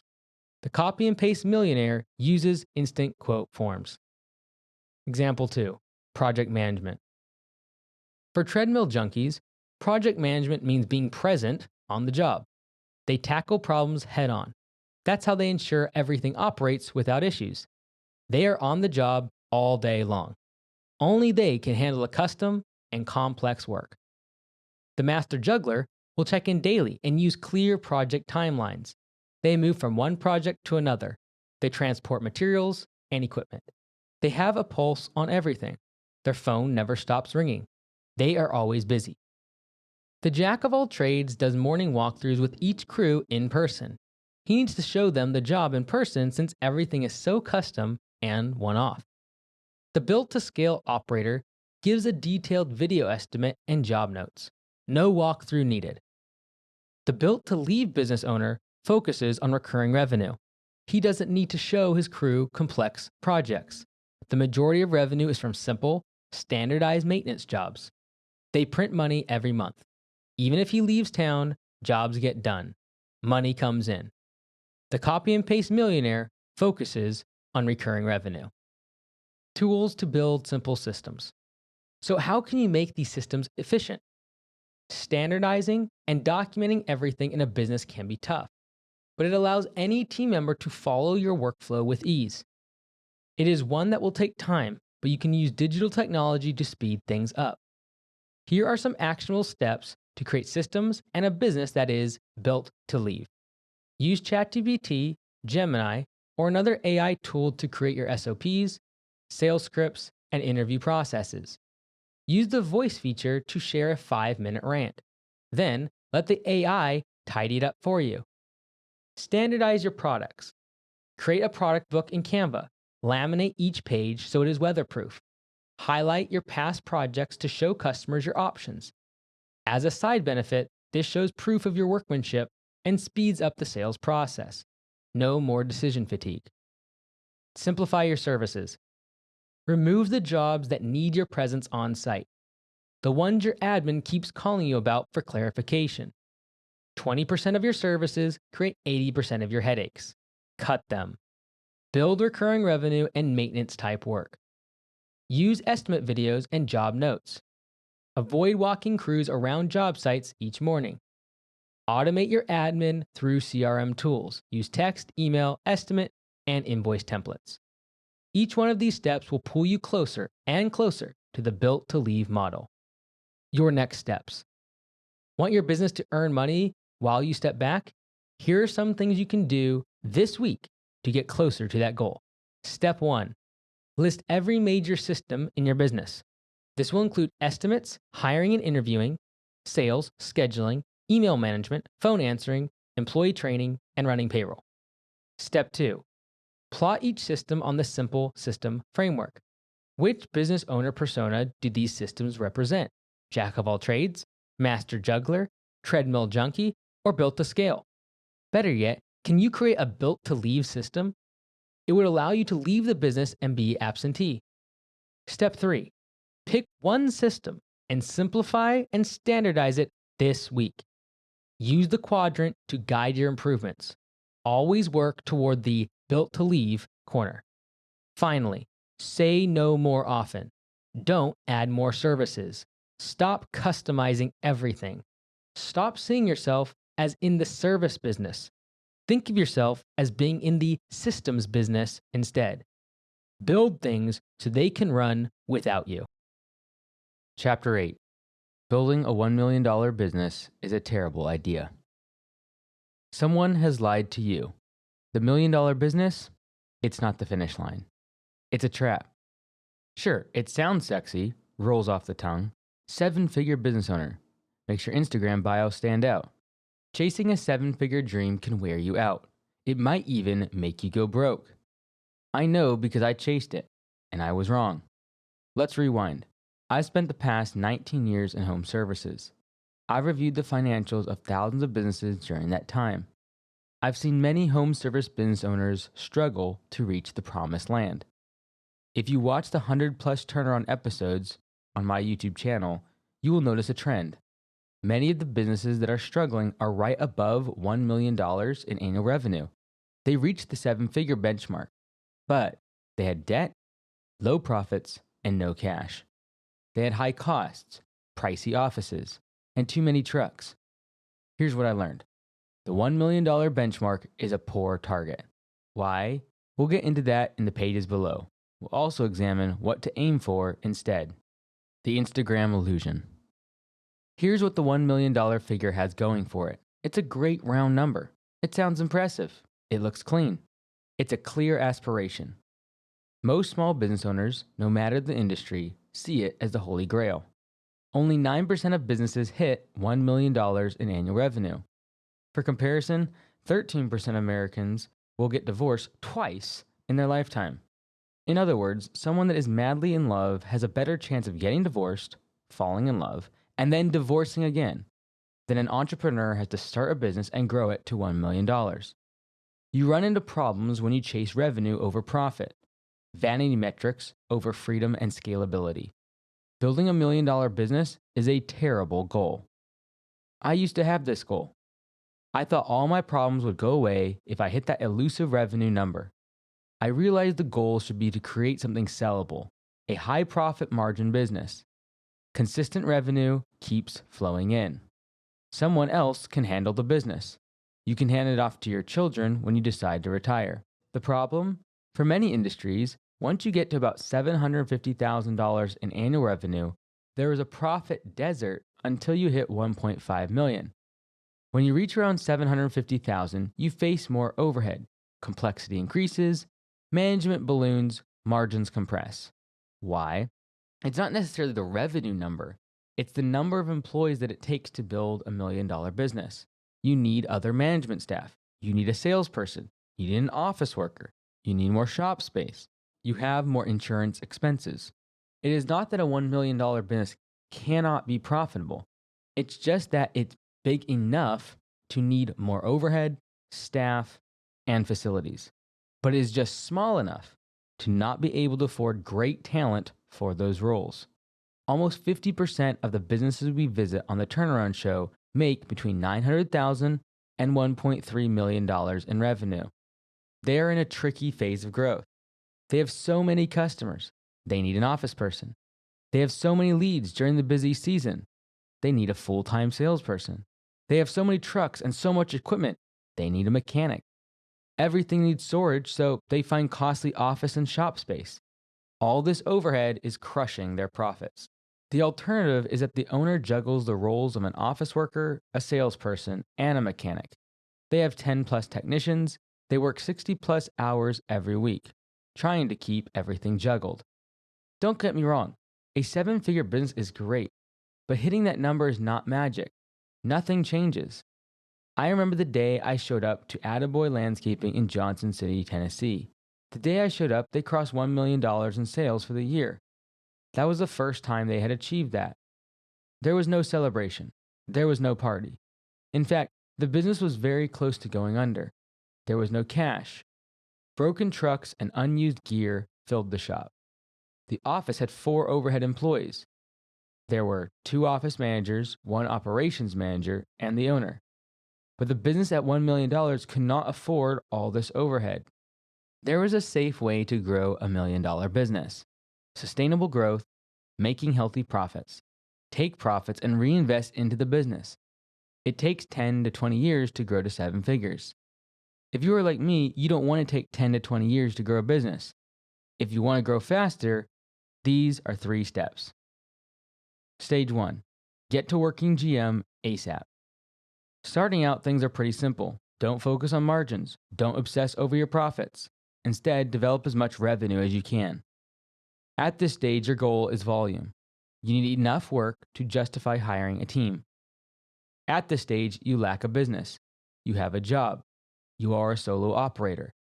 It isn't until you are able to replace yourself with a general manager that you can begin offloading daily tasks. I know I am aging this book, but for some, they need specifics. $500,000 in annual revenue is the minimum. Several employees are enough to do this. So how do you get there? The formula is simple. Focus on your close rate. If you convert 70% of your estimates, that's a solid starting point.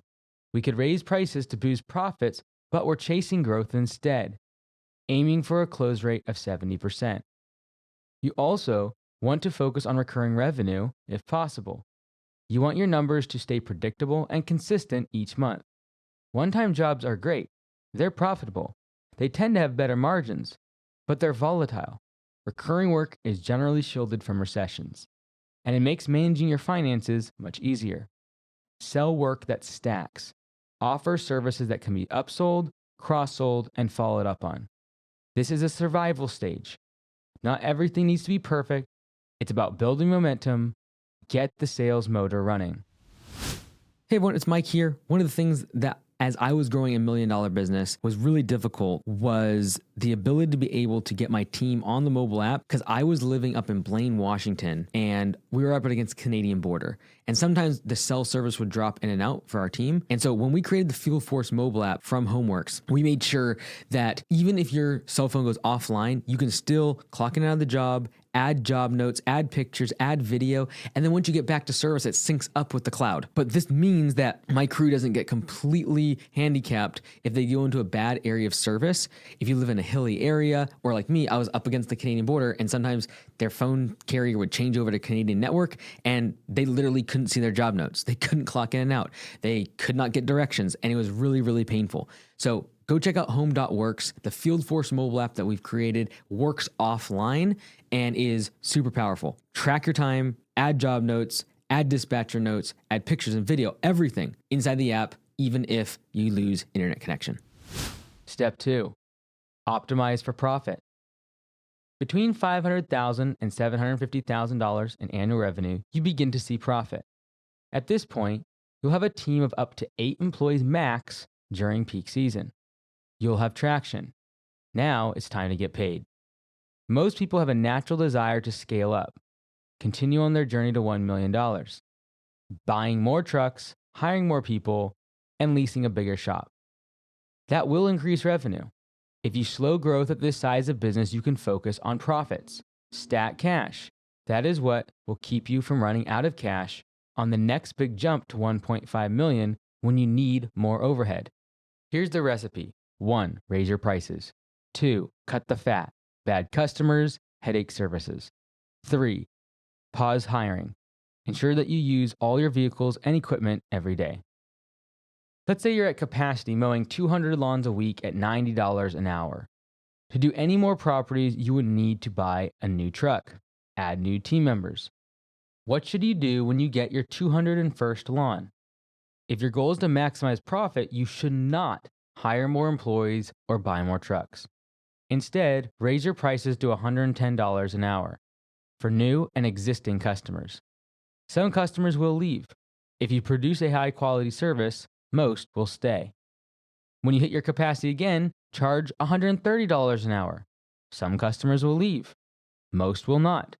And because you are improving your margins, you won't miss the customers who leave. You'll make more money doing less work. With this approach, you can increase from $500,000 to over $750,000 annual revenue. You won't need to add any trucks or employees. During this stage, you're also going to want to simplify. This means cutting low margin services, removing customers outside your service area, focusing on recurring jobs, standardizing everything, trucks, equipment, training. The goal here is to build an $800,000 plus machine that produces $200,000 in profit. That's a 25% margin. Absolutely possible. You're optimizing for profit. This is the perfect sized business.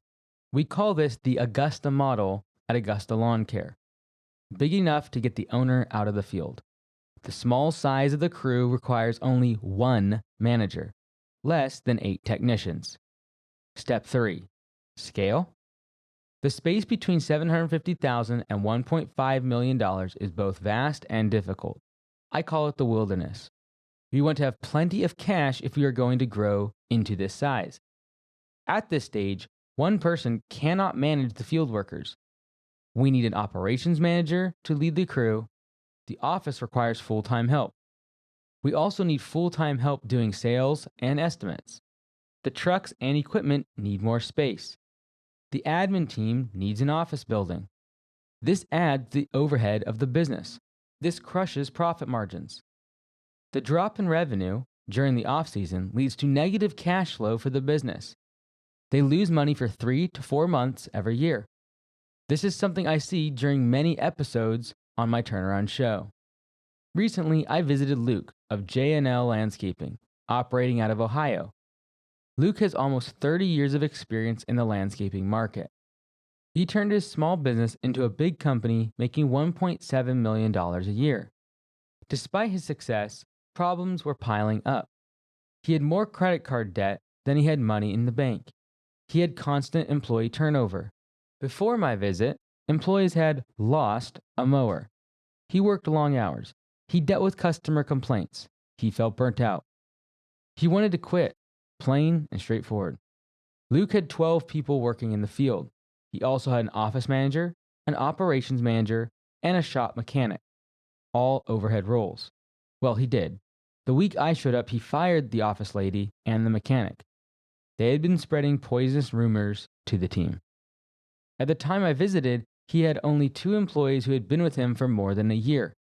This volatility causes a lot of stress. There was more to handle. Costs were rising and uncertainty grew. I don't enjoy my business anymore. I used to love what I did, Luke explained. I kind of wake up every morning and hate my job.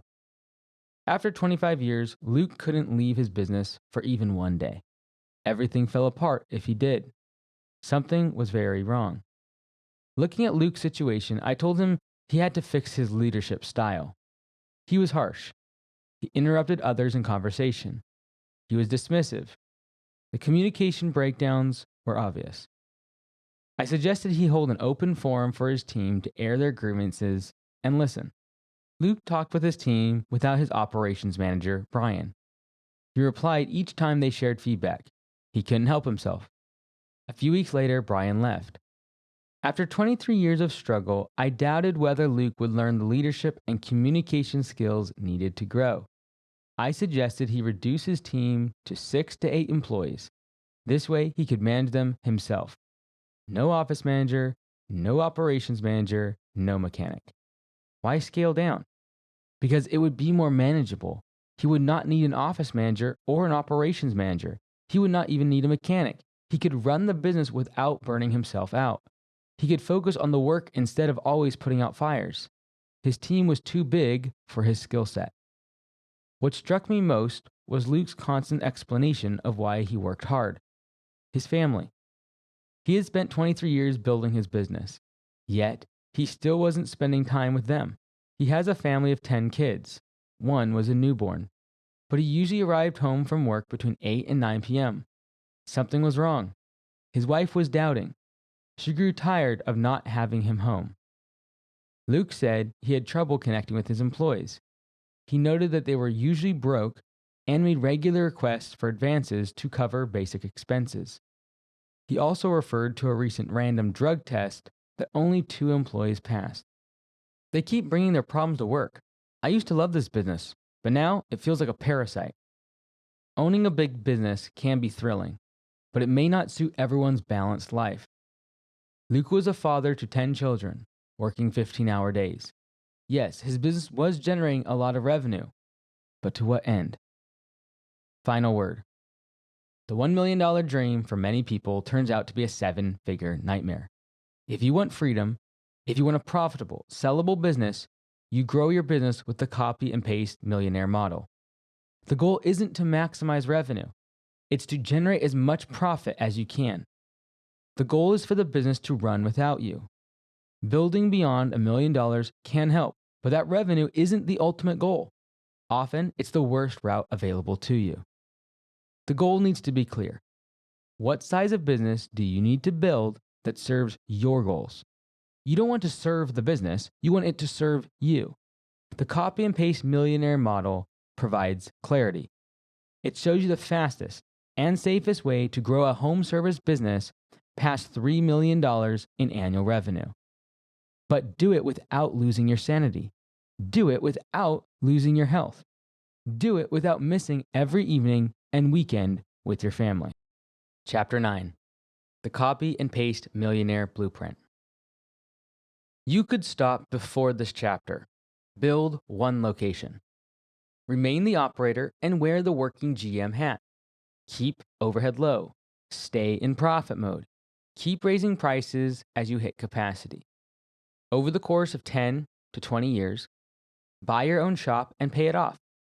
Keep raising prices until you can afford a GM to run operations. Choose to take on the full-time GM role or step back from daily operations. This is an excellent lifestyle and business for 90% of business owners. To boost your chances of earning a 6-figure salary as a business owner, follow this path. I have a strong belief that most people should stay here. They should not grow fast past $1 million. They should not hire middle management. They should not get expensive office spaces. They should not hire salespeople and office managers. Not because they lack the skill, not because they are dumb. Here's why. A smaller, more profitable business would serve their life goals. The addiction to growth and expansion kills many. Collateral damage occurs. It results in damage to physical and mental health.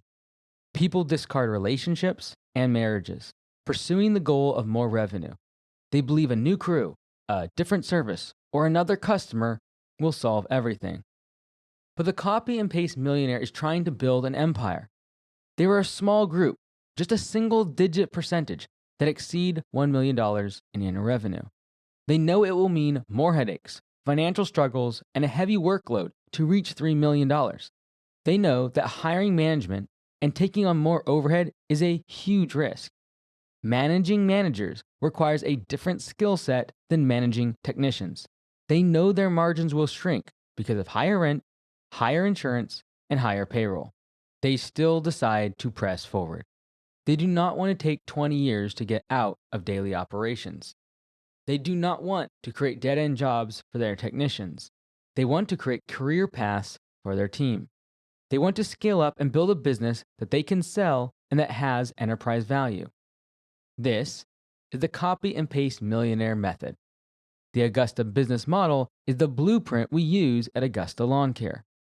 We start a location and grow as fast as possible past $500,000 in annual revenue. We shift to profit mode. We raise prices and focus on recurring services. We reach over $800,000 a year in revenue by raising prices. This includes 1 working GM and fewer than 8 field workers during peak season. Plus, the owner isn't involved daily. I'll say that again. No daily involvement. You're not answering phones. You're not dispatching trucks. You're not hiring or firing anyone. You check your bank balance. You run a scorecard. That's it. The full-time GM or GM plus model. We keep locations at the working GM size. We have no full-time overhead employees at any location. No office manager, no operations manager, no sales manager. The general manager provides revenue and works in the field when we are not in peak season. I have tested this thesis at Augusta Lawn Care. I have tested it on 100 plus turnaround episodes. I've noticed this trend in thousands of home service businesses. Many successful businesses make high profits with low owner involvement. They often share similar structures. They use the copy and paste Millionaire blueprint. You can use it too. What the copy and paste Millionaire model looks like. Make sure your first location is airtight before you duplicate anything. Jumping the gun on starting a second location will cause chaos. Here's how to nail the process for the first location. Develop a team of 6 to 8 field workers motivated by pay for performance, P for P. Filled to capacity, every truck and employee is working full time. Employees take company vehicles home or park them at the shop. The shop does not have an office building, it serves as equipment storage. The company spends less than 3% of its revenue on rent. Have one general manager and 0 middle managers. Outsource admin. Use virtual assistants or answering services for now. Build a command center once you have 3 or more locations. Automate sales. Use IQ, instant quote forms from Homeworks. You can also use over-the-phone sales. The working GM runs operations. They manage the team, hiring, and training. If they can't do scheduling, you will need to simplify services and systems more. At this point, the owner can leave daily operations. They'll only need to work 1 to 2 hours a week at the location, or remain the operator in the business and serve as the working GM. The target is to build a business that generates 6 figures in owner distributions. This should happen without needing the owner to take on any operational role. The general manager and team are getting profit sharing. The team is full of motivation. They have incentives to make the business more profit, even when the owner is absent. Some online critics claim that $100,000 in annual owner distributions is not a big deal. What they fail to see is that I can copy and paste this model over and over again. I am an absentee owner. I can scale the business. It is only limited by my access to capital and finding great general managers. Once you've achieved this framework, you can copy it. The problem? If you're going to copy and scale a business model, it needs to be perfect. Scale garbage, you get garbage back. Don't move on until you've mastered the blueprint at one location. That could take years. Copy and paste this 5 times for different locations. Then, hire a regional manager to replace yourself. The regional manager manages the general managers. The regional manager must live within 1 to 2 hours drive of the locations. If something unexpected occurs at a location or with a GM, the regional manager must go there and take action. After hiring a regional manager, the combined locations generate over $3 million each year. The goal of hiring a regional manager is to act as a buffer between the owner and the working GMs. No issue or decision should go to the owner unless it's a huge emergency. The importance of the GM. In this model, you're completely out of the weeds. No more estimating. No more micromanagement. You hire, train, and manage GMs. You review scorecards and P&L statements monthly. You make strategic decisions quarterly. You withdraw completely from daily operations. The success of each location will hinge completely on the working GMs. I will say it again. The success of the location depends entirely on the skills of the general manager you hire. The copy and paste Millionaire method focuses on finding and nurturing top talent. You must hone your leadership skills. I've seen many entrepreneurs try to open multiple locations. They fail. They say it doesn't work. The hard truth? They do not have the skills to be a leader. Leadership is a skill. Like riding a bike, someone can learn it. Attract, find, train, and keep general managers. Failure to do so is catastrophic. A manager needs 4 things from you as the owner. 1. Clear expectations. Be clear about what winning looks like. These are qualitative, no numbers. This is what an optimized route looks like. This is what a good morning meeting looks like. This is what a good one-on-one employee meeting looks like. If you don't show them what good looks like, they will think they are winning. You will think they are losing. Be specific. Telling a GM to be more efficient is useless. This is a bundled term. Instead, ask what key metrics will make this location profitable. Number 3, clear compensation. Here is your incentive for winning. This includes bonuses, incentives, and profit sharing. When will they get paid? How much is average? What are the on-target earnings? Be specific. Telling a GM they will make more money if the business makes more money is useless. Instead, ask yourself, what are their goals? How do I align the goals of the business with the incentives of the GM? What would have to be true for me to feel thrilled whenever my GM makes more money? Create bonuses and incentives based on that. Number 4, clear prioritization. What should they do first? There are a million things they could be doing. Which one has the biggest impact now? I followed rule number 1 and set clear expectations that the team cleans the trucks every day. I also told the GM to call any customer with overdue invoices. I followed rule number 2. I stated that if overdue invoices totaled more than $10,000, this indicated a serious problem. I followed rule number 3. I told them that if their overdue stayed under $10,000, they could get a $500 bonus at the month's end. Now, the overdue invoices sit at $24,000. I drove into the shop and he was cleaning the trucks. What? I don't want my GMs doing the right things in the wrong order. Be specific. Telling a GM to do everything that's on that list is less useful. Instead, tell them what is most important. What is the order of operations for that list to get completed? What should they do first? The 2 types of general managers.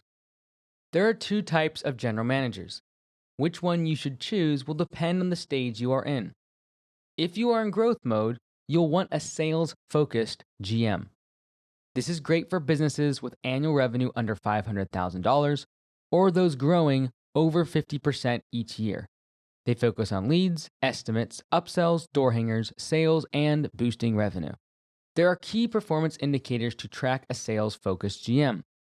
These include revenue growth, close rate, and budget hours scheduled.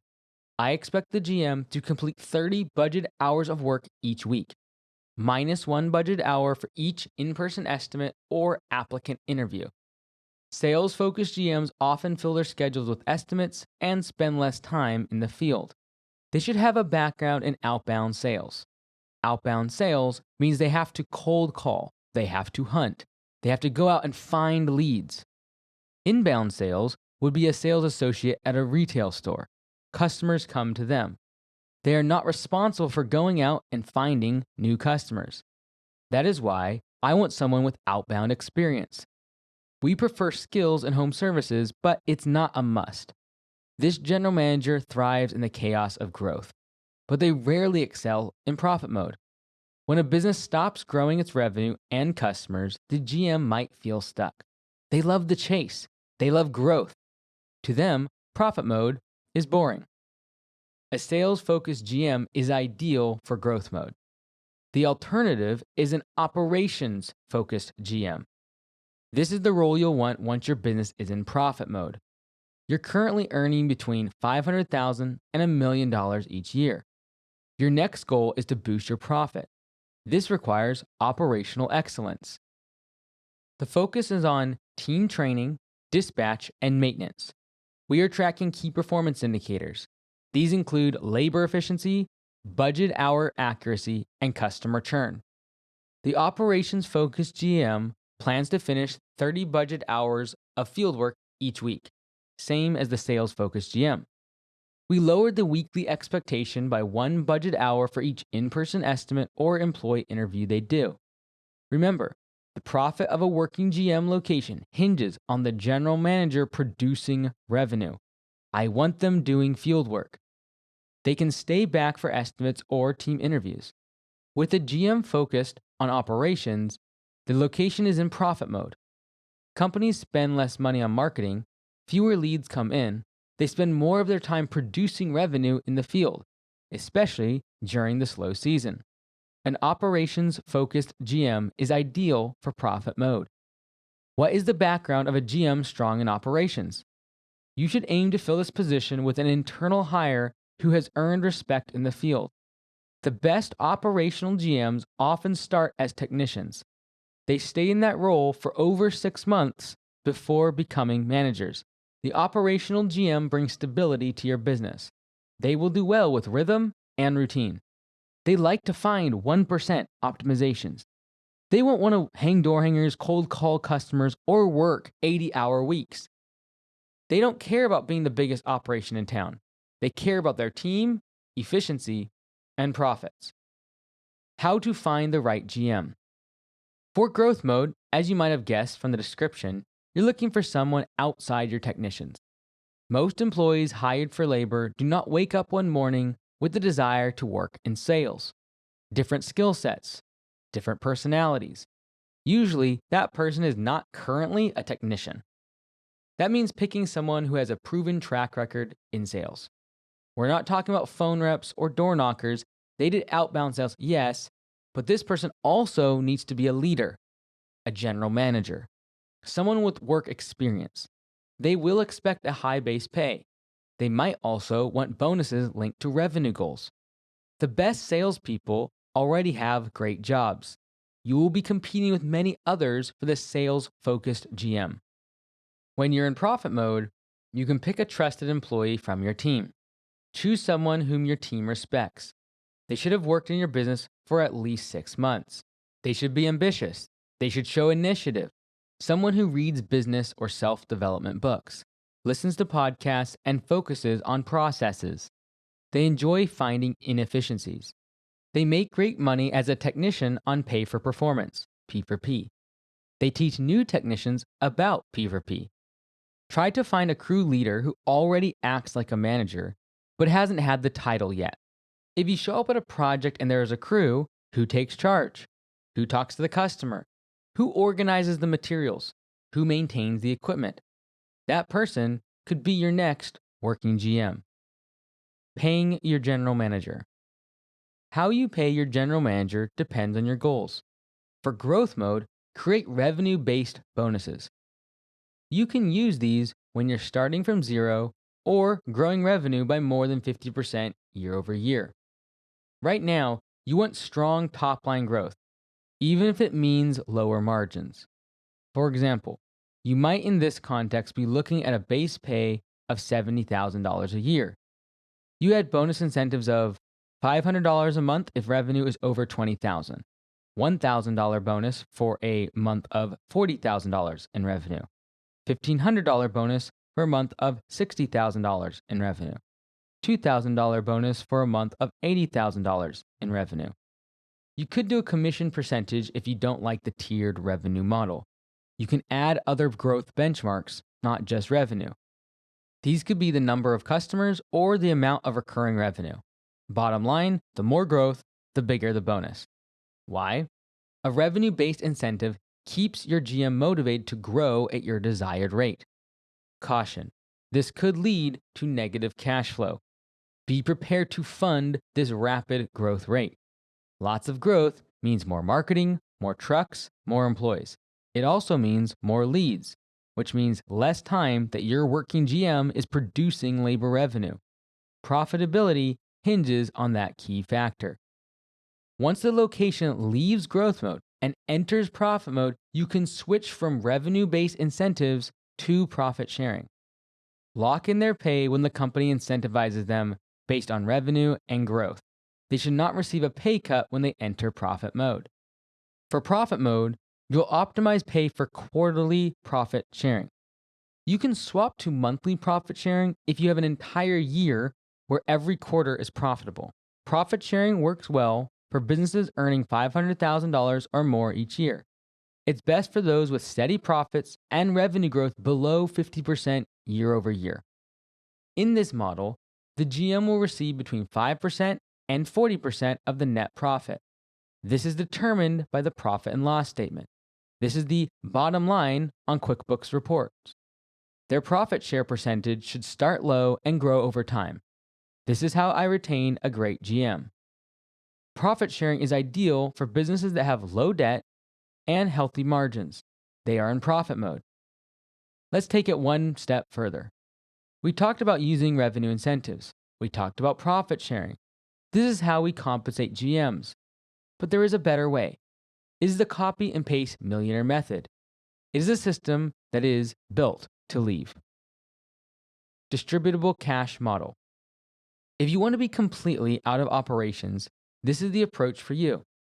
In this version, your GM has full control of operations, hiring, and firing. You are in profit mode.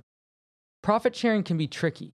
You might show a strong profit and loss statement, but if you have debt payments, depreciation, or one-time expenses, you could end up with no cash in the bank. I don't like paying profit sharing to a GM, and I am not making any money from the business. As an absentee owner, I only care about one thing: free cash flow. How much can I take out of the business? Recall back to creating clear metrics for a GM to be successful. This is it. The copy and paste millionaire only cares about free cash flow. This is the one metric that matters. Everything flows down to that. Trucks, advertising, long lunch breaks, poor equipment maintenance, theft, all that affects how much money is in the bank. All that plays into the equation of how much free cash flow the business can generate for me, the owner. You need the GM to think like an owner. You need them to lose sleep at night over how much cash is in the bank. Here's how to make it work. Begin by calculating the average monthly revenue over the last 3 months. Hold that amount as working capital. Anything above that is what I call distributable cash. Your GM will get a percent cut of that, not the financial statement. When you take $1 out of the business, they get 20 cents. This turns your GM into a cash flow machine. You both win. We align incentives. For example, let's say the last 3 months of revenue were $60,000, $70,000, and $80,000. The average monthly revenue of the past 3 months is $70,000. If there is $100,000 in the bank at the end of the quarter, that means that there is $30,000 of distributable cash. Let's say in this example that the GM gets 33% of the distributable cash.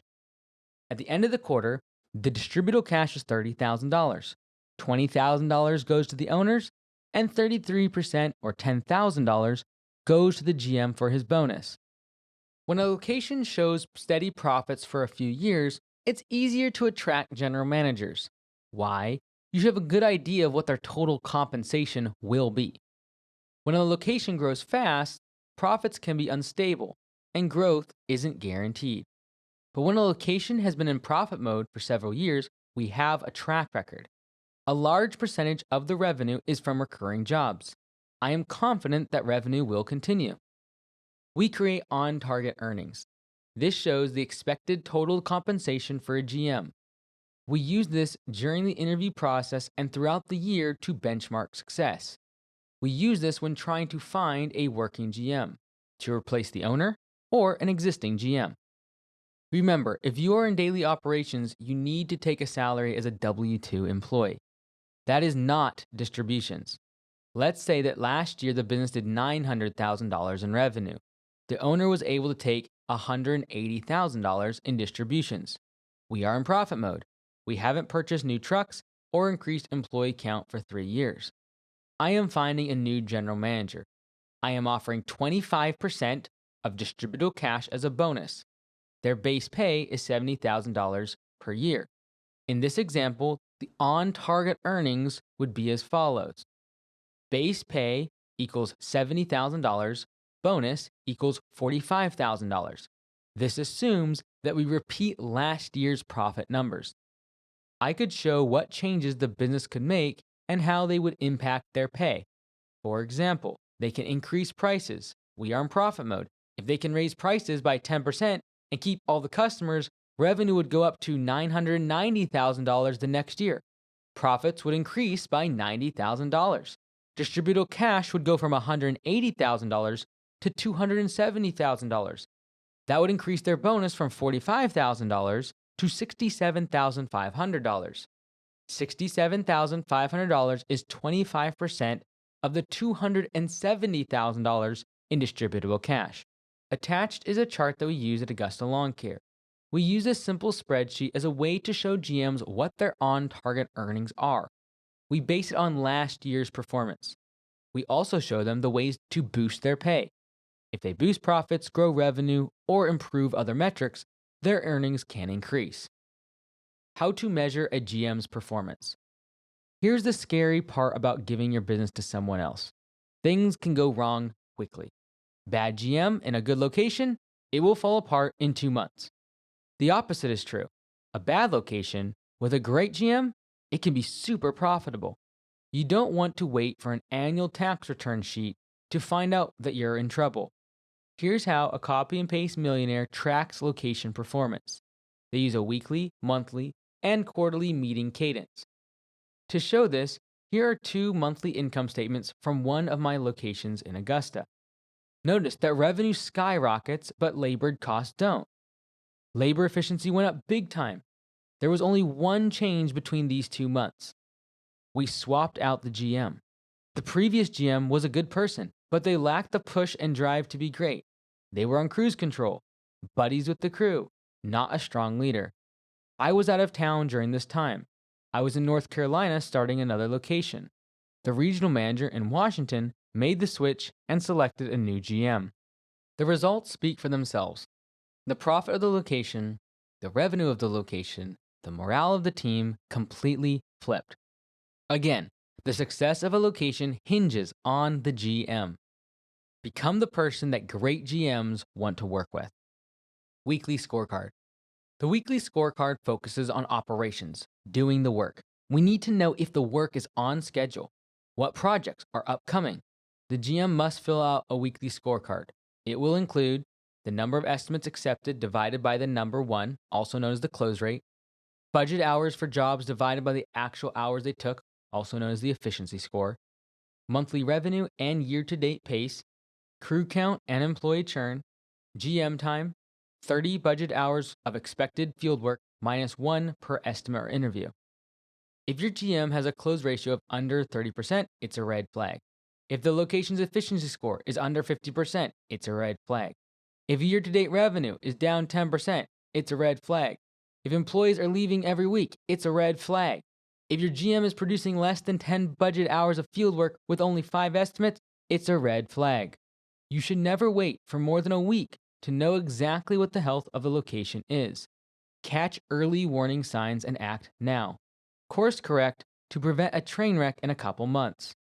The weekly scorecard, shown below, is from Augusta Lawn Care. If you are in growth mode, you may focus more on sales-related metrics. Use the editable template to make changes for your business. The number of follow-up phone calls and door hangers delivered can be more helpful. Monthly coaching call. The Copy and Paste Millionaire has a monthly coaching call with their GM. At Augusta, a third party conducts this monthly call. Someone outside the company. We have a coaching program. The GM can talk to other GMs or owners in Augusta Nation. They can get blunt feedback and advice. Sometimes hearing it from someone other than the owner is a good thing.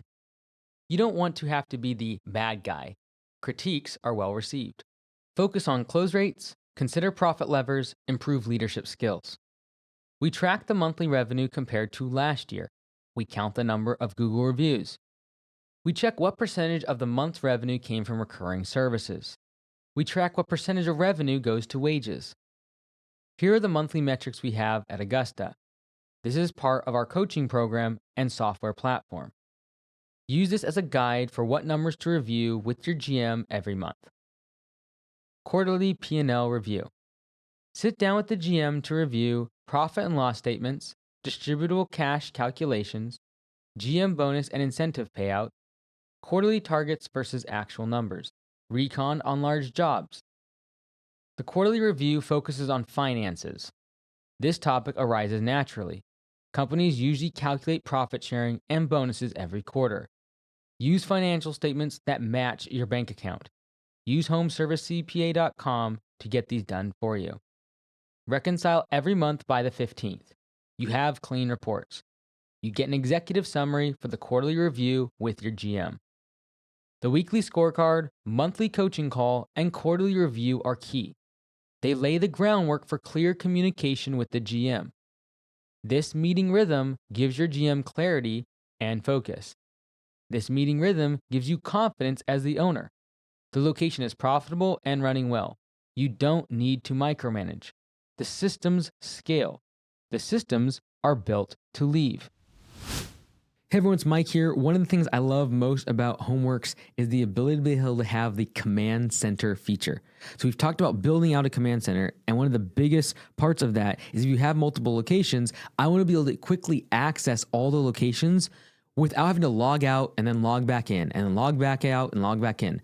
Inside of Homeworks, your admin person has one login and then is able to go into multiple different accounts and multiple locations. What's also cool, if you have a spread out location, you start getting a big chain, you might actually cross into different time zones. And so inside of the command center login, they'll actually get a floating window that shows the time zone of that location and the address of the shop. Super useful. We use it at Augusta Lawn Care where we have over 200 locations around the world. And this allows us to be able to give personalized feedback to the customer and really feel like we are in person at the office in their local area. So one of the reasons to use Homeworks is that as you do the copy and paste Millionaire method, you use this single sign-on access for your admin person, saves them a huge amount of time and a lot of pain when it comes to having a whole bunch of multiple tabs and logging in and out from each location. Go check it out, get an actual demo of this, and talk to the team over at home.works today. Building the field team for a working GM. You want 6 to 8 field workers. That is ideal. They should all follow a pay-for-performance model. This averages earnings of $25 to $40 per hour. This depends on their efficiency and work ethic. For complex jobs, each truck will have one crew leader. They'll have helpers who are cross-trained. For recurring routes, we simplify everything. This way, any crew member can do any job. If someone is sick or misses a day of work, no problem. Promote from within. When you need a GM, use a technician. The technicians see the copy and paste Millionaire method as a way to move up and manage the location. No dead-end jobs. Weekly team meetings shape the culture. Daily huddles are helpful if you do large projects. Yellow slips go to team members who have callbacks. This creates accountability at the technician level. I don't want my GM running around doing quality control all day long. I need them producing revenue. The GM handles the training and retention of the team. Profit sharing with the crew aligns the goals of both the owner and the employees. We give 10% of quarterly profits to our technicians. Cultural standards are in place. They make sure your service meets your standards even when you're not looking. Automating admin. Absentee owners don't manage scheduling, answering phones, or handling billing. Here's what they do instead. They use Homeworks to automate everything possible. This includes creating invoices, charging credit cards, scheduling services, reminding clients about upcoming services, collecting deposits and putting cards on file, following up on estimates, optimizing routes, sending reminders for overdue invoices. They use a virtual assistant or answering service for manual admin tasks. These include answering the phone, responding to emails, running payroll, managing text inbox, answering web chats, and sending daily reports to the crew on p4psoftware.com. As the business exceeds $3 million in annual revenue, it starts to make sense to build a command center. Building a command center.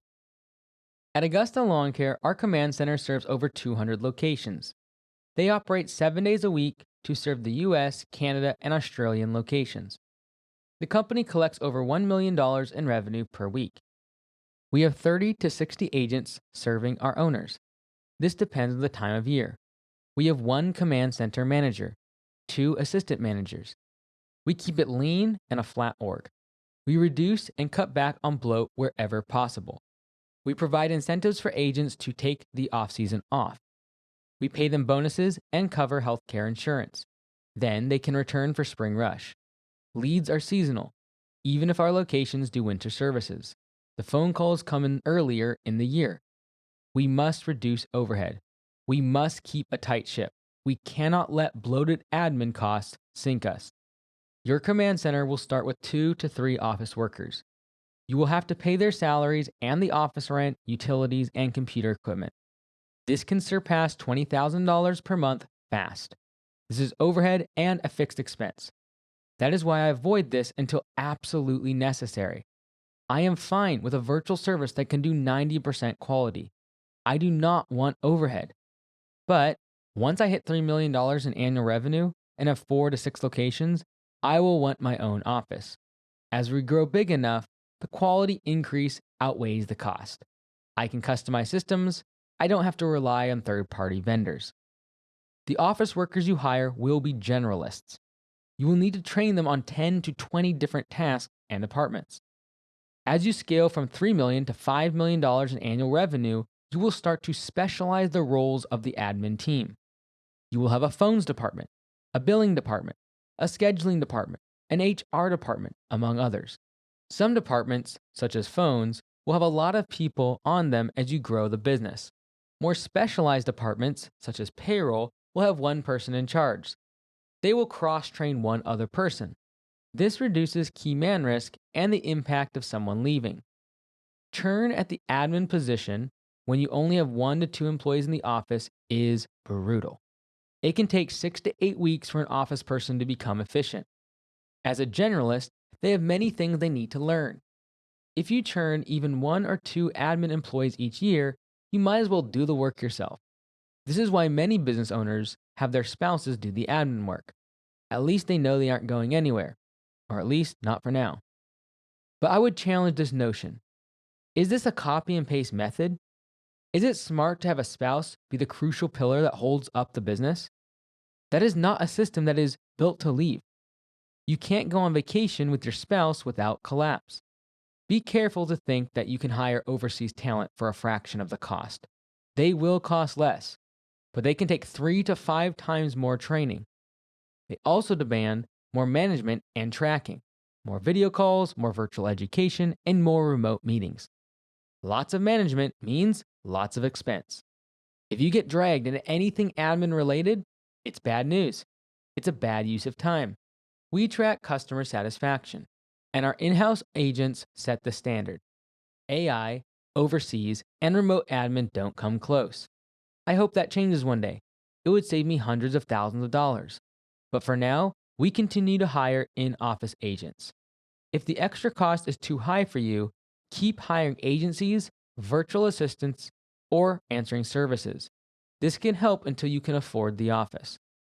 There are several key parts to scaling up a command center. Number 1, training system. You need a 2 to 4 week program for training new agents. We need a curriculum.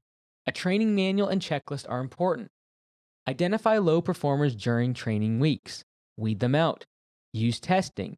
Use role-playing exercises. If they can't perform now, they won't perform when they are on the phone with a mad customer. Number 2, reporting system. We need to know all the KPIs of the team. We need to be able to drill down and know the efficiency of every team member. What percent of their day is effective? What percent is waste? Track every single second. Number 3, coaching system. We use a system called Game Day. That is where the entire team listens to a call from a team member. The team breaks down, analyzes, and then shares the call with the entire group. Practice makes perfect. We record the training. This becomes the future training for new agents. We also train AI on the Game Day coaching call transcripts. The AI analyzes every call transcript. AI will coach every agent on many aspects of answering the phone. This includes tonality and personality as well. Compensation at Command Center. I recommend paying office workers based on tenure. It is very valuable to have consistency in the admin role.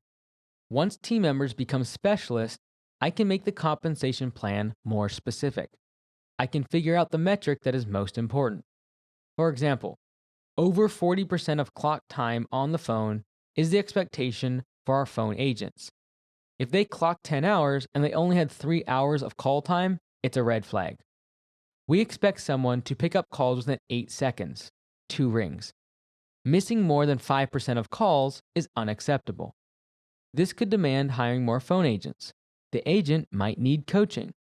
Or it could mean that we need to adjust hours during peak calling times. You can incentivize the speed of sending quotes. This would be for your email, text, and web chat department. Like the field crew, we use yellow slips for our office team. This is the counterweight to speed. Anyone who makes a mistake receives a yellow slip. You can track, measure, and incentivize upsells. Turn your overhead in the office into salespeople. We use AI to track how many upsells agents sell. The AI analyzes every word of the call. We use AI to track the tonality of phone agents. Turn your overhead in the office into salespeople. We use AI to track how many upsells agents sell. The AI analyzes every word of the call. We use AI to back up agents in case they miss calls. Be careful not to create bad incentives for your command center agents. What you incentivize will get more attention. If you have generalists in the office, they handle many tasks. By putting an incentive on one task, you might pull them away from other tasks. Hold off on making your command center compensation plans too fancy. First, you need specialists. They stick with one department and task all day. Until then, use base pay and benefits that align with tenure. The longer they stay on and hit minimum requirements, the more money they make. If they start to lead a department or manage, they can unlock more compensation. The copy and paste millionaire does not want to become an office manager. Find an excellent admin person. The same way that you find great GMs for the locations, you need to find a great office manager. Give them profit sharing. You could tie this to the profitability of the locations. You could also urge them to reduce command center costs in relation to the company's revenue. The lower the percentage, the greater their bonus. They need to be looking for efficiencies all day. Waste riddles the office role. Every day, an admin person could have 200 to 300 tasks. Every single time they switch, they waste time. Inefficiencies stack up fast. The same is true for your field crew. Every time they stop, there is waste. Unloading, loading, waiting. Think about that number of stops, but 10 to 20 times more in the office. You need to have someone who tracks the numbers at all times. Do not skimp on paying the manager of your command center. Give them steep incentives and profit sharing. Why? They can make or break your bottom line. Without a reason to improve, the office can become a big profit drain. I need someone to work evenings and weekends. This way, I won't get pulled into admin tasks when fires happen. When to expand to multiple locations. Once everything is set up in one location, you'll want to repeat the process. Copy and paste. Don't scale until you dial everything in. This means that you have one working GM. Profit margins are over 20% for the year. You take 10% of revenue out for yourself as owner's distributions. After giving a cut to the GM, you can be out of daily ops. You've begun the weekly, monthly, and quarterly meetings. If you're still answering the phone, you can't open a second location. Once your model is clean, you can copy it. Finding a sales-focused GM is hard. Keeping them once you switch their location to profit mode is also hard. They are usually entrepreneurial. If they can start locations in a low-barrier industry, why not do it themselves? That's why the owner or regional manager should open new locations. Ramp location number 2 up to $500,000 in annual revenue as fast as possible. Then, promote a technician to be the working GM. They could be from location 1, which is already running in profit mode. Put location 2 into profit mode. Raise prices, turn off marketing. This means the working GM can be operations focused. They do not need the skill set of sales. They enjoy optimizing the systems and profits of the location. Start your next location in a nearby city or service area. Don't start it on the other side of the country. By starting it next to the existing location, you can reduce risk. Once location number 1 is in profit mode and a GM is running it, you can test the new market. Run ads, create a Google listing and a website. HomeServiceWebDesign.com specializes in multi-unit businesses. We can nail your search engine optimization and web design. Expand your service area into the new area. For now, that route and jobs won't be as profitable. They are not inside your tight radius that you have for location number 1. But that's okay for now. Test the market. Find which marketing channels work. Door hangers, Facebook ads, Google ads, what is working? Get a full 30 plus budget hours of weekly work. This should be recurring revenue. Now you have full confidence you can at least cover expenses from day one of location number 2. Most GM run locations can break even around $20,000 per month. Since the GM is in the field, overhead is low. Starting a second location the next season is a great option. You have a solid base of recurring work, you have a website that is ranking online, you have customer reviews, you have word of mouth and referrals happening. The likelihood of success is much higher. This is the method of the copy and paste millionaire. Your new business motto. You can enjoy a 2-week vacation with no fires. Review a scorecard each week. Get one P&L email monthly. Plus, receive one distribution check every quarter. If you can do that, you own a business. At this point, it's time to copy and paste again and again and again. This is not the time to get distracted. So many home service business owners think that some other industry is better. Let me be clear. If you have figured out the systems to copy and paste your business model, you should keep doing it over and over again. Raising Cane's has almost 1,000 locations. They sell the same few items: chicken fingers, toast, coleslaw, fries. Simple, standardized. Most small business owners would have added more items to the menu. More revenue would have been too strong of a temptation. Many entrepreneurs would have created 10 locations. Then they would have gotten distracted by stocks or real estate. The next meme coin, the next shiny industry, the next shiny service. Stop trying to get out of home services. If you have systems to find GMs and copy and paste the model, keep doing it. You are in the top 1% of the home service industry. Your returns will likely be better than if you tried to become an investor. If you try to invest in real estate, stocks, or private equity, you won't have that sort of advantage. Many investors don't get the same returns from their investments as they did with their first cash-generating business. They would be better off if they doubled down on what they knew best. One location versus many. The big decision. Here's the question everyone asks once their first location is up and running. Should I grow one big location or expand into several smaller ones? Both work. They also come with trade-offs. If you're at the shop every day, building a business in one location is easier. You're still seeing everything. The team is seeing you. You have tight control over all your systems. Everything is centralized. Everything is in one place. This makes communication simple. You can use all the systems in this book to make that location more profitable. Simplify and standardize operations. Create a command center for admin. Use sales automation. I am not against using the GM Plus model. Some owners prefer being the GM of a $3 million business. They find it easier than managing general managers at distant locations. It is after $1 million in revenue that I start to see cracks forming. I see this over and over again on the Turnaround Show. You need middle management. You also need an operations manager, an office manager, and an estimator. A mechanic might be necessary too. If you lose one, then everything wobbles. You are too big to not need a manager for sales, operations, and admin. You are too small to have backup for these people. If you hire a general manager to run everything for you, awesome. They will lead the sales, operation, and admin managers. But your general manager is hard to replace. They're managing 20 or more people. They're handling operations, they're handling fires, they're making schedules, and so on. If you lose them, you create a challenging hole to fill, and you need to fill it fast. This is the hidden fragility of the GM Plus model, key man risk. It is hard to find someone who has the skill to run a 15 to 30 person team. They would rather own the business themselves. They are very expensive. If they leave, you are right back to being the general manager. No one else can fill their shoes. This size of business is hard to leave. What's the alternative?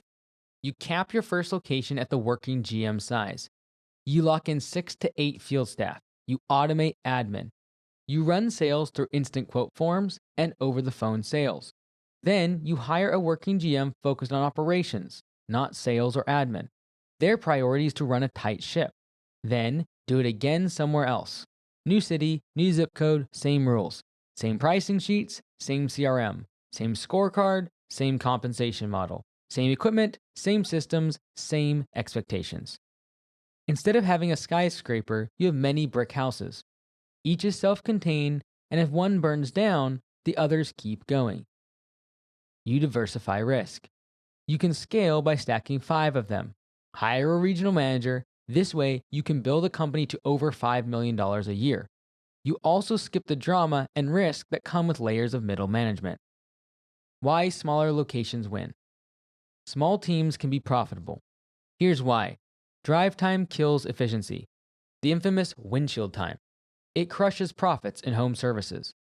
Crews that stick to tight routes can finish more recurring jobs. This saves gas and cuts down on non-billable hours. For crews that work on projects, they are always close to the shop. Forgotten materials or equipment don't waste hours of the day. Jobs are not 1+ hours from the storage yard. Finding a leader for a $4 million business with 30 employees, many services offered, and complex projects, it is much tougher than for a $900,000 location with 6 crew members. Simple, recurring services only. Smaller locations decrease your exposure. Remember, the goal is to build to leave. If you lose a GM at a $4 million shop, you're in big trouble. If you lose the GM of a $900,000 branch, you can step in for a week and promote someone from within. A long-tenured employee with leadership skills can fill in, no problem. This model also allows you to avoid the second profit dip. What is that? Once your location has more than 8 employees, it's harder to manage. All of a sudden, you have a lot more headaches, but you aren't making more money. In fact, you might be making less. You've outgrown the working GM model, but you lack the systems for an organizational chart. You're stuck in a very uncomfortable middle, too big for simple, too small for corporate. Instead of pushing through the profit wilderness, find a way around it. Spin off another location and keep your first location lean. Raise prices at your first location, go into profit mode. Who this model isn't for. Let's be real, not everyone can do this. Replicating a complex custom service can be tough. You need a skilled tradesperson for it. Your quality will dip, training will break, your systems don't scale. This model works well for companies that can streamline and standardize their services. It works best when we clarify the scope and automate the pricing. Here are some examples. Lawn care, mowing, fertilization, weed control, house cleaning, maid services, pressure washing, driveways, sidewalks, and decks, junk removal, exterior soft washing, window cleaning, solar panel cleaning, pool cleaning and maintenance, carpet and upholstery cleaning, gutter cleaning, pest control, snow removal, mobile car detailing, pet waste removal, dryer, vent, air duct cleaning, trash bin cleaning, leaf cleanup, Christmas light installation and takedown, mulch refresh, lawn aeration and overseeding, driveway sealing, mattress cleaning and sanitization, mobile trash can curb service, mailbox and fence painting, staining, appliance cleaning, portable restroom cleaning, firewood delivery. Now here's a list of home services that would not be a great fit for the copy and paste method. They usually do better in larger single locations. The GM Plus model. The 6 to 8 person team might not be as profitable. We need more admin people, we need more salespeople.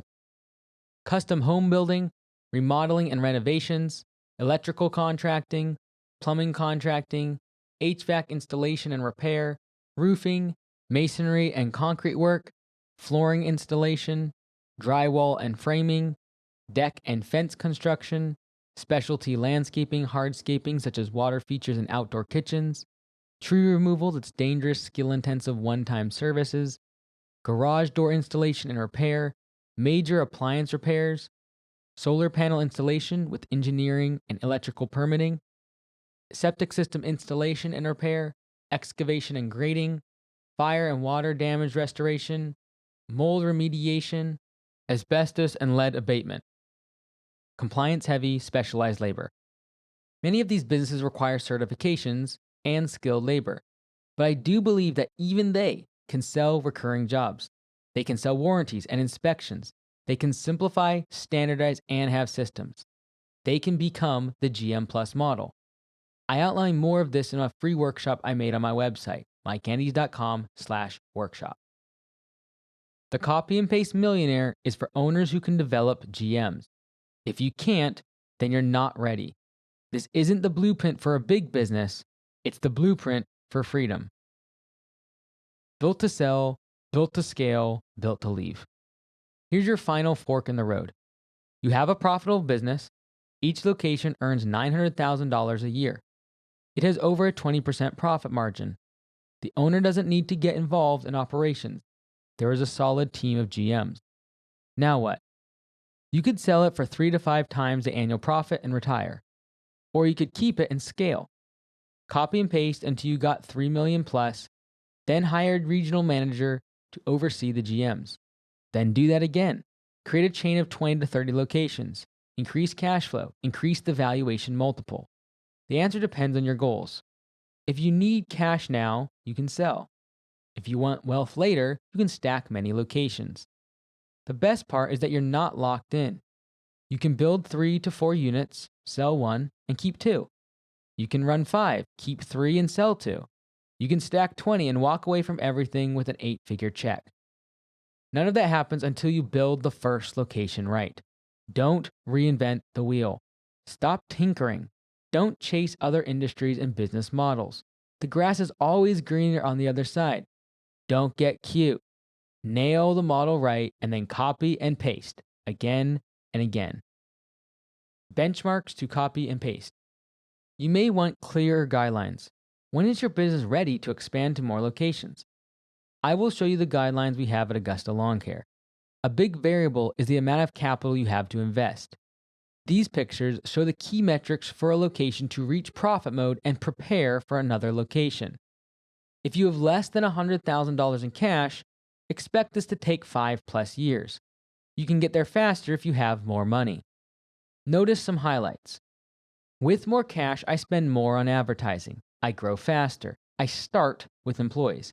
I skip the solo operator stage. I might hire a GM from day one. As time goes on, I try to get more recurring revenue, less one-time jobs. Once I hit $500,000 in annual revenue, I go into profit mode. I raise prices.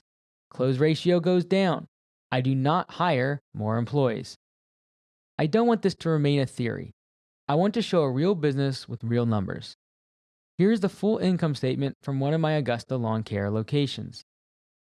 This is an Augusta Lawn Care location in Mount Vernon, Washington. I started it in 2020 with $60,000 to $70,000 in working capital, right in the middle of COVID. From day one, I hired a general manager. Years 1 and 2, we were in growth mode. The GM earned less than $60,000 in salary. Profit was thin, only 3 to 5%. He was grinding. Door hangers, ads, every door direct mail, everything to grow the customer base. Year 3, we switched to profit mode. We raised prices. We stopped buying trucks and equipment. The GM moved the location out of a storage unit and onto a farm. Rent was cheap, $600 a month to park trucks, store equipment, and dump debris. They also brought in shipping containers for secure storage. Since they use Augusta's command center, they had no office staff. They pay for admin on a per-minute basis. It costs about 4% of revenue. Years 4 and 5. The location hit its stride. They run with 4 to 8 employees in the field depending on the season, and 5 trucks. Revenue for the past 12 months was $844,767.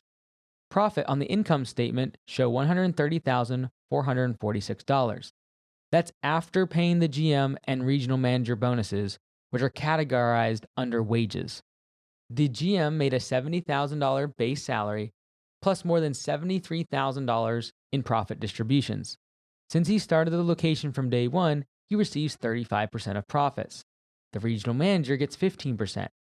In the early years, their bonuses weren't much. By year 5, they're substantial. I, as the owner, took $86,420 out of the business. What's wild is I have never visited this location's current shop. I've never met the technicians. The GM hired the entire team. The regional manager oversees the GM. Weekly meetings and a monthly coaching call keeps things on track. They even bought a truck recently. I just signed a document giving them purchase authority. This is the copy and paste millionaire model. In 1 year, I personally took more cash out of this one location than I originally invested to start it. The ROI is incredible. My first location was in profit mode. I paid almost no taxes. I used profits from my first location to start a second location. Copy and paste. As long as I'm not involved in day-to-day operations, I want a 20% profit margin and at least 10% of revenue flowing back to me. Free cash flow. I'm fine giving up half the profits if the GM and regional manager run everything. This location exemplified that exactly. Here is another income statement breakdown. This video shows a comparison of 2 Augusta locations. They have nearly identical revenues and profits in the month I wrote this book. Chapter 10. The Stages of Wealth and Success. You feel like you're doing the same simple jobs every day. Monotony. Mow, edge, blow, repeat. Strip, paint, clean, repeat. Quote, work, invoice, repeat. But under the surface, you're either building a cash printing machine or you're stuck working 14-hour days for life. This chapter gives you the scoreboard. It gives you the stages from entry-level employee to becoming a copy and paste millionaire. 7 stages for technicians, 7 stages for general managers, 7 stages for owners. 21 steps from new hire to multi-location owner with a wealth plan. Clear finish lines, no confusion, no dead-end jobs, everyone knows where they stand and what comes next. The 7 stages of wealth for owners. These are the owner stages inside Augusta Nation. Use them to track progress on your path to becoming a copy and paste millionaire. Stage 1, growth. Get past $500,000 in revenue. You are a working GM with a small crew. You grow fast using instant quote door hangers, local SEO, Google reviews, and clean direct online ads. Simple, standardized services. You're scrappy and fast, focused on close ratio and filling the schedule. Goal, break $500,000 in annual revenue without bloating overhead. Lean on command center for admin. Stage 2, profit. Enter profit mode and raise prices. You stop chasing every job. You tighten your service area. You raise prices. Depending on your cash position, you might sprint to stage 4, or if you're light on cash, you might sit in stage 2 for a year or 2 and stack cash reserves. Either path is fine, as long as you're building a war chest. Goal, clean margins, a rising bank balance, disciplined pricing. Stage 3, systems. Simplify services and focus on recurring revenue. Cut complexity, kill one-off custom projects that eat your time, burn your crew, and choke cash. Build the business to leave by focusing on recurring work, instant pricing, standard SOPs, pay for performance, homework software, command center for admin tasks and calls. This structure will simplify operations and facilitate seamless transitions. Goal, more than 75% of revenue from simple and recurring services. Stage 4, scale. Push to 800,000 plus. Run the playbook until you hit capacity, then raise prices again and again. Owners can exceed 800K if they stay disciplined in profit mode. They keep raising prices when crews hit capacity. Goal, around 800,000 annual revenue, low overhead, and increasing profit. Stage 5, GM. Hire a working general manager. You exit daily operations. You install a working GM who manages up to 8 employees in peak season, works in the field more during the off-season, focuses on operations, training, and scheduling, relies on the command center for admin and instant quote phone sales. Goal, owner out. Business runs daily without you. Stage 6, repeat, copy and paste. This is where the copy and paste millionaire model is born. This is the secret sauce. You open more locations and run the loop. 1, grow to 500K. 2, enter profit mode. 3, simplify to recurring services. 4, revenue grows to over 800K due to price increases. 5, hire a general manager. Number 6, repeat. Goal, a system that works in many locations using the same tools and playbooks. Stage 7, invest, diversify, and protect. You join the 7-figure club. You invest in stocks, real estate, and tax-advantaged assets. You build a revocable living trust. You get your living will together. You plan your estate. You learn tax strategies for 401ks, IRAs, HSAs, and how to manage a portfolio. At our last 7-figure club, we gathered in a barndominium. We hired a chef and spent the day learning about stewardship. We focused on the management of time, resources, and relationships. We realized something big. We had stages of wealth for the owners, but our technicians and GMs had no roadmap. That creates churn. People leave when they can't see the next step. So we built it. The 7 stages of success for technicians. These give field team members real, near-term wins. Most complete them in 6 to 12 months. Early momentum is important. If the jobs are simple and standardized, it can become monotonous. Number 1, learn. Complete in-field training with a trainer. Pass the basics. Number 2, earn. Hit 2 consecutive pay periods above base pay on P4P. Number 3, shine. Earn 5 online reviews that mention your crew or your work. Number 4, lead. Lead 2 morning team meetings. Number 5, train. Train a new technician. You learn the most when you teach. Number 6, profit. Earn 2 profit-sharing checks. We distribute these quarterly. Number 7, mentor. Optional. Guide 3 new technicians through stages 1 through 4. Why this works. New hires get early wins in weeks, not years. Everyone speaks a common language. I'm in stage 3. She just hit stage 6. We can celebrate real finish lines during team meetings all year. Technicians see a path to GM and beyond instead of a dead-end job. Mentorship in a team is key to culture. The best way to learn a concept is to teach it. A technician can get promoted to GM after finishing all 7 stages. This can happen in their current location or at a new location. Hey everyone, it's Mike here. As you go through the different stages of success as an owner, one of the things I find most important is to be able to start automating all aspects of the business, whether it be sending you reports, sending you notifications, and making sure the KPIs of the business are on point. And to do this, I use Home.Works. One of the things I love most about HomeWorks is the custom automations, the ability to be able to text, email my customers, my team members, set up automatic reminders, set up reminders for estimates and invoices that are overdue.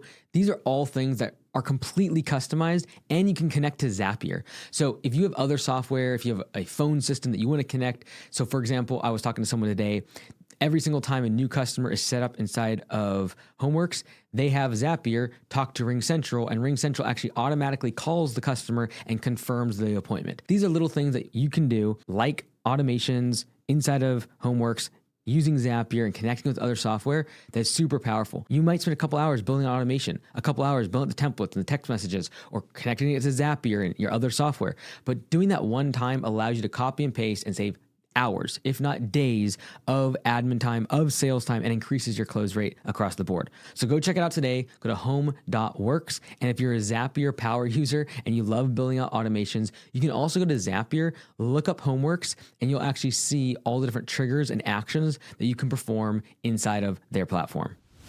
The 7 stages of success for general managers. This is the pipeline for the operators who run the machine. We train GMs in person at Augusta, the same level of rigor that we give owners. We provide a playbook for managing daily operations at a location with up to 8 employees. Number 1, learn. Complete all foundational GM training at HQ and pass the test. Number 2, hire. Recruit and retain 2 team members for at least 90 days. Number 3, crush the rush. Lead the team through a busy season without breaking. Number 4, no off-season. Maintain at least 50% of peak monthly revenue during slow months. Number 5, consistency. Generate profit distributions for 4 consecutive quarters. Number 6, mentor. Support a new GM and guide them through stages 1 through 4. Stage 7, 3F program, optional. Franchise fee forgiveness to start your own Augusta location. Save over $24,000 on the initial fee and become an owner. Translation? A GM isn't a glorified foreman. They're leaders focused on profit. They lead their team through spring chaos and protect winter value. When they prove it, we invest in them. Upward mobility that's real, not lip service. The 21 stages of success. Technician, GM, owner. 7 stages each.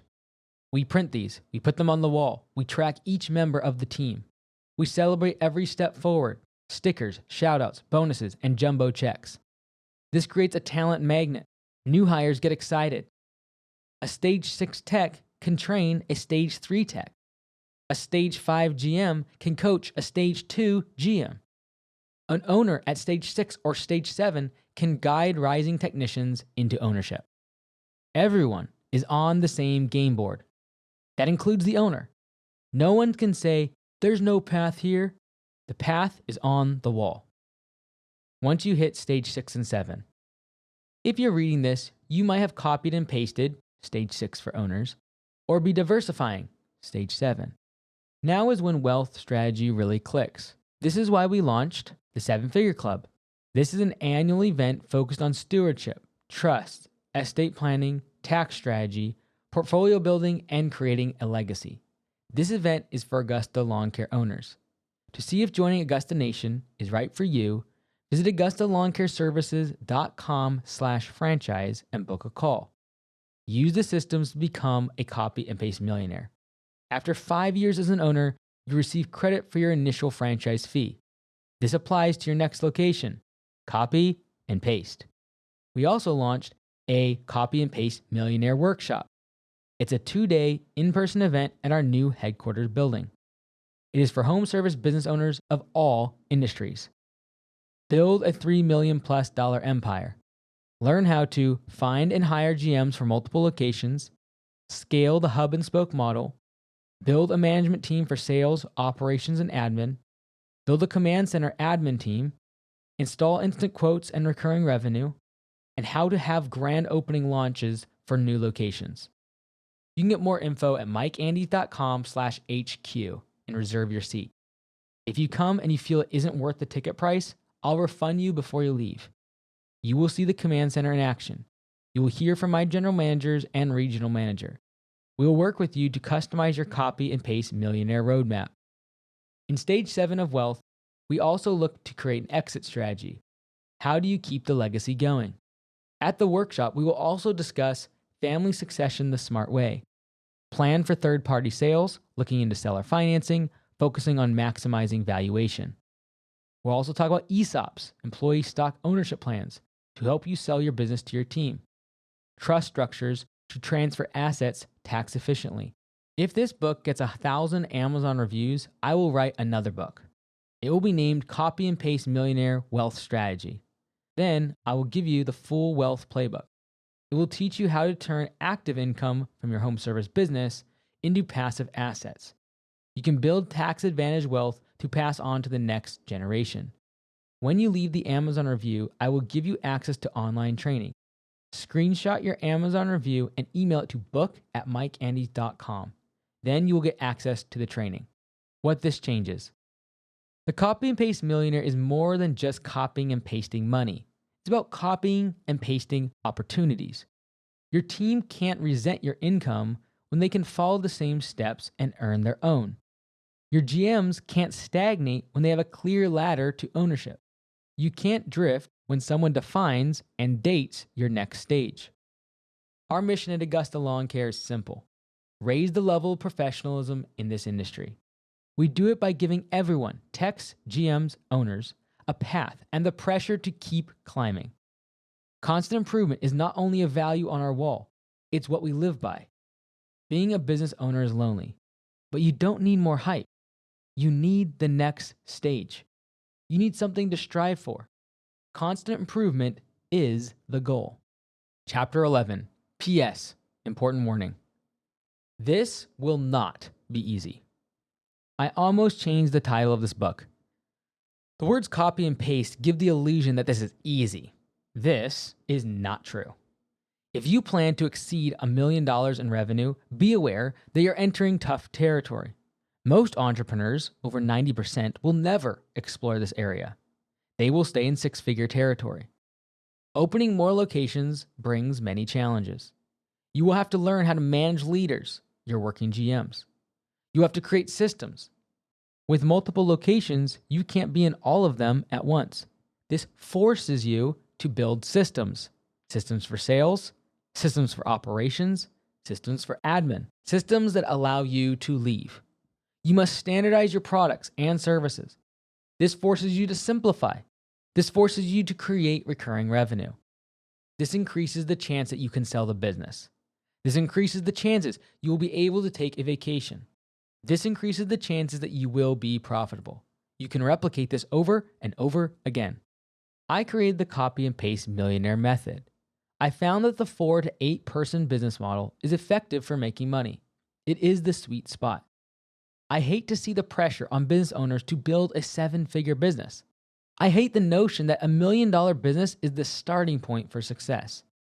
This idea leads business owners to create a less profitable business.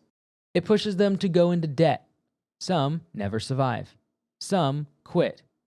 Most owners who build a copy and paste business should stop at one location. If you have a 3 million plus location, awesome. I do not disqualify your business model. You are killing it. You have done what very few can do. You have figured out the hardest part of entrepreneurship, leadership. If you have built a 7-figure business and it is unprofitable, you are in debt, you work 80 plus hour weeks, you have no systems, all your work is one-time projects, every project requires you, you can't take vacations, I wrote this book for you. I remember the fear I felt as I was going into the CAT scan. They believed I had broken my neck. Everything in my business relied on me. I was afraid. I was broke. The copy and paste methods prevent this from happening to you. Using the copy and paste millionaire method, you can set up systems. You can use software, cut out unnecessary overhead, sales staff, and office workers. You can hit capacity and raise prices. You can double profits within 6 weeks. You can reclaim your life. You can empower your team. Your business can serve you, not you serve it. If you have made it this far, I would like to invite you to come and meet in person. I'm using the funds from these offers to donate 100,000 books to home service business owners. You have 2 options. The Copy and Paste Millionaire Intensive. I mentioned this in the last chapter. It allows me to send 100 copies of the book to those who need it. It is a 2-day workshop at my headquarters building. Hear from my general managers and regional managers. Learn from my command center manager. She manages over 200 locations from a distance. Hear from my sales manager and estimator. See 100 plus person HQ in operation, media, software, franchising. You will create a plan to start multiple locations or optimize your GM plus location. We will create a budget and roadmap, benchmarks to copy and paste. We will dive deep into the copy and paste method and how to create systems. If you want to hire GMs, start a command center, and grow, you will love this event. The first day will be very practical. On the second day, you will explore your personal wealth. You will see how the copy and paste millionaire invests their money and time. We will cover estate planning, tax strategies, and diversifying your assets. These tactics will show the systems to achieve a $5 million net worth or more. Go to mikeandys.com/HQ to register. Now for the ballers. The Franchise Advisory Service. It allows me to send 400 copies of franchise consulting. Augusta Lawn Care stands out from other franchisors. We have no private equity, we have no debt, we have no royalties. We give our initial franchise fee back to owners. We have no national marketing fund. We don't take a kickback from our preferred vendor discounts. We allow owners to leave at any time, without penalty, with their customer base. Every consultant advised against these practices. Well, somehow, we've surpassed 200 locations. We're on our way to 1,000 locations. I believe in franchising. I believe in the community it builds. I believe owning a business is safer when you join a brand and a group of entrepreneurs. You have buying power. You have coaching. You have brand recognition. The likelihood of success is better. There's a problem. Private equity owns most big franchisors. They do not act in the best interest of the franchisees. They are full of fees. The franchisees get raked over the coals. I hate this. I want to put pressure on these brands. I want to show that doing what is right for the owners works in the long run. For the first time ever, I am pulling back the curtain. This intimate event will be at our HQ in person. I am showing how to make an unbeatable offer to franchise leads. I will show you how I made our franchise disclosure documents. I will give you access to and training from my legal counsel and attorneys. I will show you everything I have learned about franchising, including insurance traps that no one tells you about, how to fund growth without debt or private equity, compliance pitfalls I fell into and how to avoid them, setting up a franchise advisory board, why daily communication with owners is key, how to set up a preferred vendor and coaching program, why we give the initial franchise fee back, how we achieved an NPS score of 87, that's higher than Apple, how to train new owners and create a learning management system, how to manage social media and marketing for franchisees, how we ranked in the top 300 franchises according to entrepreneur.com, how we set up a franchise fee forgiveness program for technicians, how to maximize enterprise value for an exit. Warning, the franchise advisory practice costs a lot. This is for ballers only. You need a 7 to 8 figure business to make this worth it. I've invested a lot in franchise lawyers and consultants to learn these secrets. I am doing it now, not in the past, now. I don't believe there's anyone else offering the service. The advisory service has a price that reflects its value. Go to mikeandys.com/advisory to register. I'm using these funds to buy more books. I'll donate them to home service business owners who can't afford to attend the workshops. I want to reach 100,000 of them. The goal is to make home service business owners rich, one book at a time.